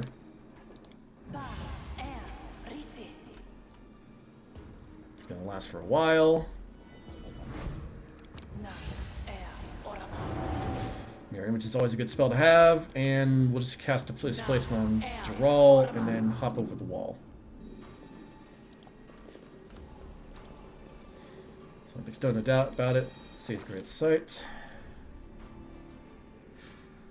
Upon entering the chamber where the vanquished wardstone resides, the Crusaders could have expected many things: an ambush, deadly spells, or a horde of enemies, but not an empty hall, still and silent, with no Minago or her henchmen. Only the obelisk and glimmers of light dancing on the dirty floor. But then again, all is not as placid as it seems. Drawl once again hears the seething core. This time, the voices sound louder, more insistent, one step after another, and suddenly Drawl sees the wardstone not as it was a moment ago, but somehow completely different. It is no monolith emanating light. It is a cage made of pure energy. The place where Discari struck looks like a festering wound, from which tendrils of dirty red and purple darkness creep throughout the entire artifact. And there, inside, 2 hosts of flaming warriors are locked in battle. One is light, the other blood red, but they are all waiting. For what? Harkening to the Light Warriors' words. The Light Warriors speak of duty, service, and sacrifices made. Their words reveal the truth of the wardstones. Each one contains a host of angels, volunteers from heaven who committed to this indefinite imprisonment in order to guard mortal kind from the demonic threat. They make no complaint. They ask no easing of their burden. If the goddess and her herald offered them the same choice again, they would consider it the ultimate honor to sacrifice their freedom for the cause. The angels know Discari's evil plan. When the last of the Light Warriors falls, the wardstone will become a deadly explosive that will destroy everything around it, and the other obelisks in the chain will meet the same fate. The Light Warriors pray for help. They plead for someone to strike down their fallen brethren. Those who succumb to the demonic corruption are already beyond salvation. But if they are stopped, it will allow the wardstone to heal and the light host to continue its duty. The crystal chisel discovered in the ruins of Kenabris is the ideal weapon for this task. It will cut out the corruption along with those who have succumbed to it and restore the wardstone's full power. The eyes of the Aeon, until now slumbering peacefully in the hero's soul, awaken. They urge the hero to look upon the wardstone through them. The Aeon's eyes wish to see. Well, let's harken on to the Red Warriors' words first. The Red Warriors speak of pain and lies and disillusionment. Their words reveal the truth of the wardstones. We already know about that. Well, actually, it's worded differently. The barrier surrounding the world wound is built on the bondage and suffering of countless angels. Every injury dealt to the wardstone, these angels experience as physical agony. The pain is driving them insane. Deceived by the hollow platitudes about duty and service, they suffer torment day after day for the sake of ungrateful mortals who do not even know their names. Enough. The Red Warriors know that their blades, now turned against their former brethren, hasten the triumph of Discari and his servants. Once the wardstone has been wholly conquered by the corruption, it will become a deadly weapon under the demons' control. Some of the obelisk's prisoners beg for freedom, while others pray only for death. But they all agree that this existence is unendurable. The crystal chisel, discovered in the ruins of Kenabris, is the perfect weapon for a massacre. It cannot force open the door for those who wish to escape, but it can destroy the wardstone along with all its prisoners, willing and unwilling. None will be able to claim victory, but all will be gifted with a merciful death that will end their suffering once and for all. Look on the angels with the Aeon's eyes. The eyes of the Aeon pierce through essence, matter, and time, and reveal the truth of the wardstones. The stones are just as much a perversion as the world wound itself. The demons are not of this plane, but this did not give Iomade and her herald license to disrupt the balance still further. By imprisoning untold numbers of angels in stone, a crime committed in the name of good does not offset those committed in the name of evil. It only multiplies the harm done to the cosmic order. Gotta make a decision. There it is, the fate of 2 angelic hosts, faithful and fallen, and the fate of Kenabris, perhaps even all Mendev, now rests in the hero's hands. How will he proceed? Whatever this crystal chisel may be, its power is great indeed. It can destroy the stone along with all its inhabitants, or it can mend it by killing the angel defectors within. What it cannot do, alas, is free those who wish to escape, and keep the stone intact for those who wish to remain. The Aeon's eyes perceive a solution to the goddess's tinkering, one that will cost no lives. One strike with the crystal chisel at the perfect point, and the stone's magic will be destroyed, and all the angels will go to the rightful place, to heaven or to the planes of chaos and evil. The remnant of the Aeon's power draws all that is left of the Aeon's existence to the hero, urging him to put things right. But somewhere deep within the hero's soul, the familiar ire sees endless rage, unbridled hatred. What will happen if it is unleashed here at the stone? So there are 4 different paths, or 4 different paths here. There is the good path, the lawful path, the other lawful path, and the evil path. So there's a lot of different options. including the one where you just refuse it all and destroy the wardstone itself.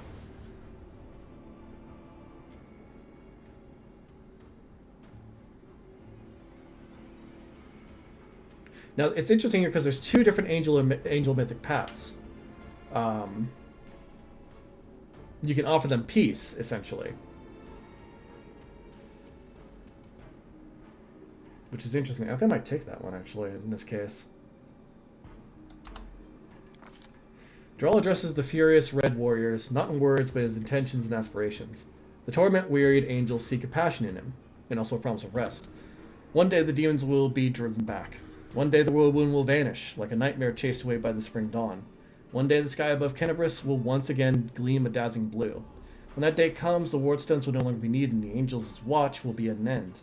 Overcome by this vision, the Red Warriors drop their weapons. With bowed heads, they say words of farewell and fall into a deep sleep, one that will not be broken until the day this promise is fulfilled and they regain their freedom. The injury inflicted by Discari still gleams scarlet within the wardstone, but the spread of corruption has been halted. The obelisk fills with vital healing light. The Crusaders succeeded. The angels' battle within the wardstone has ended, and the threat to the entire chain of stones has been eliminated. Of course, this has won no guarantees of safety for the future. What happened here can happen again. The Mendevians can no longer rely on Iomede's gift as they once did. But the danger is past for now. Unable to bear such a flagrant violation of the laws of reality, magical eyes of the Aeon fade away for good. Yeah, that just happens no matter what you do, pretty much.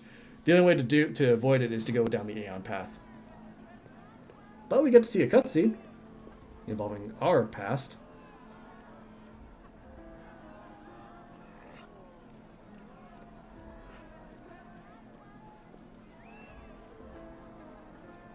Look at them, Suture. They're rejoicing like children. The storm is coming and none of them sees it.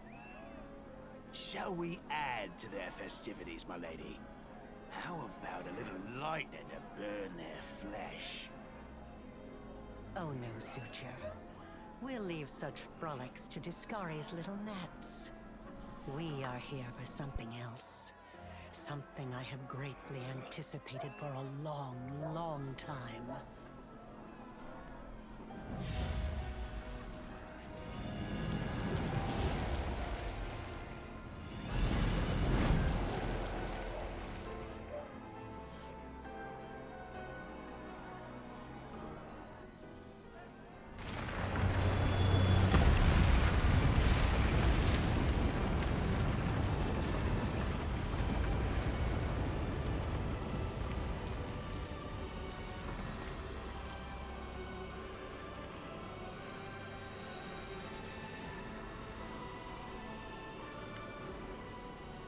The blisteringly vivid memory releases you, and you return from the depths of the past to the present.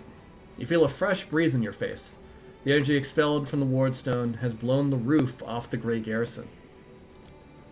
The wardstone's energy suffuses you, and through you flows into your allies. What curious sensations. I feel myself being inflated with power like a balloon. Oh, how unscientific of me. I must investigate this phenomenon further. What are you doing here? How? Ah, I see. Tricks from your pathetic goddess. So even Iomade will resort to dirty tricks when you have her cornered. Don't celebrate yet, mortal. There's no one to hide you from me now. Look, you're already wounded. Pathetic mortal. I'll have no trouble finishing you off now. You'll die anyway. Looking down, you notice the wound on your chest is opened up again and is bleeding as if you were hit by a sword. But there is no pain. All you feel is power filling you. Right before your eyes, the edges of the wound start to join and heal until it closes fully. Managa's face twists in frustration. The other thing was basically just, like, how did Managa get here? She doesn't rush into the chamber. She's been here the whole time, but some unknown spell has stopped you and your enemies from seeing each other. Yeah. My god is, Shalin? I'm grateful to Iomade for the help, but you have it wrong. Oh well, it doesn't matter. I'm about to kick your ass. The demoness looks formidable with her entourage around her, but her threats ring hollow to you now. You look at her and feel like a titan looking at an ant. Overwhelming, all-conquering power fills you. What, that little demoness? Those irritating hordes of the abyss? The gods themselves are your only equals now. And now you will answer for your crimes. There is only one law in this world. Strength. And only one crime. Weakness. Be honest. Do you really think you have strength on your side? Yes. I have haste, I have the power of Shalim, and I have an enchanted glaive that's talking to me. Gotta be honest here, you're kind of the least crazy thing in this room right now. I knew a woman who thought the same thing. It never led to anything good. Your goddess sent you to die. You think that's a victory? All you've done is postpone the deaths of all the other mortals. And not even for very long. But your wait for death is over. You won't see what I'm going to do to your little friends, because I'm going to kill you right now. We are the light. They are the darkness. And time to... Oh wow, we have a surprise? Why do we have a surprise round? No, you should not give us this power. Oh no. We're actually at full strength too, so... Yeah, no. Why don't we mess them up a bit? And enjoy a little burning arc. Oh man.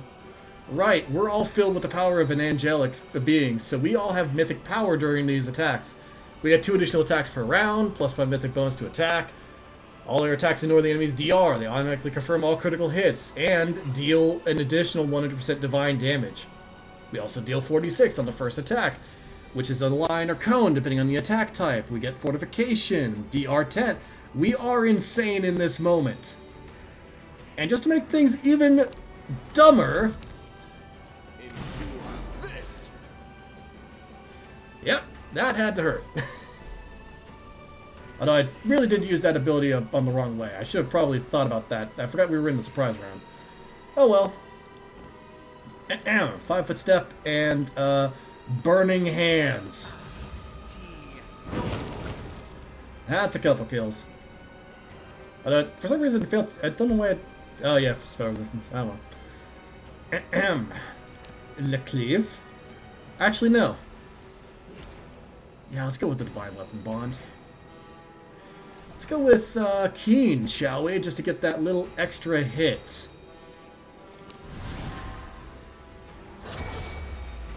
Ooh, I like the animation for that. It's nice. And...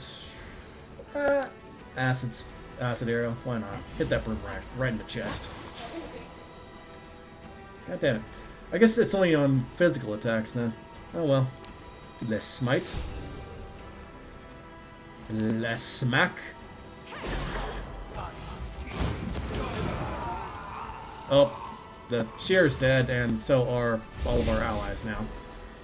I think. Yep.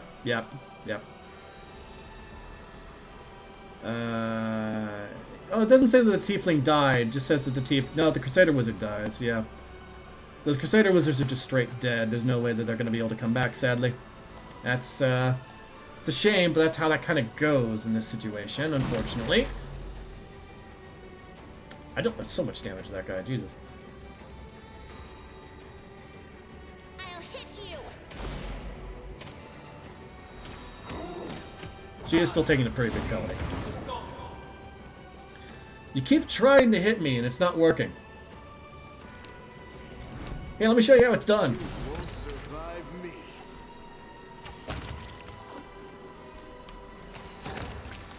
So how's it feel, Minago? You're out of allies. They're all gone. Tiefling, what are you doing?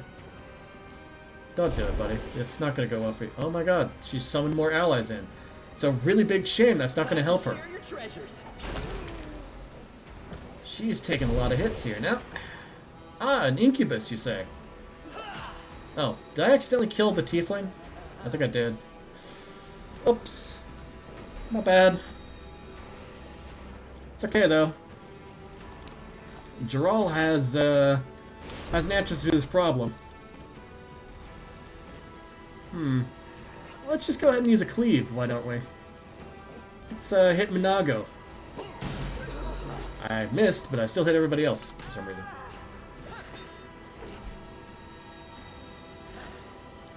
Acid Splash. So Acid Splash apparently is just not a line attack for some reason. I guess it's just like base attacks. You can't use any magic in this situation. Oh god! It was a lightning bolt! The lightning bolt of fuck you! Out of our way. I thought we ignored DR. Oh well. Too late for apologies. And he's dead.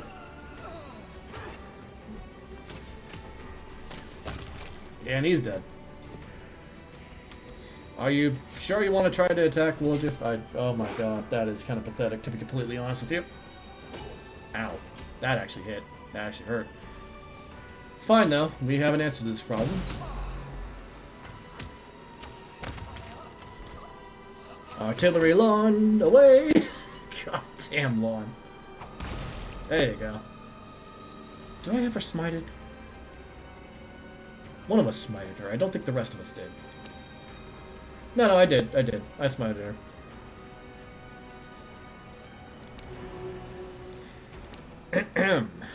Good day! Well, the rest of the attack does hit, so that's actually the good thing about it. Because you do a conal attack, but also a line attack. That's interesting. It's like... Oh, God damn, that hit. That had to sting. Holy shit! How are you doing that? Where is your power coming from? All traces of Minaga's bravado have disappeared, and her voice now trembles with panic. God, I love those hits. Minago! To me! Staunton, my darling. I knew you'd come back for me. Shut it! Get over here now. Get behind me. If you want to finish her off, you'll have to step over my dead body first. Killing me won't be a challenge, I know. But I can last long enough to give her time to escape. Not gonna let him go.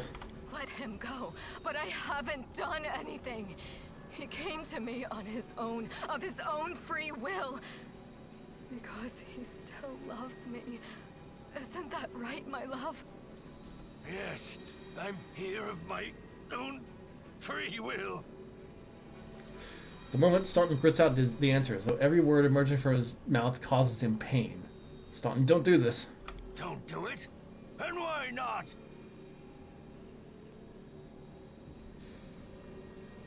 What'd she promise you for your betrayal? Dresden? You must know that's a lie.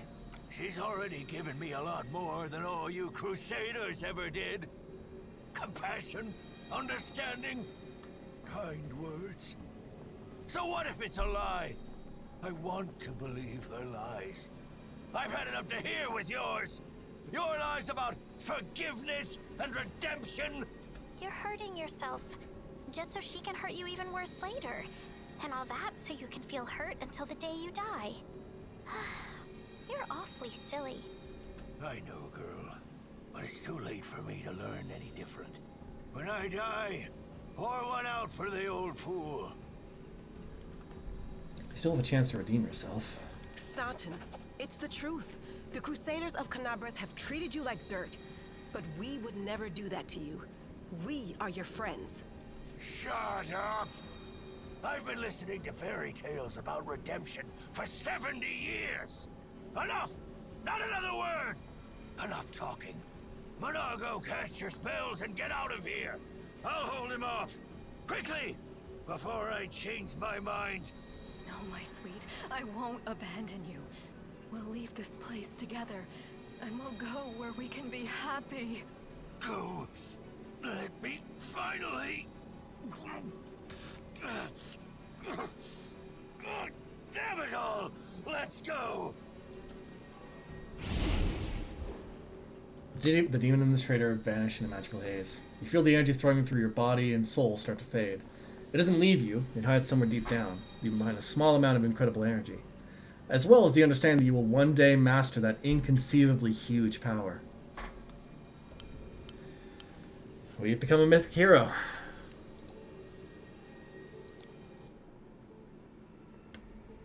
Oh, there's actually like a... Oh, okay. They added artwork in. Nice. There's a couple of locked ones. Oh, there's a lot of locked ones, actually. So I know that one of those is Aeon. There's Trickster, Demon, Zada, Angel. I know that there's Dragon. We can't go Demon because we don't have access to that one. Well, we can go Demon, apparently. Wow. So there's Dragon. It's one that walks. Wait, 1, 2, 3, 4, 5, 6? Hang on. That's not right. Dragon, one that walks. The Aeon. And then there's the mythic path that doesn't have a select one. Like the one where you basically become a mortal hero. Lich. What am I forgetting? What Wrath of the Righteous mythic path am I forgetting? Wrath of the Righteous mythic paths.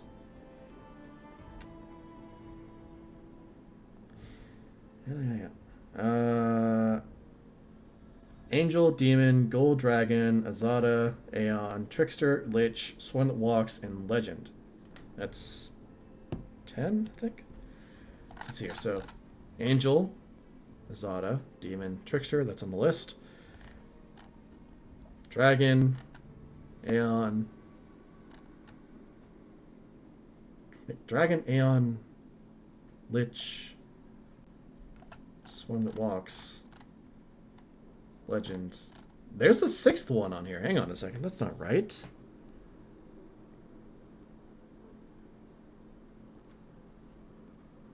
The heck?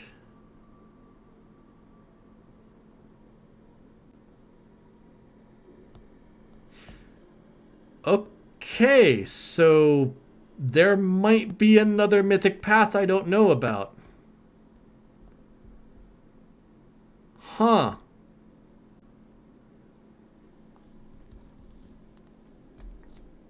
Like, just to make this clear to everybody here, Mythic Hero does not set you into one path. You have to pick one of these, but Mythic Companion, Angel, like, the Mythic Companion is not one that you pick. That's for your companions.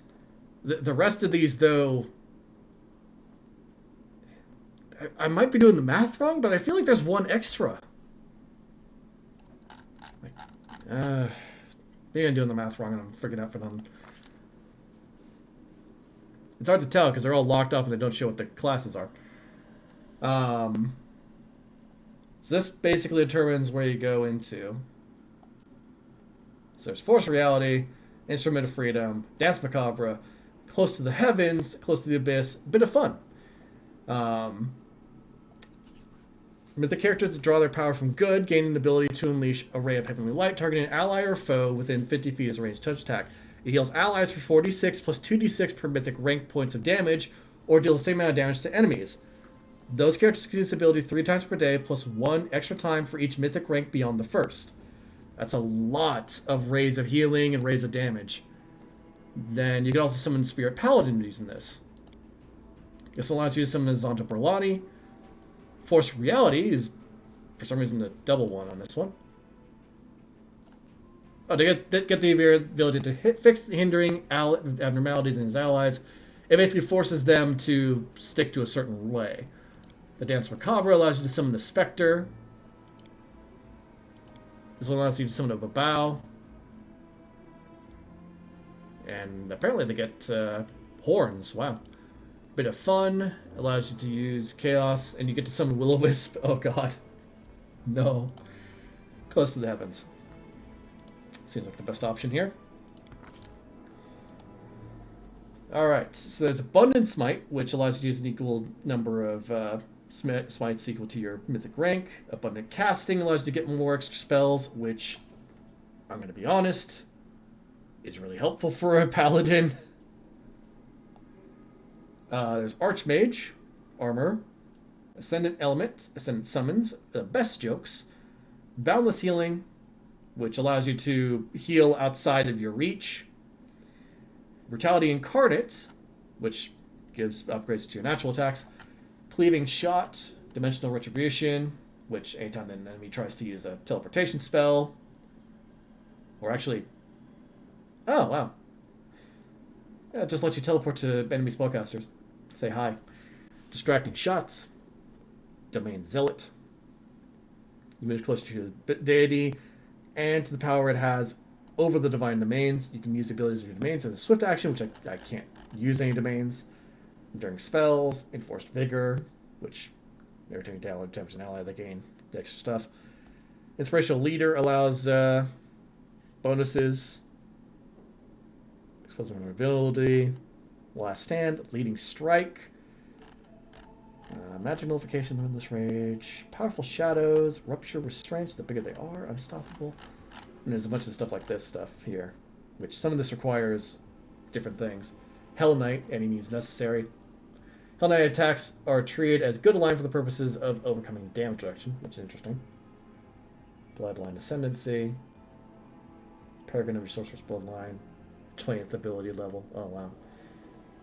Judgment Full Reservoir.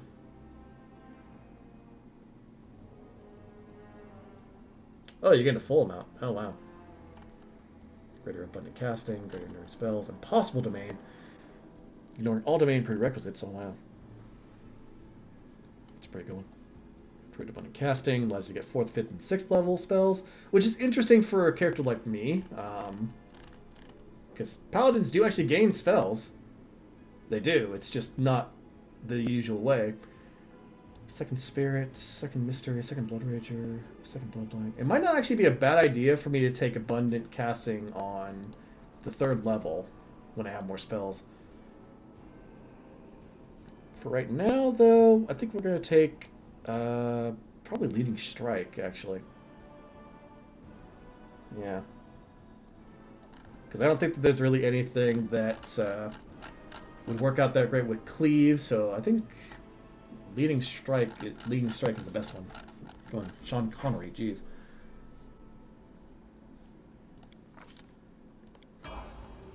That's for you. You're picking Ever Ready. Whenever you make an attack of opportunity, you gain a bonus on the attack roll and damage roll equal to your mythic rank. Okay, this is for you then, huh? I guess since she is supposed to be the frontline fighter, that does somewhat make sense. It also doesn't stack as much with Leading Strikes, that's good. So you gained Abundant Casting, makes sense for him. Abundant Key, he's going to gain a lot of key. It's just, most of the key is going to be really high. Is restless. I wonder why. So, no longer prevented or reduced by resistance. So yeah, Ascendant Element is great right now because Ascendant Element makes it so that kineticists are incredibly viable in this campaign. Oh, I do damage? You have resistance? No, you don't. It's really useful. She's gained Abundant Casting. Makes sense. Okay, they fixed it so that the Mythic Companions do not gain Mythic levels. That's good. There's actually a thing that allows you to give Companions Mythic stuff, so... Let's head through the door. Ah! Shit, that's a problem. Well, alright. Wait in descending order, please. Keep that. No, so, get rid of that, I mean. Keep that. There's a lot of these hide or studded leather armors, and the leather armor, I could drop a lot of that, I think. Same thing with these shields.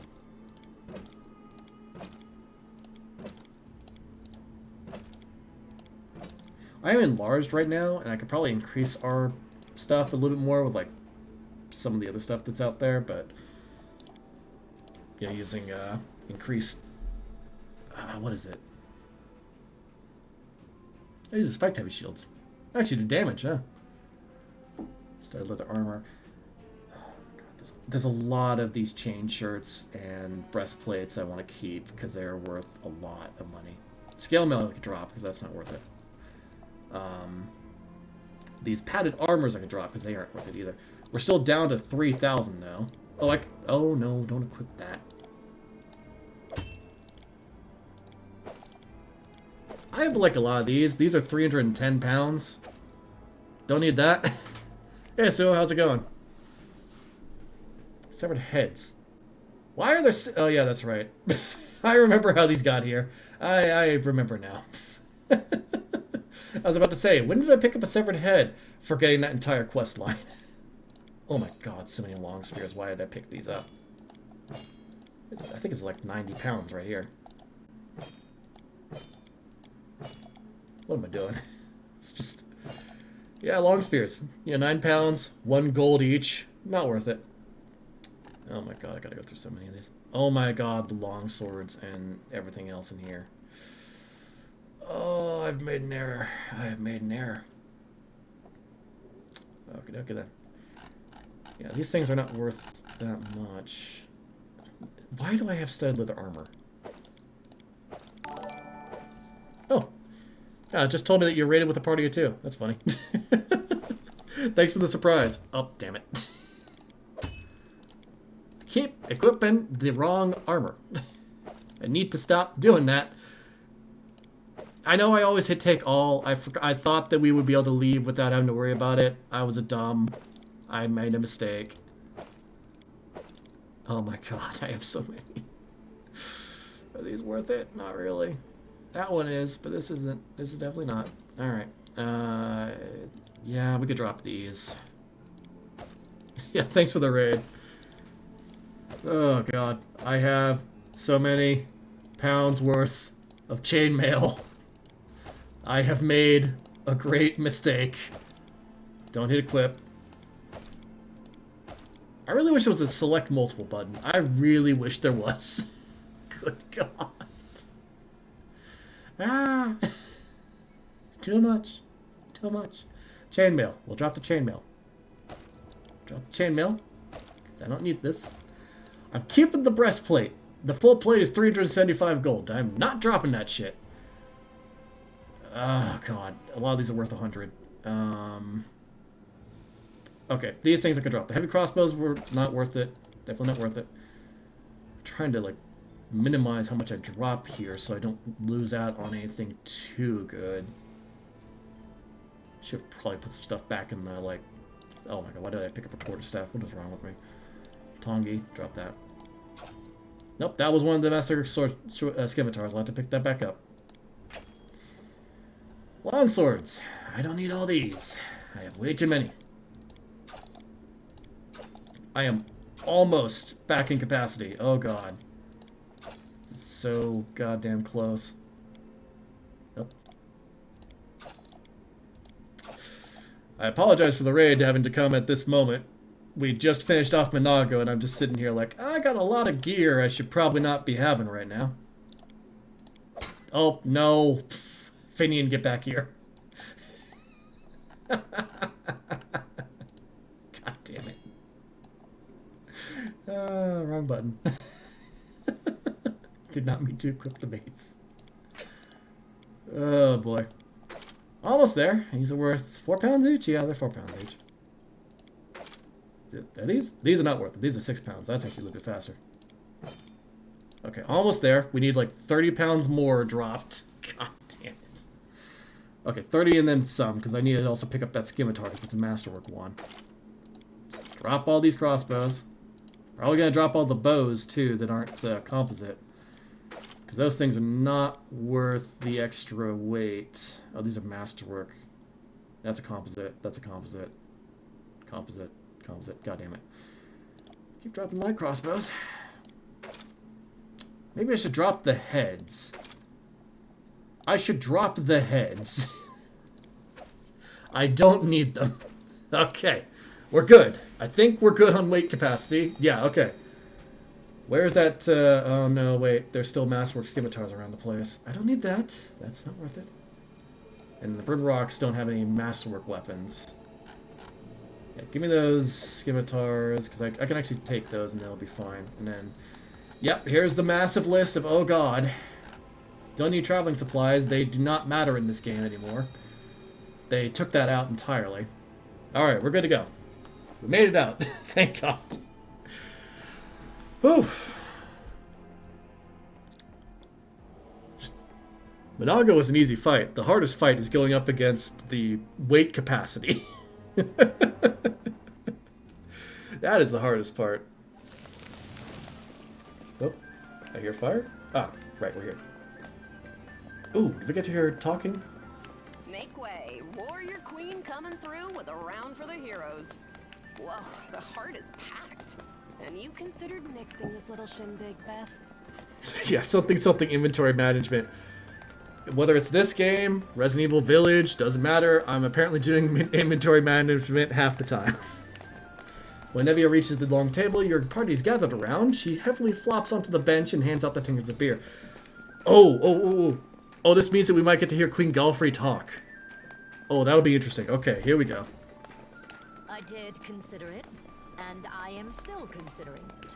It hasn't even been a week since the last demon was booted out of Canabras. And we really should be in a period of mourning for all the city's fallen. But the people deserve to celebrate.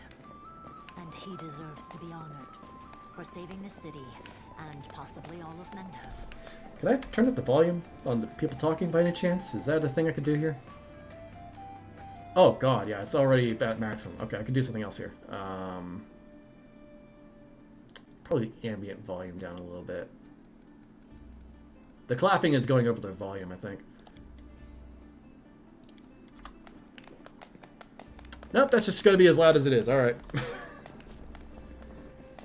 It's one hell of a fight. One hell of a fight calls for one hell of a party. According to the Watch reports, there has been no demon activity whatsoever outside Canabras. I get the feeling the fiends are as shocked by what happened as we are.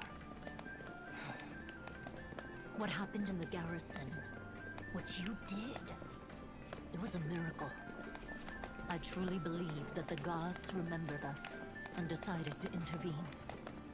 Yeah, here's hoping. Beth, come on, you agreed. No serious business today. All right, I'm done. No more. Who would have thought we'd be celebrating a successful attack on the Grey Garrison, our own fortress, and that we'd blow the roof off the place? Okay, I'm going to be completely honest. Blowing the roof off the Grey Garrison, not my fault. I had nothing to do with that. We did not mean to do that. It's just, well, do we need to pay for that? That might be a problem. It's simply unforgivable. Ah, yeah. That's Queen Galfrey, okay. While we're on the topic of the roof, there's already a rumor going around that you have been blessed by Iomade herself. And it was her power granted to you that destroyed the garrison's walls and roof. And it turns out the people want a little piece of that blessing for themselves. The townsfolk are gathering chunks of the garrison's rubble as souvenirs and talismans. And I'm sure they'll hit the black market soon enough. Oh, yeah. Here, breathe on this for me. For good luck. Drop it, Olivia. I'm not a messenger sent by the gods. People who aren't divine messengers don't usually go around taking whole stories off of buildings and blowing packs of demons away. But if that's how you want to play it, then fine. I'm still keeping my stone, though. She sounds like so pouty right now about the stone. Nevi! What are you on about now? What do you mean? Do you see many people at this table who've been personally blessed by Iomade herself? I see it too. Well, a couple perhaps. Says the same mirthful voice that joined me before. Iomade's blessings are not conveyed through stones, and as public officials, we really shouldn't. Okay, I really like that because they really got across the tone of, oh, fuck. You could tell exactly when her eyes go right over to Galfrey and she's just like, oh no. We've been ignoring her. Oops. Yeah, can I turn up the volume? As she turns up the volume. Yeah, that's basically how that goes. I feel a little chastened after what you said about public officials. But I myself have acquired a few pieces of stone and also wish to ask our hero to breathe on them for good luck. So, what now? Are you going to toss me out of this fine establishment? The woman dressed in unshowy finery raises her eyebrows. Okay, they picked a good voice actor for her. I like the, Galfrey definitely strikes me as kind of a merry sort in a way for a lot of it. Like, this whole situation here made me think of her as a very merry sort that handed me a couple of drinks of alcohol and decided, yep, you're commander. Your Majesty. Yes, it is I. I made the journey here to deduct the cost of repairing the garrison roof from your salary. We have not been introduced. Galfrey of Mendev. Lawful. It is none of your majesty. And for me also. So, this is what he looks like. The one all Mendev is talking about. News of your deeds reached me even before my messengers could. Hey. It's not really spoilers, because we all know this is going to happen. Your Majesty, we were just... I'll have them arrange. It hasn't released just yet. This is still the beta. This, however, has been updated. So they added in voice acting. They added in Finian, the magic talking weapon. They added in a lot of stuff, it looks like, and they updated some of the stuff involving the Crusade. So I want to get to that part and see what else changed, if anything has. They fixed the UI. They made it so that you stop getting stuck on doors. Thank God. Although I did still get stuck once, but that was because an NPC was in the doorway. Calm yourself, Commander. I deliberately came here without any fanfare because I did not wish to draw attention away from our honored hero here. My personal guard and the force I brought with me are standing watch outside the city. I ordered all your sentries to stand down. They also deserve a break. Every person who tirelessly fought to save Canabris will enjoy themselves today. And my reinforcements will ensure peace and order. Yeah, I mean, to be honest, that's probably a pretty relieving thing for most of the people in Canabris. We fought underneath the idea that we were not getting reinforced. So, her being here with reinforcements to help us hold the city after everything that happened, a literal godsend. Will you join our celebration, Your Majesty? Please, don't Your Majesty me. We are in a tavern, not my court in Erosian. Address me as you would any comrade in arms. Concerning the celebration, as you can see, I already invited myself. I couldn't pass up the chance to meet the new hero all the Crusaders are talking about. And soon, not just Crusaders. If we could just keep this among us, if this gets back to Corvosa, there's going to be a very upset ranger. We all need some rest. Because grand new deeds lie ahead, yes? Your Majesty, my dear cousin. They didn't move Darren from his slot. They probably should have. Oh well. Count, I admit I was surprised to learn that you valiantly joined the ranks of the city's defenders. Pleasantly surprised. I live to please you, my queen. My first thought when Daskari cruelly robbed us of noble Terendelev and half of Canabris' crusaders in one fell swoop was of you, my queen, and of how these events would weigh heavily on you. No one could have foreseen the demon attack, and we have so successfully held the defense here for 4 heroic crusades. Yeah, it's just Walter hears that Gerald became commander of the Crusades. You did what? It's just everybody in Corvosa just face palms.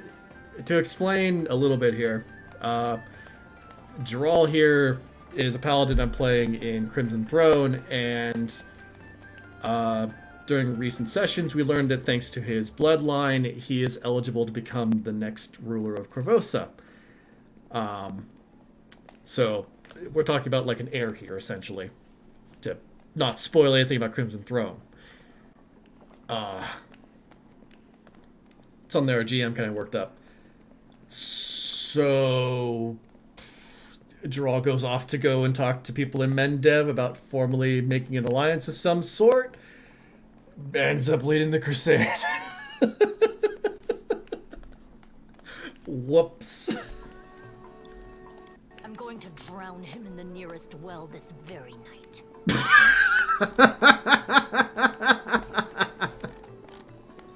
Oh, Irabeth, don't do that to Darren. He'd enjoy it too much.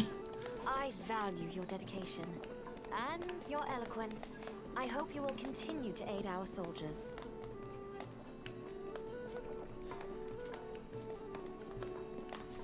Oh boy. Not a chance. You know that I am not made for the front lines. Excellent, Bash, but alas, I really must go. Important matters to be getting on with. A new shipment of wine from Keonin, and 3 beautiful creatures of the same provenance. But I will most assuredly come to say my farewells before your army departs on its campaign, which, wherever it may lead you, will undoubtedly be crowned with victory. I shall hold you to that, Count. And now allow me to devote some time to the hero of the evening. I did not come here solely to give you this chance to celebrate, but all serious discussions and official announcements can wait until tomorrow. I have big plans for all of you, especially for you. But I want to keep you in suspense for a little while longer, so I shan't say another word. Let us mark this victory. My first toast is to you, the hero of Canabris. Now, what are we drinking? Good question. I'm not sure. Some sort of wine, I assume. Right then, to victory. The Canabris have died down. Now the army's path leads to the walls of Dresden, a fallen citadel that the Crusaders have been trying in vain to reclaim for 70 years. The new piece on the board might give their efforts some added momentum.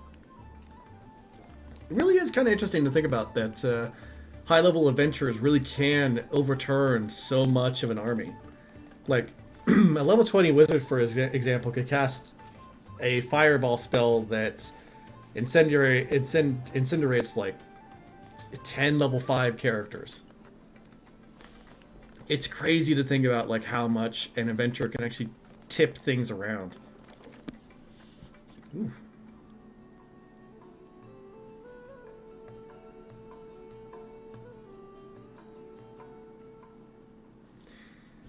All right, off we go, I guess. Also, we're over encumbered again. I swear it was not my idea to be over encumbered. It just happens.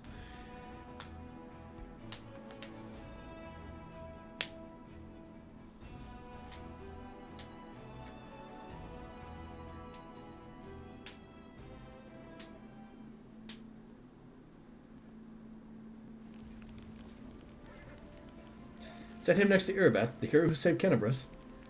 Yep, that's me. The queen is coming! The queen!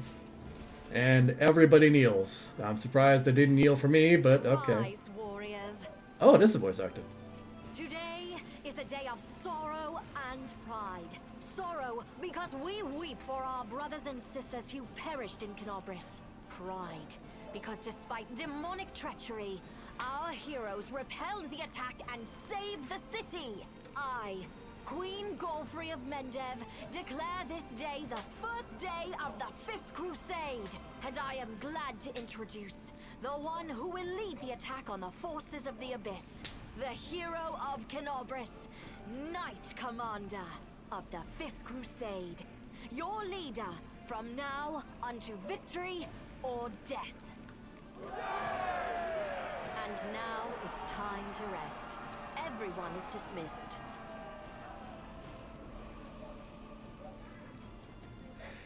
There. The troop review is finished. I'll give you some time to look around the camp, and then I shall expect your presence at headquarters. You know, I feel like there's just that moment of, like, turning to look at Queen Galfrey after she tells him, like, yep, you're the new commander, of just like, I'm sorry, I'm what now? Oh, Corvosa's not going to be happy about this one. Oh, boy. Just Troll wakes up in a field being named the leader after drinking heavily. Walter really, really, really must never know what happened here. Yeah. Storyteller's here. They didn't give him a beard. Well, then again, the models aren't done yet. The old elf smiles when he hears your footsteps. I'm to congratulate you on your victory, and on acquiring mythical powers capable of casting down the strongest of demons. I got the page you were looking for from the Grey Garrison. The storyteller carefully takes the page from your hands. His fingers touch the ancient letters gently, examining them lightly, following their lines. I see myself, young, energetic, able to see. Oh gods, have I found the key to my past? Finally, I'll find out what my own mind has been hiding from me. Yeah, this is actually some of the stuff that has to do with the storyteller's background. It's really interesting. The elf's expression becomes withdrawn. The wrinkles on his face soften. Thank you, Droll, and please, follow me to my story. Let us embark on this journey together. The storyteller inhales sharply a few times and begins his story. They are leaving. The people of Keonan faced the coming earthfall and admitted that they were incapable of handling this disaster. Proud rulers, artful crafters, brave warriors, wise mages, and skilled healers, all of them hurried to the gate of Severian, looking around fearfully. A clean, safe world is waiting for them there. My people decided not to fight for Galarian. I am ashamed, and I am sorry for them. Their hearts wavered in the face of the catastrophe, but my will is strong. I am staying. So, some background here really quickly. The elves of Galarian actually come from another world. Kinda. Severian is the world that the elves went to using their elf gates when Earthfall came. It was a mass exodus out of Keonan. Now, not all the elves left, such as the storyteller here. And what happened to the elves that stayed behind varies depending. Some of the elves became water elves or became spire elves in the case of one adventure path. And they mostly hang around nearby the water. Others went underground and they became the drow. There's a variety of different things that happened to the elves, essentially. Much as what happened to the dwarves. And other races that stayed after Earthfall. My kinfolk are looking at me angrily. How dare I diminish their decision with my recklessness? My choice makes them cowards, traitors of their own home. One of them, my former mentor, looks at me bitterly. He hands me a neat notebook with a tree bark cover, in case you change your mind. With a heavy sigh, he returns to the line of those departing. Forgive me, brothers and sisters. I watch the gate of the Severian stone close, separating me from them. It's time for me to go too. I open my master's notebook. These are his notes about traveling between worlds, in case you change your mind. He hopes the burden I shoulder voluntarily will be too much. I will lose heart and find my way to Severian. That will never happen. My mouth set stubbornly. I'd tear my master's notebook to pieces. I use my forced pride as a shield against my fear of what is to come. Why had the elves decide to flee, not fight? The storyteller's lips purse with disdain. They are afraid to lose what they have. They were rulers, long-lived and powerful. They valued their lives in sunshine too much to enter the fight with the aftermath of Earthfall. Your mentor is a mage? Then you must be too, yes? Yes. I am an archmage, and this title is well deserved. I have acquired delicate mastery, and succeeded in many areas of magic. But curiosity has always pushed me toward new knowledge since the first day of my apprenticeship. What is the Severian stone? A magnificent crystal bent into an arch by a mighty hand of an ancient divine cast creator. Our great gate to other worlds. It breathes power. It dreams of eternity. Why are you angry at your fellow elves? I spent many hundreds of years in Keonan. I've always admired the way my kinfolk cared for the forest that was our home. But the rest of the world seemed to be nothing to them. But I love Galarian. All its places, all the forms it manifests in. I traveled widely and then came home and told my kinfolk about my travels. But they weren't interested. They only cared about Keonan. Their lack of desire to hear about the wider world makes me sad and angry. Well, what happened next? Earthfall happened at night. I am standing at the top of my tower, many miles to the north of Keonan, and I see a blaze far in the south. I hear a horrendous rumble. The air is groaning, giving way to a huge rock, rushing down on my world. And then, a blow. Vibration that penetrates everything, reaching down into the bowels of Galarian and up to the vaults of the sky. Crunching bones, blood from burst vessels filling my eyes with darkness. Drowning in timelessness along with the countless denizens of Galarian. Never before have we been so united in our feelings. When I come round, the darkness remains. My first terrible thought, I'm blind! But no, little by little, I begin to see the stone wall. I am alive. But why is it so dark? The answer is quick. The smell of ash everywhere, the great burnt sacrifice filled the air with incinerated particles of what was recently the continent of Aslant. Great clouds of ash cover the sky, cutting us off from the sun and the moon, dooming us to dusk at day and complete darkness at night. My heart sinks with fear. Treacherous thoughts fill my mind. Why did I stay? Why didn't I run like everyone else when I had the chance? I clench my teeth and stand up to watch Earth fall, proudly like the last Archmage of Keanan should. Will my world really perish like this? Will I perish? No, that will never happen. I am still alive, and I can fight Earthfall and the darkness, not run from it in a blind panic like my kinfolk and my cowardly teacher. But what can I do? I will not stop the disaster. I will hardly be able to save empires from their destruction. What can I do? I am but one Archmage, powerful and weak at the same time. What is Earthfall?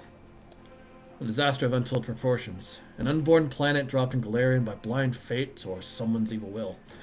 A blow so strong that the continent of Aslant is destroyed within moments. Turned to ashes, wiped off the face of Galarian. In this burnt sacrifice, clouds of ash and dust are born, stealing our sun. Without the warmth of our star, the air cools, the soil is barren, dark creatures crawl out of their lairs to rule. And the most frightening thing, without the sun, all hope dies in the heart. This is the age of darkness. What was the tower you mentioned? It's my retreat to the north of Keonan. My home away from home, my observatory. From its top, I watched the stars, and when they were correctly aligned, the other worlds as well. Here in the northern wastelands, I found the highest mountain and built a tower on top of it. On clear days, I could see the mist over the lake of mists and veils in the east. That's how high I was. And it's honestly pretty impressive. So, for Pathfinder itself, the other worlds that are out there include places like Earth and other mystical realms, lands filled with other creatures, mysterious life, beings between the stars, all kinds of strange and mystical things. And like that does include some Cthulhian stuff, but unlike Earth, Galarian kept its magic. Earth was instead ruled over by science and logic. And as Earth started to move towards that, the mythical creatures of Earth started to fade one by one. That's the supposed idea behind why Earth has a lot of myths, is that they did exist at one point, but as we moved more towards science, those creatures slowly disappeared. As well, Earthfall itself is a mystery within Pathfinder. There's actually an adventure path that goes into the fall of into the fall of the world, essentially, into Earthfall itself and why it happened, but that is not one I'm willing to spoil, as it is an adventure path. What are you going to do next? I don't know. I need to think. My opponent, Earthfall, is much stronger than me. Without noticing, the storyteller raised his voice to a shout. It is merciless. It does not simply destroy life. It kills an era, ending the greatness of Galarian civilizations. They will sink into oblivion, be forgotten as if they never existed. I need to think. The elf suddenly winces and is silent for a few moments as he calms his heavy breathing. Forgive me. I shouldn't have raised my voice. The story was much harder than many before it, most likely because I played the main role in it. It is so strange to see myself, feel the emotions tearing me up inside, those that I felt a long time ago, and not remember them. It's like I split. I became both the storyteller and the main character. Too bad the story ended at that moment. Please, if you find any other pages covered with ancient elven writings on your travels, bring them to me. I might be able to shed some light on my past, and we will find out how my story ended, and perhaps even why I forgot it. Thank you for your stories. Thank you for helping me remember them. Time to go. There's Nenyo here. I hope we meet Dascari and Baphomet soon. I have numerous questions for them. Could Could you just imagine, like, the big bad shows up and just Nenio just pulls out a notebook, just, time for questions. That's the canvas, all that's left of the orders that were billeted in the city. Right. Yeah, that's kind of rough. No, sir, what did you say, sir? Nothing, Commander. To your babe. Happy to serve. I think she said something in there. Or they said something or something like that. We outfitted this tent to be used as our chapel. Even the less pious crusaders will come here to say their prayers when the final battle is upon us. I've seen it happen in my previous campaigns. Altar of Sarenrae, the healing light, the goddess of sun, healing and redemption. Altar of Desna, the great dreamer, the goddess of freedom, travels, luck, and dreams. It's been sanctified, it can protect the area around it from the corruption of the abyss. Altar of Iomade, the light of the sword, the goddess of justice and valor, and the patron of the crusades. Altar of Aristil, the old Deadeye, the god of hunting, farming, and peaceful countryside life. Altar of Torag, father of creation, the dwarven god of crafts. Hang on a second. Hey, Irabeth, where's Shalyn? Hey. You know I'm a paladin of Shalyn. Why is her altar not here? No, don't you go run behind me. Don't you hide from me. Do not hide from this shit. Hey. Hey. The fuck is this? I'm the commander of the crusade, and my goddess isn't included in your chapel? Are you kidding me? God damn it. I got gypped. Son of a bitch.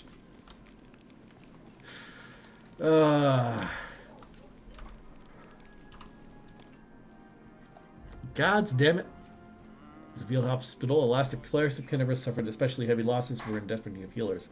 There are few, but the gods are with us. The prayers of good people around the world are with us. Like Ria's here. Beautiful day, isn't it? Dear lady, you've been standing here for a long time. Would you like to help?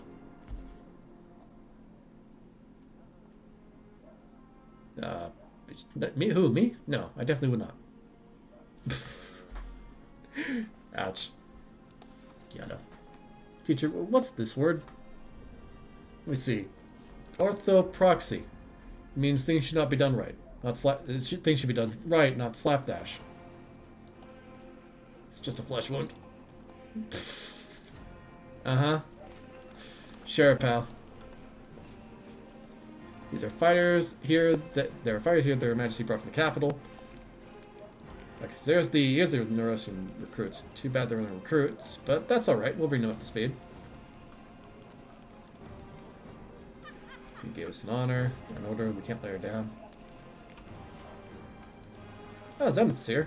And Sela. A group of soldiers is talking loudly, laughing joyfully, and passing around a flask. So picture this. My sword is by the fire, there's 2 goblins about to snatch it, and 3 more are digging through my tent. And I'm sat in the bushes wearing just my mail shirt, wondering what the blast to do. An old mercenary taught me about the mail shirt. You can't sleep in armor, but it's not so bad in mail once you get used to it. Too bad no one told me not to go into the bushes without my sword. So what'd you do? What did I do? I barked like crazy. Goblins are afraid of dogs, you know. So they all went wild and started running around. I spot my sword and they spot me. So I jump over to the fire, wearing nothing but my mail shirt, and I grab my sword and I yell in my big tough voice, "Oh, Inheritor, grant me the power to crush these filthy creatures." My sword's shining, the goblins are screaming, I jump to attack them and they fight back. But I fought them off somehow. But ever since then, I can never take a step without my weapon. Sela takes a sip from her flask. That's some story. Hey, stop gulping. Leave some for us. We've only just set off and you're already drinking. And with the queen in the camp, stop this at once. The knights quickly snap to attention. Sela raises the flask and says loudly, "Right you are, Commander Tyrabade. We are but drinking to the queen's health." I'm gonna say nothing. I have to remind you, Paladin, that you are in an army, not a band of mercenaries. Foolishness impairs discipline. Too much fun at the camp can turn into losses on the battlefield. With all due respect, Commander Tyrabade, I answer the Knight Commander, not to you. The fact that we're fighting together doesn't give you the right to discipline me like a sergeant disciplines a recruit.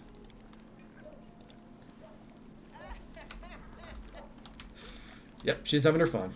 I'm just gonna let that go. Oh no. A well-dressed old dwarf is lecturing a motley company, shaking her ladle at them belligerently. Noticing you, she flings up her hands and lifted the ladle. Good afternoon, your commanderness. Do you remember us? We're the crew from the next door theater company. The one you saved in Kenabris, back when you weren't your commanderness yet. As you can see, we've come on the campaign with you. We signed up to clean pots and mend the soldiers' clothes. Keeping up a theater is expensive, so we all have to take side jobs. But we don't stop what we're doing. We're going to put on a play about your legendary feats. Oh no. I can't even stop them because I'm a paladin of Shalyn. Shit. Of course, the crowd scenes are difficult. We can't find the people to play the hordes of demons, and we decided against using a ritual to summon real demons. Luckily, we have Master Kem. He's invented a way to solve this problem using sound. We caught a pig and some piglets who ran away from a burned-out village. Like a lemon husky half-orc, mumble softly. We put the piglets in a box and scared them a little, and the sound they make is just like an approaching demon horde. But the most important question is, of course, choosing the lead actor who will play the Great Knight Commander.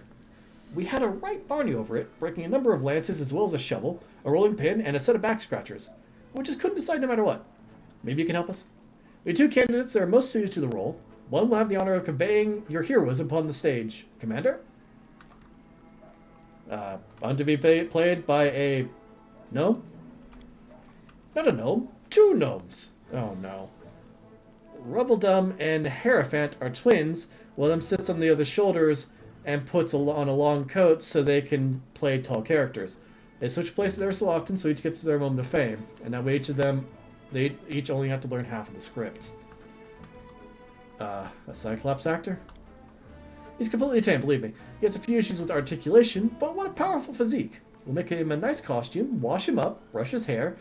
Truth be told, in our show, you mainly just make short, heroic exclamations at the fateful moment. Like, onward, or we'll never give up, or my heart burns with courage. Lemkin can definitely handle the script. Oh, come on. I talk more than that. I talk a fair bit. Yes.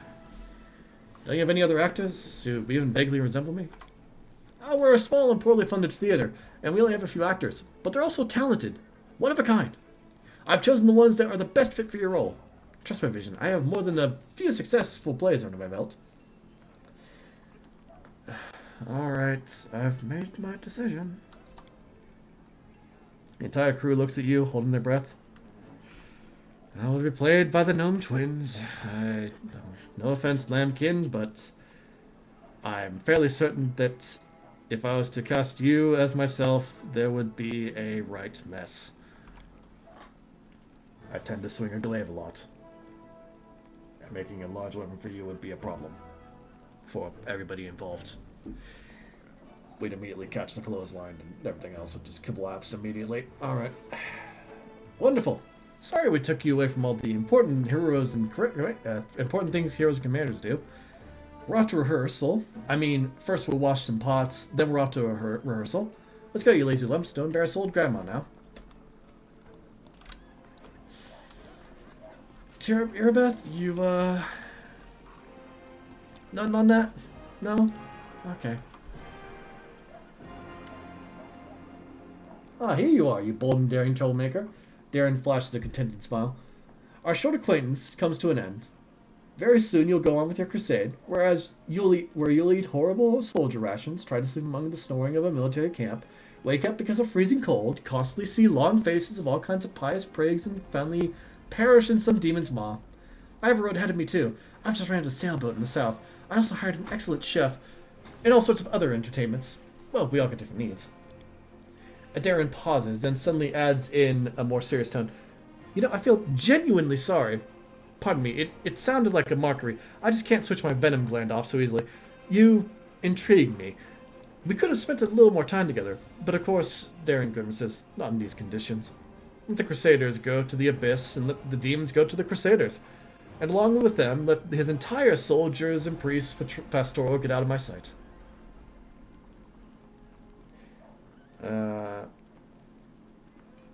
If you feel you don't belong here, go, but I'd like to see you again someday in the future.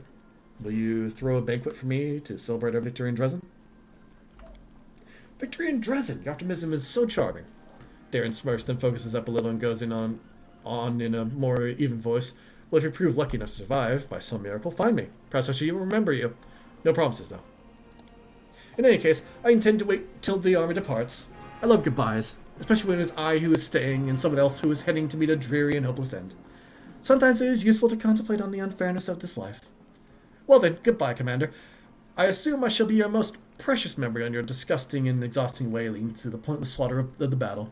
Or at least the memory that is most charged emotionally. Darren Smerson seems to lose any interest in you, or at least pretends to. Uh-huh. Sure thing, pal. Totally gonna die in Dresden. Totally, yeah. No. 100% casualty rate, yep. Gonna just take that. Gonna take that. There's not really much point in me taking all this stuff, save to sell it, which is weird, because I'm taking it from my own camp, but... oh well. The Eagle Watch Crusaders are here. Hey, it's Ember.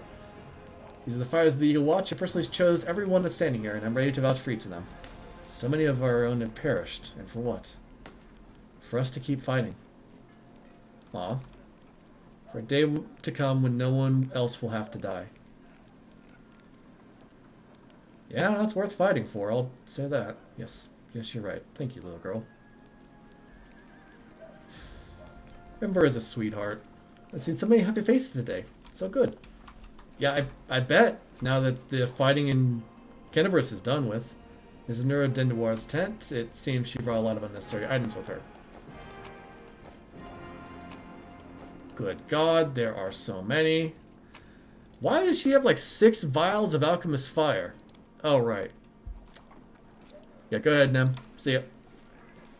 Oh, Orgus Gorm. This is our supply train, and this is our quartermaster, Wilser Gorms. Good answer for supplies. Yes, yes, 3 cheers for the commander. Now answer my question. Where are the mail shirts? According to the paperwork, we're supposed to have 50. I personally deposited the money for them in the army's treasury. Oh, this will be funny. I like how Horgus Gorm is a wondering work here, too. Oh, Jernog's here, too. Why is there a hardtack in the barrels they're supposed to be filled with corned beef? I demand answers.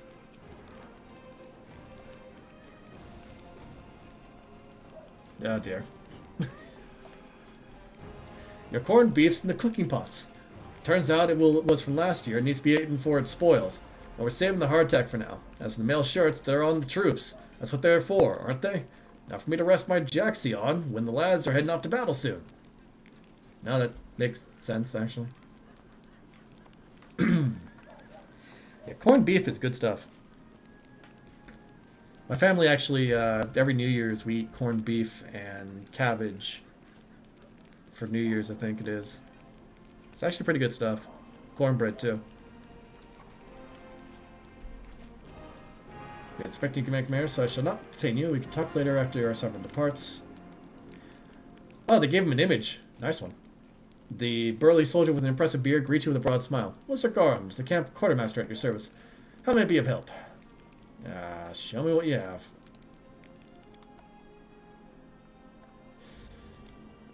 Oh my god, 8,000 gold. Cha-ching! Also, why do I still have items? I'll deal with that in a second, I guess. Cold iron masterwork, cold iron, that. So that thing as well, so this thing as well, so this. I don't think anybody here... I don't think any of the items here are Radiance. Because I'm pretty sure she has that equipped right now. Yeah, she has Radiance equipped, so we're good on that front. Also, it lists itself as a magic item, so we're good. Nobody can equip this and use it, sadly, so we'll just sell this. And I guess we'll sell this too, because I can't equip that on any animal companion. Well, actually, no, I won't have an animal companion. I'll probably have an angel. Keep the melody, that. Sell the scythe, sell the rapier, that. I think that's about everything that I could possibly sell that's decent enough to sell. Oh, there we go. And yeah, now it's everything. All right. Yeah, Dark Horde is a decent one. It's a cold iron weapon, but it's not that great. Double Jeopardy makes it that when you hit against a new target for the first time, the next successful attack against the same target deals an additional 2d6 damage.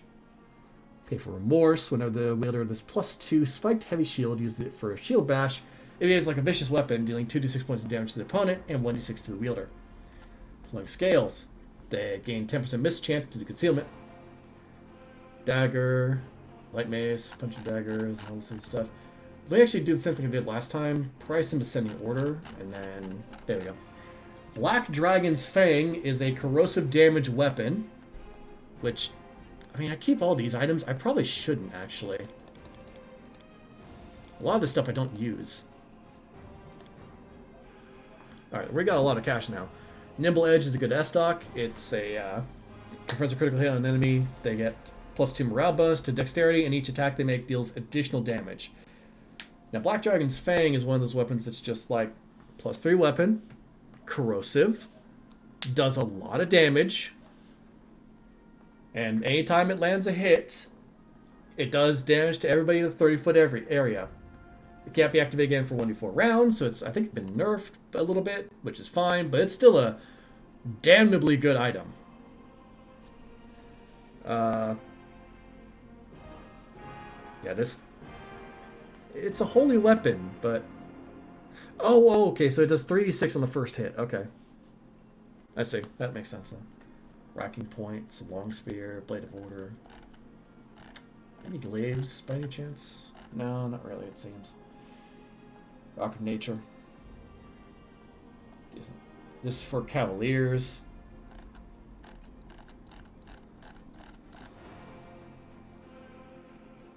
Oh! Does extra damage against flying enemies. Actually, it actually counteracts their penalty for AC. Nice. Yeah, so... Because flying creatures get a bonus to dodge, this is actually good for that. Nothing else, though. Black Dragon's Fang is the goal. We need another 20-something thousand. Gonna take a while. Well, Jiff, buddy.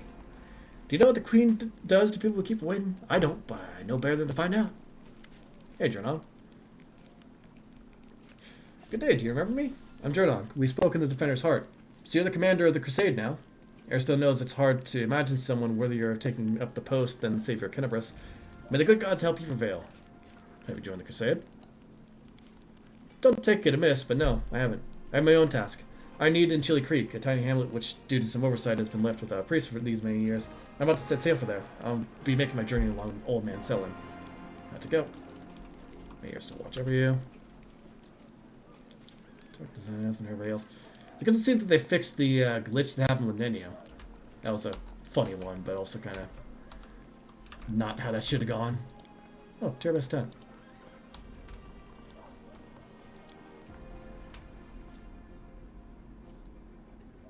This is mine and Nebia's tent. We both used to traveling, but the Queen insisted our tent be furnished like a commander's. Yeah. Oh, half-plate of vigor? Hello.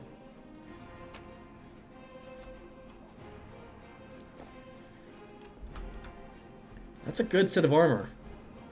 So the half-plate of vigor gives its wearer a +2 enhancement bonus to Constitution. It's also ranked, it's also a 10, and oh wow, yeah, this is good stuff. Alright, Jarl, time to be slow again. Still considered light, but my movement speed is now 20. It's a shame, but that's just kind of how that has to go sometimes. Can she wear that? No. Nobody else can wear that. Okay, I guess it's just her. Alright. I mean, this will make it so that she can move the full speed, so that's good. Yeah, it's better armor than what she had on before, so might as well. So he picked up Remove Fear and Bone Shaker as well as Dodge. I guess it kind of makes sense for him. He's kind of trying to increase his AC as much as possible so he doesn't get one shot smacked in turn 1 after being stunned. Boundless Healing. Makes sense. Especially for an Oracle. Toughness. Oh, it makes sense. See, she is a Spirit Hunter. Which is a type of Shaman. So she picked up Abundant Casting. Speaking of which, I should probably make sure that my entire party has prop... Oh my god, no. More spells. More third level spells, please. We need to hurry that up. Not grease. God damn it. Curse of Weakness. Okay, that works. That's a spell. That's a new spell. Is that Dispel Magic? Yep, that's Dispel Magic. Let's go ahead and give you that. That is Ear-Piercing Scream. Okay, alright. That sounds good. Yep. That is Cause Fear. That's also good. Might be useful. Blindness. Decent. Any other spells that you could possibly use? Arrow of Law is a decent one, actually.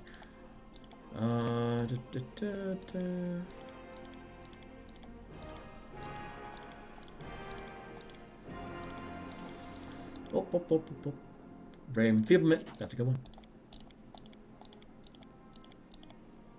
one. Stone Skin. That's actually a really good one. So Stone Skin does not require any item, or I think it actually does require some Diamond Dust.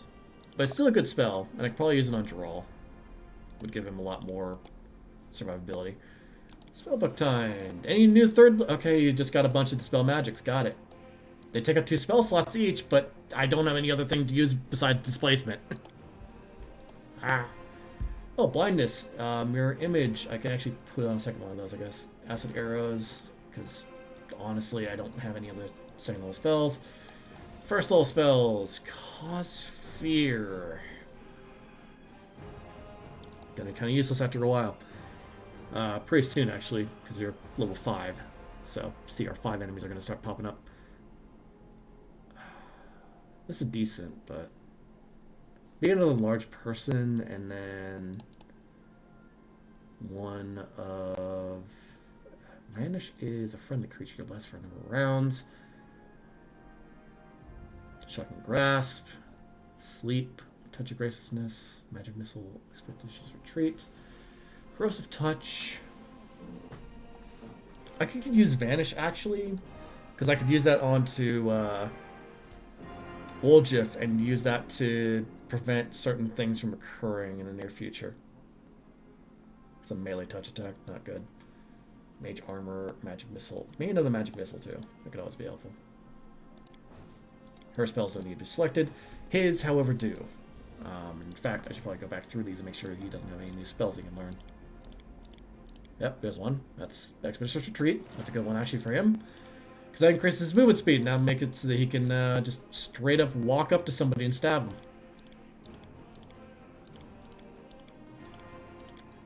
Oh, hello. Ray of Enfeeblement. That's good. That's a shrink one, I think, or a large person either one. It's a good one. I think you can actually use that one too. Does that Vanish? That's Vanish. So let's give him a couple of uses of invisibility, because he could probably use that. Scorching Ray is also good. Because this one gives you multiple hits. Acid Arrow does damage over time, but a lot of enemies have actual acid resistance, so... Stunning Barrier. This is actually good. Because it gives him barriers and stuff like that they can utilize. Not Vanish, not Reduce Person, not Ray... Maybe Ray of Enfeeblement? Yeah, this is actually probably a good one. Ranged touch attack, if it hits, then that target takes strength damage. Or takes a penalty, actually. Which can be very useful. And then Ray of Sickening, that requires a forward to save. Probably not the best idea. Hypnotism. Flare Burst. Mage Armor. Grease. Large Person. Large Person could be good to have. Shocking Grasp is actually another good one to have. Because you can approach a target and hit him with Shocking Grasp, and that's perfect. Alright. I think that was everybody. Oh wait, that's myself. I got into the spell slot. Same thing with Sela, actually.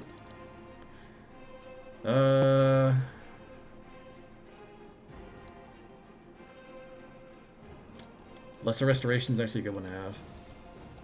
Because you never know when you're going to need it.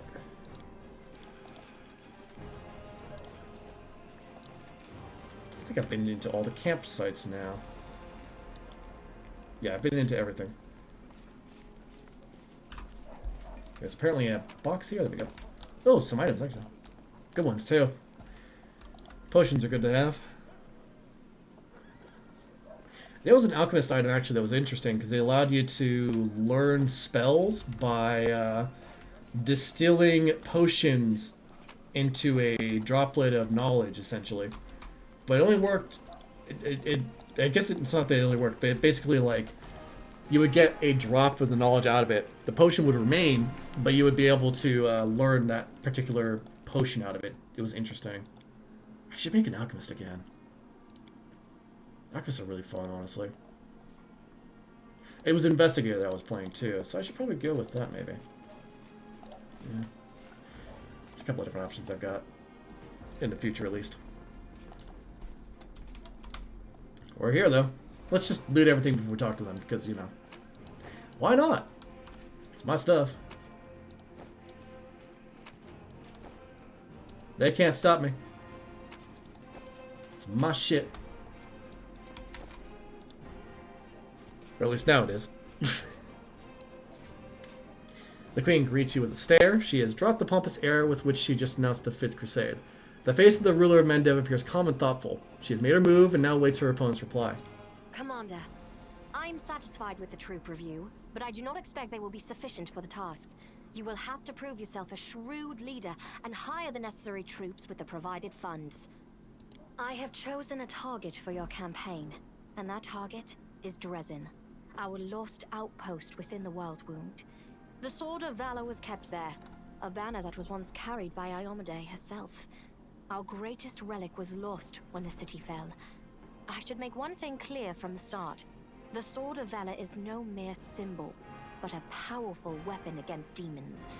The holiness of the banner weakens them and robs them of one of their most dangerous abilities, teleportation. That might actually be Octavia. You might be right there, Dagroth. A forced march to Dresden awaits you. The Sword of Valor is kept somewhere within the Citadel. The demons probably think it's a hunting trophy. Its recovery is just as important as retaking the city itself. I hope the task is clear. I'm sending 2 specialists to help you, along with the soldiers. A historian, Nura Denduar, and a cleric, Social Bainik. One of the famous inquisitors of the Church of Iomade also wants to talk to you. The Honorable Leota, whom everyone calls Hawkblade. I do not wish to keep you, Commander. The matter I must discuss with you is extremely important, but it is not directly related to the Crusade. You no doubt wish to meet your new comrades and speak with Her Majesty. Therefore, I shall leave you now, but I ask that you seek me out in the camp at your earliest convenience. Hi! Listen, it's amazing here. It's like I'm in a ballad. There's knights in shining armor, deadly dangers, glorious feats. We are going to show those demons! I'm so tired of sitting in a library reading books about history. It's time I took part in it! Totally not suspicious at all. I'm glad to help our cause, Commander. If you have some time later, I'd like to speak with you further. Oh, nice voice.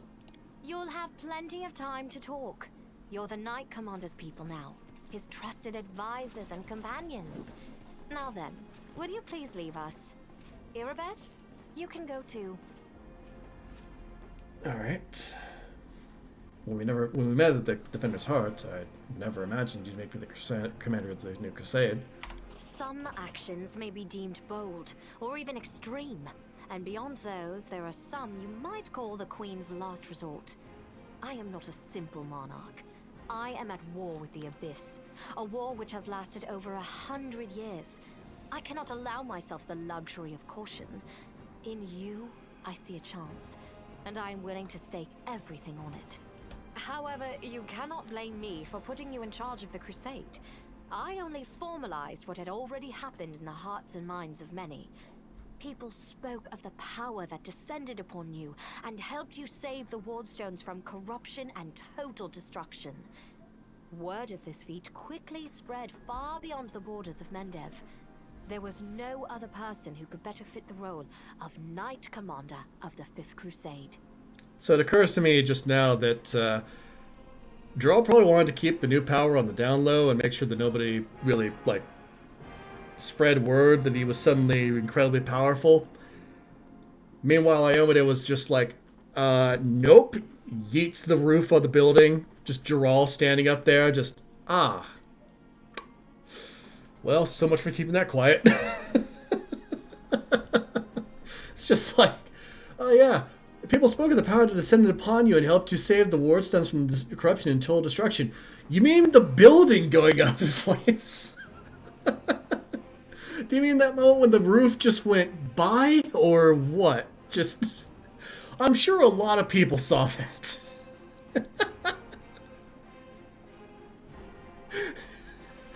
No stealth here.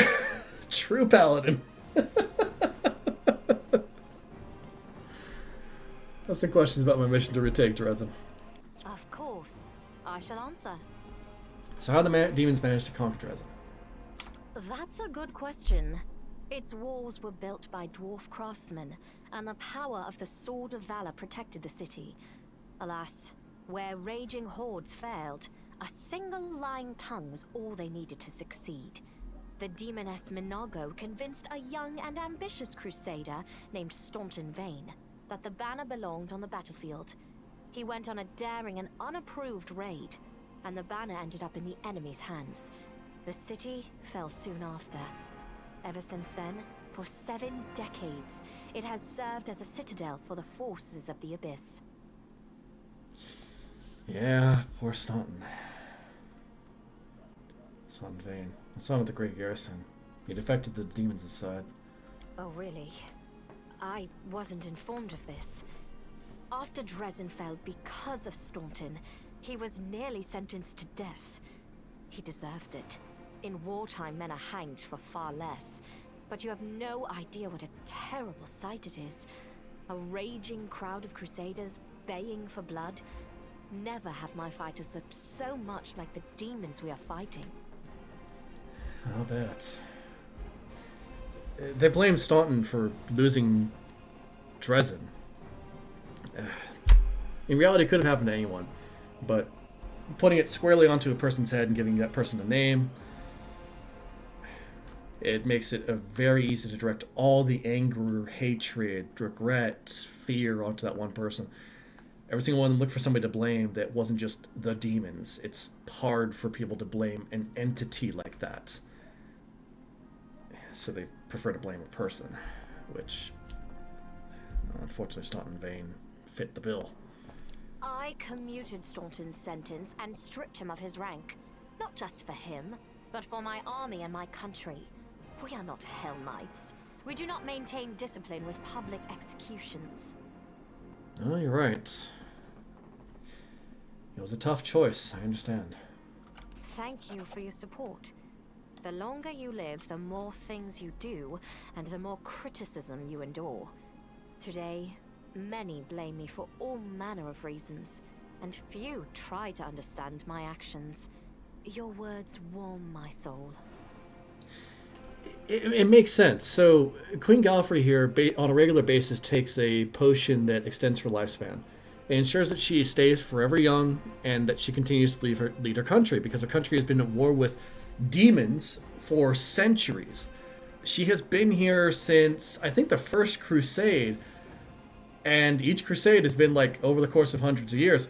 So, the Fifth Crusade is, I think, like, 500 years afterwards? I would need to double check when exactly the world would happen, but yeah, it was just like, she's lived for a long time. I could actually pull up Galfrey's age now that I think about it. Galfrey. She's clearly a demon. There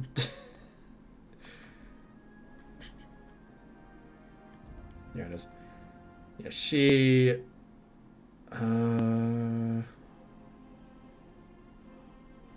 Yeah, she's over hundreds of years old.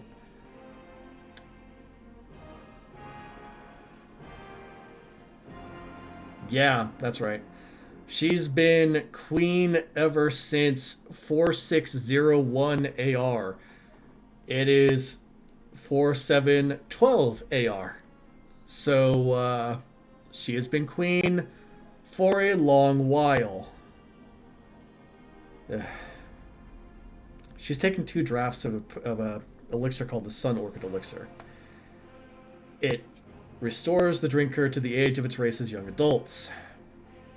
She's taken 2 of these things, and they're worth a lot. I mean, a lot of money. Like, you would have to be a level 20 adventurer to even afford one, possibly.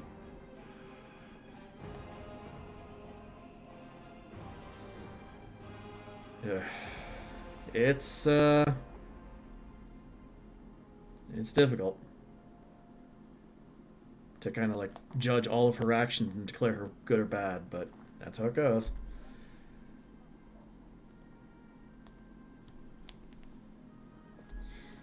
So what forces are at my disposal? Everyone we saw today at the parade. First among them, the Eagle Watch, who remain a powerful force thanks to Irabeth's resourcefulness.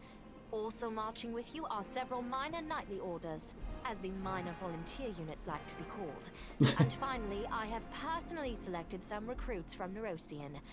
They have little in the way of battle experience, but great determination and a thirst to prove themselves. I've always thought that an army benefits from at least one such unit. These forces, as I said, are not enough for a march on Dresden. You will have to hire additional troops with the funds that have been provided to you. But for a brave commander, and I hope you are one, that is just the beginning. If you retake Dresden, recover the holy power of the Sword of Valor, and gain a foothold in the region, then new armies will join under your banner. The Fifth Crusade is only beginning. Many battles and victories lie ahead. It's been decades and no one has managed to retake the city. Why do you think we're different? We have a chance now that we haven't seen in decades. But it's more than that. You created this chance for us by foiling the demon's plans in Canabris. The army who attacked the city came straight from Dresden. Demon hordes from the Abyss are usually encamped there, but many of them perished on the streets of Canabris. Right, so she's saying that it would basically be a weakened defensive force. We must attack swiftly, before they can restore their forces. When the city is free and the Sword of Valor appears before our soldiers, they won't be sending in any more reinforcements. Demons cannot teleport into an area protected by the banner of the goddess. What about long-term goals? Do you know how to get rid of the World Wound forever? Wrong button. We must attack now. You are talking like a real knight commander. However, answering your question is not easy. To win this war, we must bar the demon's way. There are a few planar rifts leading to the Abyss across the territory we call the World Wound. The best specialists we could find have tried to close them on separate occasions, with no success, as you may have guessed. The World Wound is more than just a chain of portals to the Abyss. We do not understand its nature yet. The methods of rift closure known to magical science simply do not work here. However, we have a hypothesis, and a rather well-grounded one, that we must begin at the source of the problem, the place where the World Wound was opened. The main rift lies through the city of Iz, and the Threshold Fortress, deep in the former lands of Socorus. We have never managed to fight our way so far and gain a foothold to allow the mages to explore the origins of the World Wound. So, the next step, after you succeed in Dresden, is an offensive push deeper into the World Wound, with the aim of reaching Threshold, the very threshold of the Abyss. Yeah, that makes sense. Now, I'm gonna probably end this pretty soonish, but that'll be after we get through all this stuff and probably talk to Social. I'm gonna take a look at the world map, and I'm gonna... The thing with the Crusades, there was something hilarious that we discovered at the end of the last time I played this, which is archers are kind of OP for Crusade. Because if you get a stack of archers going, and you give them rapid shot, they one-shot anything. It's silly. You can get up to like 600 or so archers, and then just like off go the arrows. It's silly. Did you know the souls of angels from heaven are confined in the wardstone? As much. Many angels fought alongside us in the First Crusade. Heaven was unable to mobilize its full might to aid us, but individual Celestials volunteer to fight for our cause. Then one day, they all vanished, saying that they were setting off on an important mission. Not long after, Iomede's herald erected the first wardstone in Canobris, and then the others in cities across Mendev. Even back then, I had nagging doubts, but my faith in Iomede easily assuaged them. It is for us to serve the goddess after all, not to question her works. You're not sure what just happened there. It decided to load on me. I'm not sure why. Nevertheless, I am pleased that you solved the mystery of the wardstone in Canobris, and were able to save this gift of Iomede. It was a deed worthy of a Knight Commander of the Fifth Crusade. That's probably the main reason that she's putting me as a Knight Commander. As an aside, you should know I received an unusual gift in the caves beneath Canobris. In a vision I saw the death of an angel called Lariel. Somehow he was able to grant me the ability to reveal the light of heaven. Lariel. I knew him. He disappeared shortly before the world wound grew, and Dresden fell into the enemy's hands. In the chaos, we had more important concerns than investigating the fate of a single angel. Even one so righteous and beloved as Lariel. And afterward, matters took a turn for the worse. The angels left us to go on this special mission. It is so strange to hear the names I used to hear when I was young, like getting a message from the past. It is sad news, but it brings me back to the times when we strongly believed in our victory, and we rushed headlong toward it without fear. Could it be that such times have come again? I mean, for her, like, I think her biggest hope is always going to be just getting rid of the whirlwind. So hearing about the names of people that were in the past, hundreds of years ago, that's got to be a, it's got to be a weird sensation for her. So what are you going to do? Overlooking a spot of insubordination just at the moment. However, I shall answer you. I shall prepare the defenses at Nerosian and all the other border cities and plan the future of the Fifth Crusade. Does that satisfy your curiosity, Knight Commander? My queen, I'd ask you to remain with us. The Dresden campaign is the hope of the Crusade, and the blessing of Iomede that you carry may be decisive in this battle. What is this I hear? A polite attempt to appeal to the conscience of an old sovereign? I don't know if you realize what you're suggesting. If our enemies in the depths of the wound were to discover that I was with your army, they would immediately send their most vicious demons to attack. They would stop at nothing to be rid of me, and thereby sow chaos across Mendev. But you are right. I shouldn't be sitting it out in the rear. I am a warrior queen, and a queen of warriors. Yet my fighters have forgotten what I look like. Fine. I shall join the crusade, but on my own terms. First, I shall assemble my entourage and lead the parade out of the camp. I shall catch up with you later, along with a few hand-picked bodyguards. We'll change our armor, and I'll become a knight of a minor order and join the troops incognito. You can tell that she's enjoying this. Until we approach Dresden, no one should know I am among you. But before we storm the city, I shall show myself to the troops and join the battle. Let it be a surprise for the demons. I hope you won't complain of my company on the road, Commander, since you were the one who insisted upon it. Do you have any other questions? So the thing with Galfrey, I feel like, is that there's a lot of happy tones and stuff like that, but it's very much, if you start peeling back the layers, it's like she has lost everybody that she's known. Like, her family's pretty much gone. She's had no actual love in her life, as far as I know. So she is very lonely. And it's not easy to fix that. Splendid. Ah, yes. We have one final matter to attend to. It should be rather enjoyable. Oh, I'm sorry. She actually has one member of family at least remaining. Count, there you are. You received my instruction? And there he is! I did, though I did not have time to read the thing before I was dragged before your majesty. In truth, I was readying myself to depart. No matter. I trust you will forgive your sovereign for the rather brusque summons, especially when you learn what prompted it. As you are aware, he has recently been appointed my Knight Commander of the Fifth Crusade. I spent a long while pondering whom to appoint to the highly sensitive post of Commander's Field Attaché and Advisor Plenipotentiary without portfolio. Congratulations, Count. Promotions for everyone.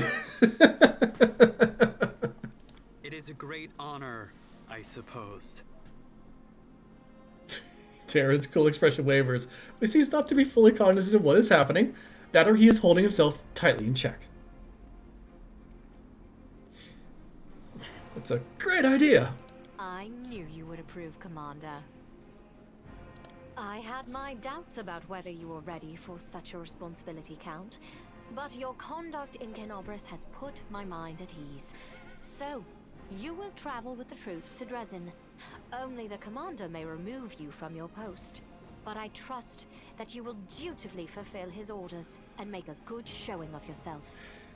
You know that statement of no good deed goes unpunished?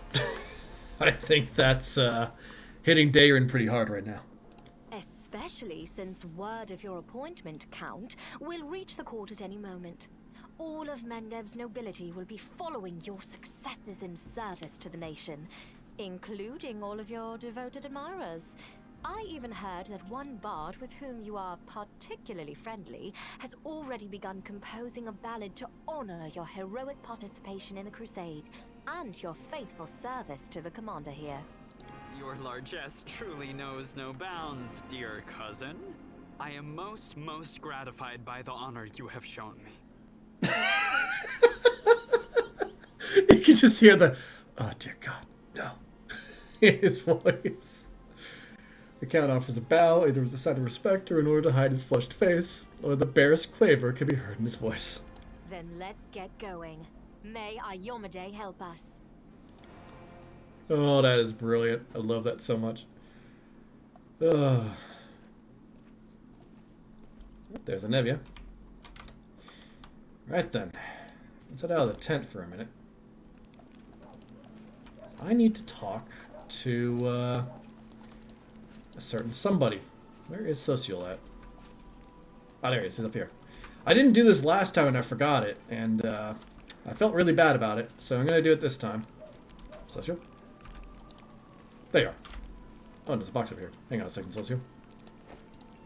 Hello again. I'm very pleased to meet you. Thank you for taking the time to talk to me. A young cleric stands before an easel, his brush hovering over the canvas without touching it. Instead of painting, the young man absent-mindedly gazes at the sky of Kenobris, which is still streaked with towering plumes of black smoke. Finally, he notices you and smiles, shaking off his stupor. It's a pity I wasn't there at the Grey Garrison to witness your feats of strength with my own eyes. The flash, however, could be seen miles and miles away. Some people were frightened of it, thinking that the demons had blown up the remains of the keep.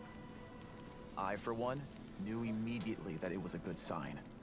The light above the city showed us that there was still hope. That was a flash? Oh no. My name is Sozio Vanek. I am a cleric of Shaylin, the Eternal Rose and the Goddess of Beauty. Yes, I know that many people would consider me useless in a war.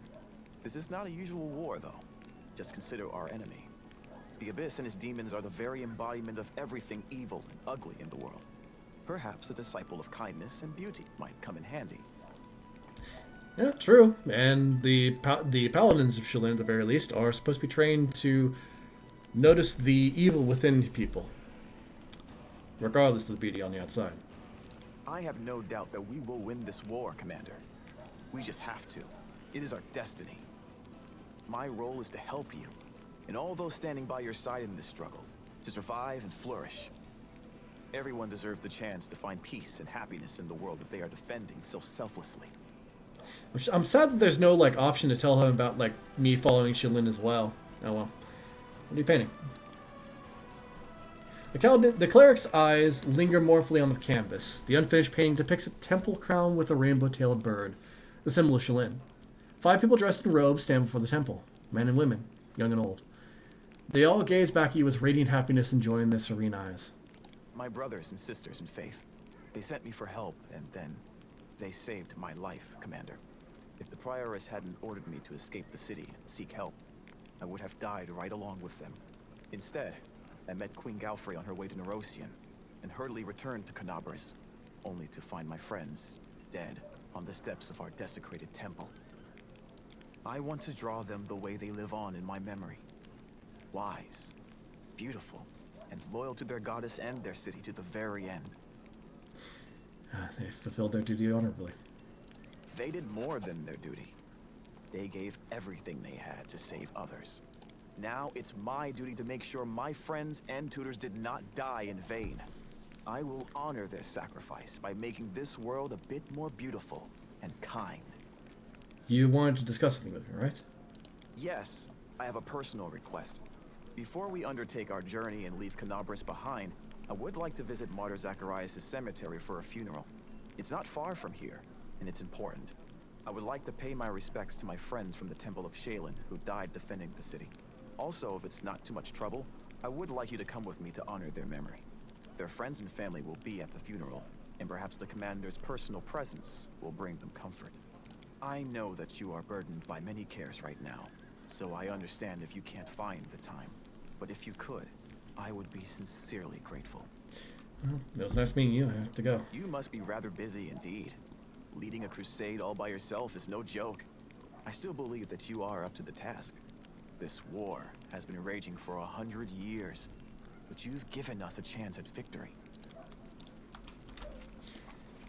Here's hoping. Here's hoping. We march ahead. Oh, there's more items now. Make an Abra speed. Who put this out there? Why is this here? God damn it. I swear, I like turn around for 5 seconds, people are already posting propaganda saying the Canabris should be damned. Every time. Every time. Oh, Lon's here. How's it going, Lon? Oh, he's just doing his usual thing, I guess. Healor, there you are. I think that's who I need to talk to. Yeah, still stands next to you, but you'll have to be doubling on your guard. Units places a target on your back, and there are assassins about.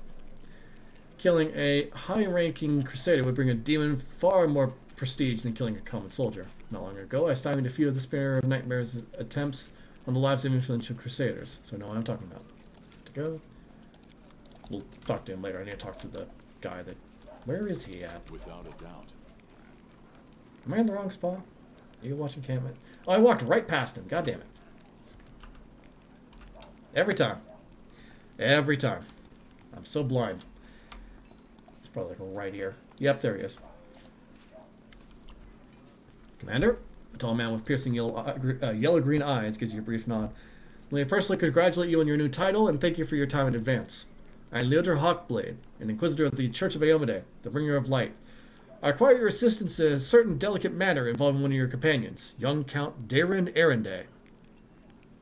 What brings you here? I ask you to assist the Church of Aomade in an investigation of the utmost importance. I understand that the leader of the crusade has plenty of other matters to attend to, but please allow me to tell you the details. Perhaps I'll explain why I am calling upon you. The Inquisitor's open face instantly reveals his feelings. He frowns, looks through you, lost in his thoughts for a moment. I suppose you have already heard about Count Arenday's story. I refer to the tragedy at the Heaven's Edge estate, as the music suddenly kicks in. Tell what happened at Heaven's Edge. About 10 years ago, several powerful demons managed to penetrate the wardstone barrier and commit mass murder of all the guests who attended the feast in celebration of young Darren's birthday. The unknown magical disease they had brought wiped out the whole estate in less than a day. That was not a unique case in itself. The demons had attempted such raids on Mendebian lands before, but they had never dared to target such a well-protected place. The Arenday family was exceptionally rich. The estate was protected by elite bodyguards. There were several strong and righteous paladins among the guests. Moreover, the revered Nestrin, Darren's tutor, was one of the most powerful priests of Aomade in the vicinity. All of them died, nevertheless, except for the young Count, who had suddenly manifested his outstanding sacred healing powers. Is that a divine miracle or a curse? That remains to be seen. You're going to investigate this whole case again, aren't you? Yes, I am. I have several reasons to doubt the widely shared account of what exactly happened at the estate and how it happened. You see, Commander, I was among those sent to examine the estate after the incident. I saw everything with my own eyes, and I still remember it clearly, even though it feels like it happened a lifetime ago. Heaven's Edge was a unique place that still carried the spirit of old Mendev.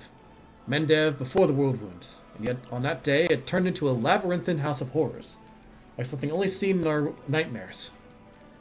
Apologies for the digression. I wanted to tell you about my suspicions. Everything about the incident seemed odd. Why was the only person left alive a young boy with a newfound talent for divine magic?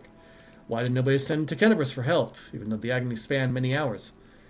We found the demons dead with their heads cut off when we got into the estate. How were they defeated? How did the disease kill even the paladins present at the estate, who are said to be immune to any disease? If the demons had found a way to penetrate the Holy Warrior's defenses, why has this never been repeated since the tragedy at Heaven's Gate, or Heaven's Edge? You are the only person who can help me here, Commander, because the only living witness of those events is currently serving in your army. Your army's route will take you near the very site of the tragedy. Heaven's Edge has been abandoned and sealed with potent magic throughout all these years, and only the Count has the power to break that seal. He is unlikely to invite an Inquisitor inside, and in any case, he won't like me sniffing around at his family seat. But if you, as Commander, express your wish to visit the estate, he will be obliged to fulfill it, and I will simply follow you as one of your attendants. There are hundreds of ways, a thousand paths, and myriad loopholes in human lives that the forces of evil can use to their advantage. I'm not sure which one of these led to the demons to the gates of Heaven's Edge, but I do know it wasn't a simple raid, the kind Crusaders face every day. That incident involved a significantly more powerful entity, and that's why I'm asking for your help. We cannot be sure that such a tragedy will not happen again until we uncover the truth. Well, you've already been to the estate several times now. What do you expect to find now? I was a young and inexperienced Inquisitor when I first visited Heaven's Edge 10 years ago. My skills have improved significantly since then, and I have paid dearly for that. The Elder makes a vague gesture, pointing to Ediscars. My arsenal includes many spells and techniques dedicated to gathering information about people and events. Almost all of them require me to be physically present in the place where the event in question happened. That is why I must return to Heaven's Edge. Why can't you just search the estate yourself without involving me? The estate is abandoned and sealed with powerful containment enchantments that only the Count himself can lift. This is not the main reason, however. The main reason is that Count Arenday is not officially under investigation by the Inquisition, so I couldn't just break into his house even if I found a way to bypass the spells. This is a serious matter. The other frowns. A matter that threatens the reputation of the entire Church of Iomedae and my own organization in particular. We made more than enough unforgivable mistakes during the Third Crusade and are still dealing with their consequences. Your presence will give my investigation the necessary legitimacy, Commander. But there is more. In addition to getting official permission, I'd also like to bring an independent third-party investigator to this case. Someone independent but well-respected, and you fit this role perfectly. Did you question Darren himself? I did, but the Count insisted he couldn't remember anything about the incident due to severe shock. He saw the demons at the very beginning when they appeared at the celebration to announce the onset of the plague and mock their victims. He also witnessed the death of his mother, Countess Ciliana. That was all he would tell me. Yoda pauses. We had found the young Count sleeping like a log on the floor in one of the rear chambers, having drunk about half the family wine clear cellar all by himself. There is no reason to disbelieve him on that matter. Fine, I will help you. What do you need me to do? Yoda bows his head to you with exceptional reverence. Thank you, Commander. Now I ask you to speak to the Count and tell him that you wish to see at Heaven's Gate, or Heaven's Edge. Please do not inform him of my presence right away. I will join your escort when it's time to travel to the estate. When we get there, I will also require your help during the investigation. You will have to follow me, observing my actions as an independent witness. If you have any other questions, please feel free to ask me. I will remain here for a while. I have to go. Yeah, it's easy to set up. I just need to talk to Darren and tell him about it. Scare yourself. Damn it, you again, soldier. What the... I saw you talking to the girl hiding her face. Who was she and what does she want? I don't know, Commander. She never introduced herself. I bet she is not part of our army. I know all our soldiers by both by name and sight by sight. Was her frowns gloomily and his cordiality gone in an instant. She's looking for some elf volunteer. Wanted to know which tent he was sleeping in. First I thought she was a messenger from Mendev. She definitely wasn't one of us. But now I understand how suspicious the entire thing looks. Quartermaster looks at you with concern. Has she really been to Snoop? Yeah, that was a Snoop. I know who that is. There's a particular elf that we met in Kenabris that was hunting down somebody. Seems like he volunteered with the army. I'll have to figure out where he is. I'm here somewhere. Not Nenio. Somebody right here. Star Commander, Crusaders, Ember, Erebeth. She's a drow, to be clear. She's not a normal person.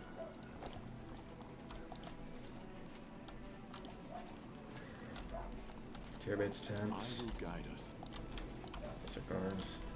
Crusaders. Socio. Recruits. I'm not sure where this person might be, is the thing. Our path leads on. Somewhere around here, probably.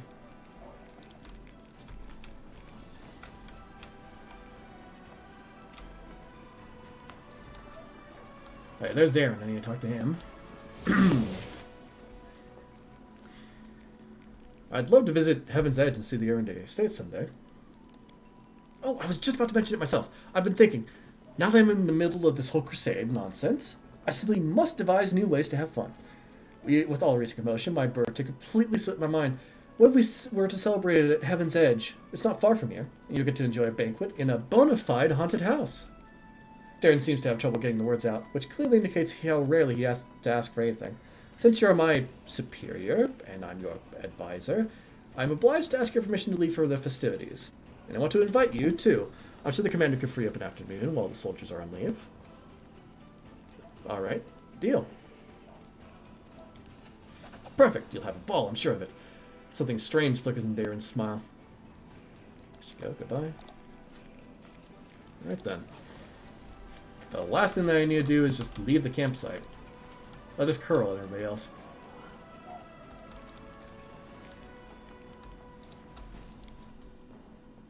Yep. I guess it was loading in Social. I should probably put him into my party so I can just directly head over to that spot as soon as possible. Social's a cleric, so we'll go ahead and swap out one of the melee fighters for him. Let's leave Woljif behind for a little while. Not that I usually want to leave Woljif behind, it's a little bit easier that way. Should probably also make sure that I level him up, because it's probably going to tell me, like, oh, he needs a level or something like that. Yep, he needs a mythic level. Domain Zealot, right, that makes sense. What spell did he get from that? So, in terms of his abilities, he has toughness, selective channel, shield proficiency. Shield proficiency. But you use a glaive. Well, you would use a glaive if one would actually model properly. Oh, God. It's happened again. It's teleported away from here, I guess. I don't know. Shit happens. As for his abilities, special abilities that is, he has the Charm domain, so he gains Dazing Touch and Charming Smile. I believe he actually gets access to another one, doesn't he? Oh no, he can use the abilities of his domain as a swift action, right? So he can use the Dazing Touch and the Charming Smile one as a swift action. Huh. Like, he used Dazing Touch as swift action, so... yeah, that's actually nice. Because that means that he can do a lot of stuff with that. Especially as a melee fighter. His class is a cleric as well. I do like the imagery too. Alright then. I think the only other thing to do is just that we have a legion here, which probably does not have a commander. Yep, no commander. Oh, they finally have imagery for the units. Footmen now actually have an image. Nice. We need to get new leaders going. Yeah,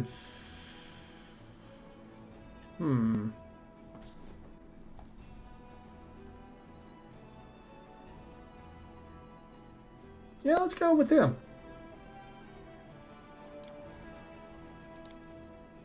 Alright then. So he's now the leader of that army. Well, we're at it. So archers have a different icon, clerics have a different icon, and footmen have a different icon. Actually, I like this. This makes it very clear about what does what. So let's go ahead and buy like 30 archers. Because, let me just be blunt here. These archers are very powerful. They can do a lot of damage. So let's combine the two armies. There's a Houndheart campsite, which requires Silo, which I have. There's that demon's army up here, which is just cultists and fighters, so I think 100 could probably do it. Let's just move them forward a bit. No, that's me. Shit. Oh, well, I need to do this anyways. Magical anomalies are common in the world of Galarian, so common that the use of the word anomaly itself is questionable. A regular city dweller will encounter a chaotic manifestation of supernatural power at least once in a lifetime. One might naturally assume that the strange sky, the ghostly fire from the rifts in the ground, and the rain of eyeballs, all the whirlwind is known for, should find some purchase in the mortal mind. But even the most worldly of travelers feel uneasy at its borders. Why? Perhaps it's instinctively they understand that this place is not merely a magical wasteland, but a wound, an ulcer, through which the world itself bleeds into the abyss. The commander and his army walk up the high bank of the West Selin River, where it draws near the border of the whirlwind. The soldiers' feet halt unbidden. On the other bank rises a series of cliffs, too regular in shape to have been formed by wind or water. The sky hangs over their sharp edges and sickening bends. The shade of mercury on the horizon rising to dirty rust. As it arcs above the soldiers' heads, it regains its familiar azure hue. Upon the soldiers whisper and grumble. The commander feels eyes upon his back. Somewhere among them, wearing simple armor and unrecognizable by anyone, the ruler of Mendev is standing and watching the new commander closely. The commander gives a signal to wait and climbs to the highest point along the bank, where he decides to address the soldiers and boost their morale. I failed it. Damn it. Let me see. Was there an autosave? I think there was one. Yeah, there was an autosave right here. This is literally like right before I left the camp. It's fine. I could do that again then. Also means I could replace social spells, probably. I forgot to do that.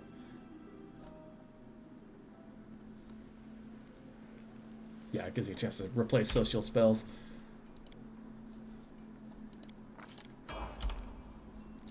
Social... What spells have you got here? Oh my god, he's got 3 Aces of Restoration just straight out the bat. I love you for that. Sound Burst. Is that the cone one? No, it's just on a point. It does 1d8 damage and then Fortitude save to avoid being stunned. For a level 2 spell, that's not that great.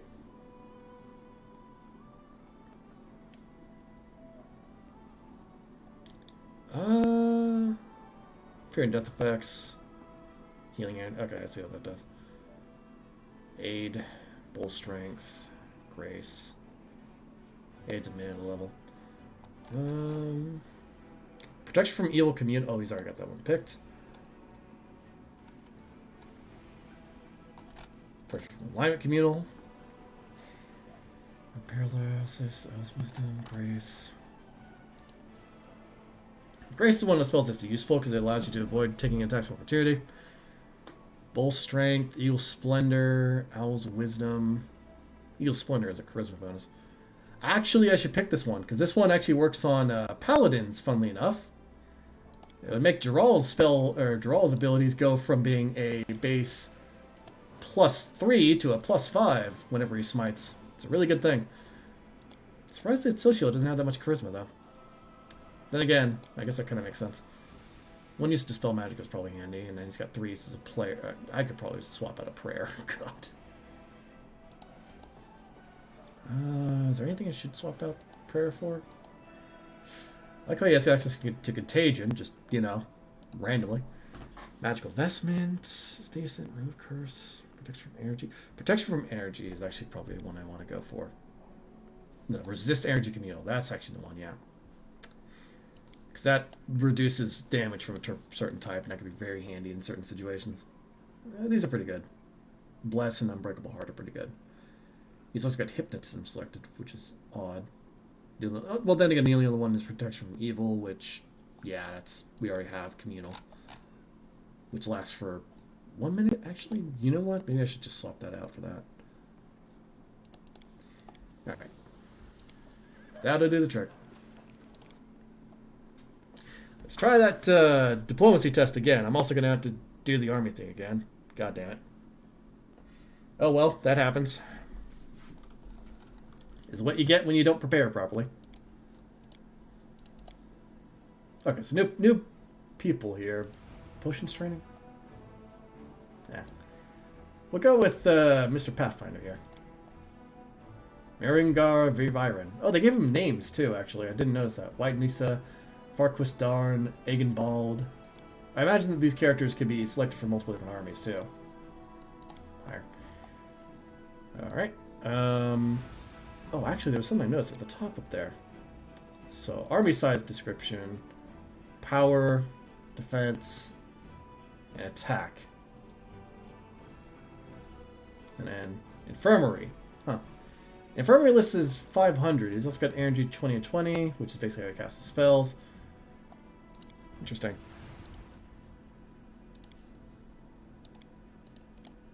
Pull out those archers.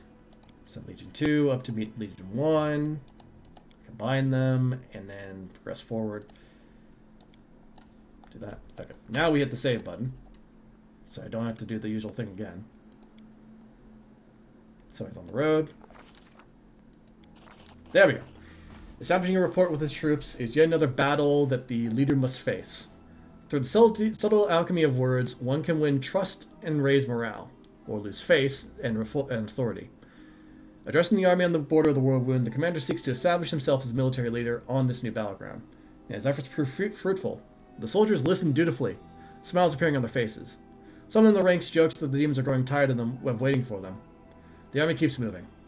Lines of soldiers step warily beneath the shroud of low black clouds. It's like the Whirlwind has reached out a finger into the lands of Mendev. The gesture seems eerily harmless, then the clouds come to life, shooting out howling tornadoes one after another. The tornadoes come from all sides, from ahead, behind, and right above the soldiers' heads.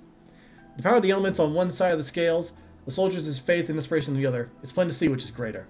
The determined army runs the gauntlet of tornadoes. The struggle lasts over half an hour, but the army's only losses are a few bags of supplies and a dozen hats whipped off into the sky. After stopping to catch their breath, the soldiers continue on. Their first encounter with the Whirlwind is ended in their favor. Which is pretty big to say the least. The Whirlwind is not a gentle place. Oh, I need to go backwards, actually. I'm going the wrong way. Wait a minute. That's in, that's not right. I think that's a thing that they haven't translated yet, or something like that. Oh, okay, I need to go around. Okay. Well, now everybody's fatigued. I'll just cancel that and head to the war camp. I'll rest in the war camp and then recruit people, and then I think I maybe want to send the Legion forward to try to see what happens when they encounter somebody and see what they've done with the Crusade system. Just to see what that's like for the moment. It's a very idea to rest in the war camp because outside you can encounter a lot of oh hi. A message for the commander. A knight in simple armor lowers his voice. On the Queen's bodyguard. She sent to tell me she's arrived at Camp Incognito, as planned. You can find her where the minor knightly orders are camped. If you wish to speak to her. I'll tell Her Majesty I will come at once. Certainly. Right. She disguised herself, I see. Is she over here? Probably over here. If I was to just take a wild guess, I'd say that she's probably somewhere over here with the Canterbury Crusaders. Nope. Where is the Queen? I have already lost the Queen. Shit. That's not good. Without a doubt. No, she's around here somewhere. I just need to find her. Which is going to be tricky because the Queen is incognito. It's Crusaders, Ember, Erebeth. I think she's over here. Yeah, here she is. Queen Galfrey nods to you cordially. Her armor is plain and unadorned. As promised, I entered the ranks incognito, along with a few bodyguards. I have introduced myself as Katrain, an old friend of yours. I am a knight of a minor order, the Green Crows. We shall see how long it takes for Nevia to sniff me out, the Queen chuckles. Why'd you join the Crusade after all? Because I have a curious mind, and I am quite unable to sit and do nothing for long. The Queen smiles, but then grows serious. You ask a difficult question. I must remain as safe as possible. My death or abduction would sow chaos among our forces. However, I am not only a queen, I am also a paladin of Iomade. It is not in my nature to sit in a place with my sword sheathed. In a matter of speaking, your request was simply a convenient excuse for me to be where I belong, crusading against the demon hordes. Besides, I am curious to see my new knight commander in action, the savior of Kenabris and the heir of my fallen ally. I have a question for you as well. Why did you wish me to join you on the crusade?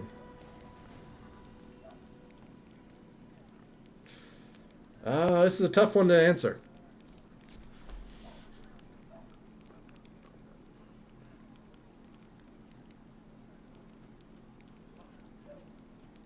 Frivolous answer, but that's not really not it. I probably want to go with this one. I'm glad to have the glorious Crusader Queen at my side. Well, that's a fair enough motive. The camaraderie of combat, fighting shoulder to shoulder. For a warrior, such things are priceless. I may ask you a personal question. I've learned so much about Queen Galfrey from Chronicles and Legends, but what about the other Queen Galfrey, the one that the historians and bards cannot see? The Queen smiles faintly. That Galfrey is an old woman, weighed down by a great burden. But she has not lost her passion, and she will make the feathers fly when the time comes. Mendev is lucky to have such a queen, and I am twice as lucky, for she agreed to go and fight by my side. The Queen arches her brow. What do you say agreed to go and fight by my side? By here, agreed to go on a date with me. That was not my intention. I was trying to be as polite and that, yeah. Alright. Do you really think that you are the first person who tries to charm me with words like that? No, you're not. If you want to impress me, you should do better than that. How does it feel living for so long beyond all natural limits? You're over 100 years old, my queen, aren't you? It's funny to think that if I descended from half-elves like you, this question would never have arisen. And the term I have already lived would have been considered totally normal and natural. I shall answer thus. The decision to prolong my life was not mine. It was the decision of the Church of Iomade. The Sonorcrit elixirs have been paid for by the Church. The priest determined that I was needed in these dark times, both as a ruler and as a chosen paladin of Iomade. I accepted the decision and the great responsibility it entails. Oh, why did you entrust me with Darren? The Queen smiles. I saw such a wonderful opportunity to teach the Count a lesson and just couldn't resist. Honestly, I expected you to dismiss him forthwith. The Count would have been forced to return to court a laughingstock. It would have been a truly sobering experience. There's nothing more disgraceful for a Mendevian nobleman than to be discharged like that. Darren Erinde, the Queen shakes her head. He was such a lovely child. His mother, Lady Selena, was one of the most gracious people I've ever met. She was amiable yet decorous, and truly kind. Bonds of kinship among the nobility are on the whole highly practical, and only useful for forming alliances. But Countess Erinde managed to become a true member of my family. I suppose that's why I spent so much time believing her son to be a better person than he actually was. His company is a heavy burden. Still, I must admit that I am quite pleased he decided to keep him on as a companion. There is a small chance that once he has had a true taste of the crusade life, the Count will finally cease to mock the Crusaders as cynically as he is wont to do. You've given an army and the title of a commander to the knight commander to a stranger. Why? Because for 100 years I have protected my lands, trying to drive the demon horde back into the abyss. I have tried every right and rational method. The Queen affords herself a brief, grim smirk. My armies have been led by the greatest generals, even Iomede's angels. My goddess's herald created the wardstones for us. We have tasted victory more than once, but we have failed to close the world wound. As for you, do you not call yourself a stranger? You are the savior of Kenabris. Hundreds of its people saw the power that descended upon you and turned the demons to dust. It's the sign they've awaited for decades, a sign for all loyal hearts and followers of Iomade. The time has come. Hope has been rekindled in the hearts of my subjects thanks to you. Hope is a priceless resource. I had no choice but to give it wings. That's a good way to put it, yeah. You called it the sign they've been waiting for, but I take it you are reserving judgment? Your question seems to catch the queen off balance. A strange spark flashes in her eyes. When Aerodin perished and Iomade took over his legacy, I was among the first to serve the new goddess. I helped restore her church from the ashes left by the chaos of Aerodin's death. Since then, I have served the inheritor loyally and truthfully. I like to believe that I have earned the blessing of my goddess. The queen's voice stood surprisingly ardent. After I learned of what happened in Canterbury, when I met you at the Defender's Heart, I had so many questions. Is it true that what happened was Iomade's work? No, I follow Shalyn, so probably Shalyn. Why did she give this power to someone unknown rather than one of her most loyal followers? Again, Shalyn, not Iomade. I'm pretty sure there's not many paladins of Shalyn in the area. Could it be that my faith has grown weak and I do not recognize the deeds of my goddess, even when they are happening right in front of me? Well, you don't recognize the deeds of your goddess because it's possible it was Shalyn, but, you know, again, not 100% on that. Is the goddess somehow testing me? Possibly. Those doubts were like poison. But I refuse to let them poison me. The queen finishes strongly. I gave you an army, declared you Knight Commander, and accepted you as I would anyone chosen by the goddess. Let's go then. Don't forget, here I am, Katrain the Knight.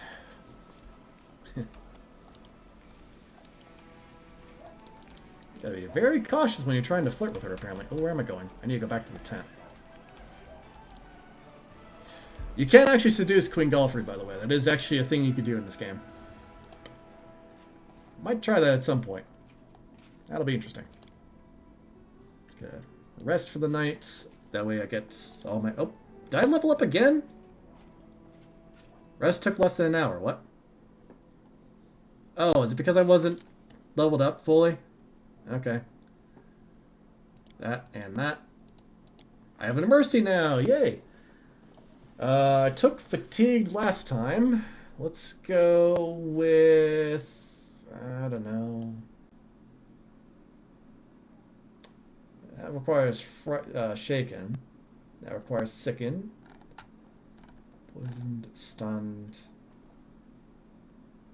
Fatigued. Cursed. Confused. Blinded. No, not many of these stack, do they? Let's go with Shaken then. Yeah, Shaken sounds good. I already have the stuff for Exhausted, so.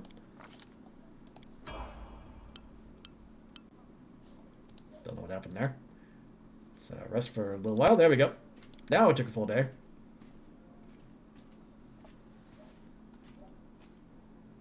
Ah, everybody else needs to level up. Right, okay.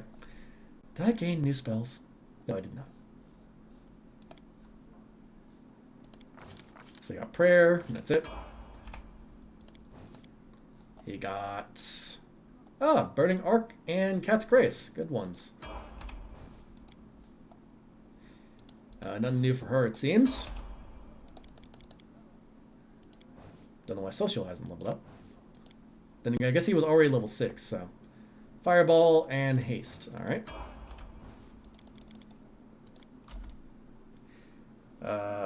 Protective Luck and Heroism. Protective Luck is a good one.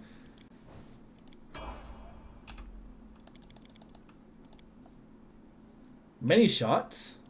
That's a good one. Wait.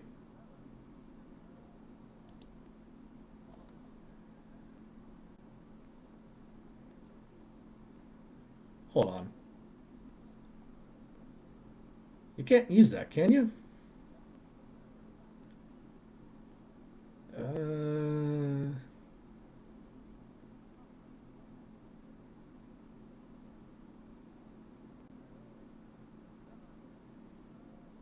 Huh. Oh, here we go. Why did you give him Mini Shot? That's not one you should take. Oh my god, these idiots.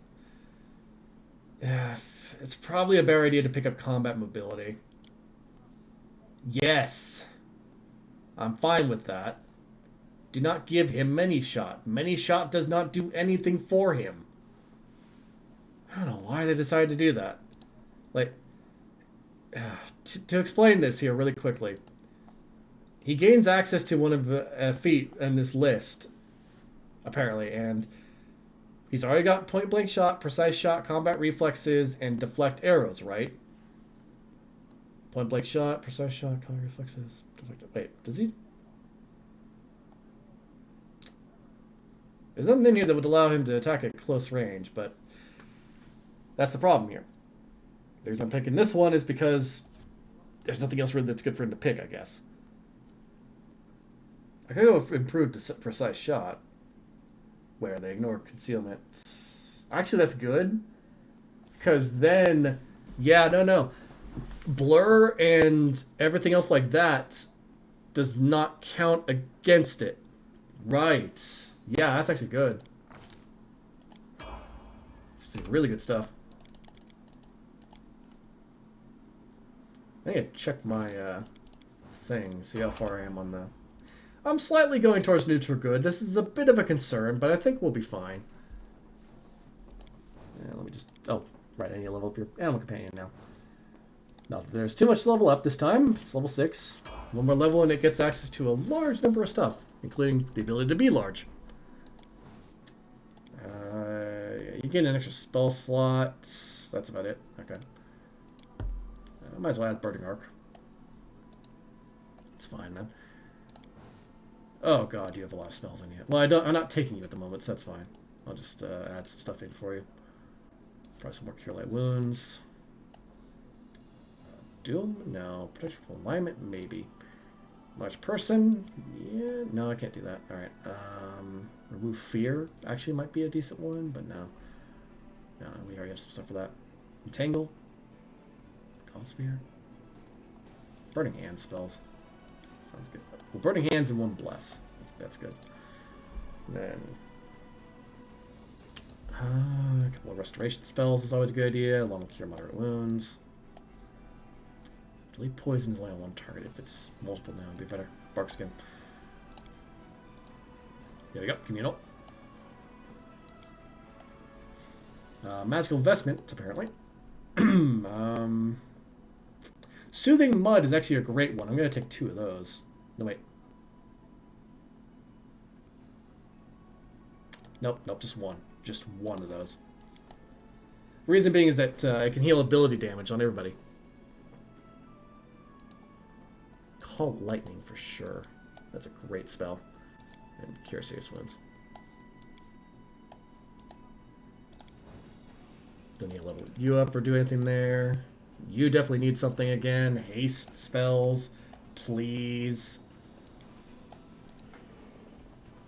God, I love haste spells. Oh, and Fireball. Fireball's good too. Do I really need 3 haste? I don't need 3 haste spells. There you go. And that should do it. We're gonna get into 1 battle on the Crusade, and that's probably after that's probably when we're gonna end it. We'll be going almost for 7 hours now. 6.5 hours about. I have things I need to do. So we'll click the Legion. The Legion actually has 50 movement points this time. So let's go ahead and recruit. Yeah, let's add in. Oh wait, no. Footman it is then. 16 more footmen is probably a good idea.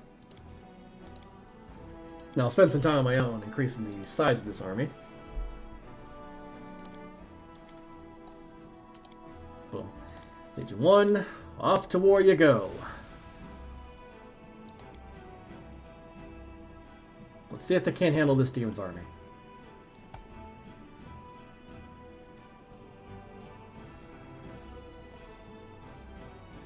And begin the fight. Alright. Oh, they definitely have updated this. This looks a lot different than last time. So this is the archers going.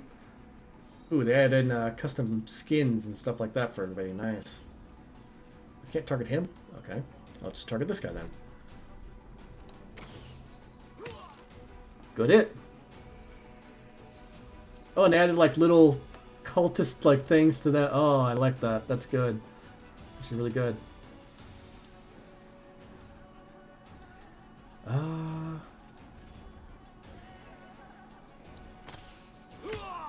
Yeah, we probably do want to hit them.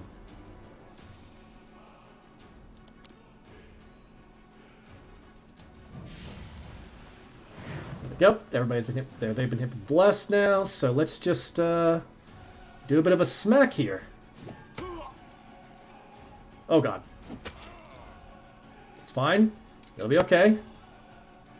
I actually do have the ability to fight back pretty hard here.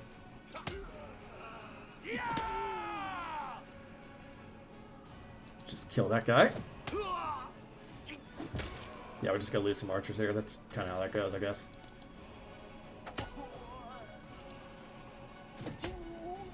There we go.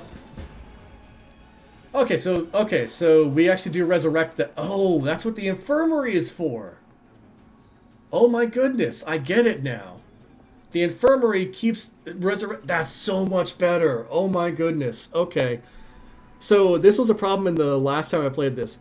When you went through the crusade and you lost units, you then had to spend a large amount of time building them back up. The infirmary mitigates that by a bit, and it probably increases the more that the character's level goes up. So these guys came back from the dead because we won the fight, and we didn't take as many casualties as possible. Like if I go doing the infirmary thing on it, it probably says like a lower amount now. Yep. Congratulations, Army achieves first victory and receives a reward. Yeah. So we gained 1,200 finance points. We defeated a band of cultists that made the Ruins of Valis' gift their home. The commander's army celebrates first triumph. Unfortunately, demon worshippers have killed all the citizens and gathered their belongings into a huge pile in the middle of the camp. That happens, yeah. So yeah, the infirmary score up here. This score up here. This is how many people we can bring back from every single fight.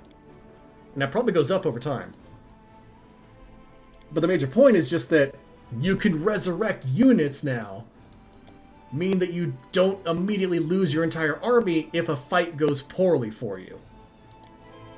That's so much better. Oh my god. That's going to make some of the harder battles so much easier to get through. Like, I can't even begin to explain it. Oh man. It's just perfect. I'm going to love this system from now on. It's going to make things so much faster. Oh no, where am I going? Just going to get over here and... Alright, we aren't going to go into Martyr's Zacharias' cemetery. We're going to do that next time. I just moved myself onto that point so that I remember that. I'm not getting any extra finance points this day. So, I'm going to save it here. I'm going to end it here as well. I hope everybody here enjoyed it. For those of you that missed a lot of the stream or watching this on my Twitch channel or anything like that, I've started moving over a lot of my videos onto YouTube. I'm going to do the same thing with this one and all the previous Wrath of the Righteous videos. There's also the videos of me playing Resident Evil on there if you don't want to watch those on Twitch. So, you know, there's a link to that in my About page. Go ahead and take a look there. I will see you guys all next time, though. I hope you guys all enjoyed this. See you all.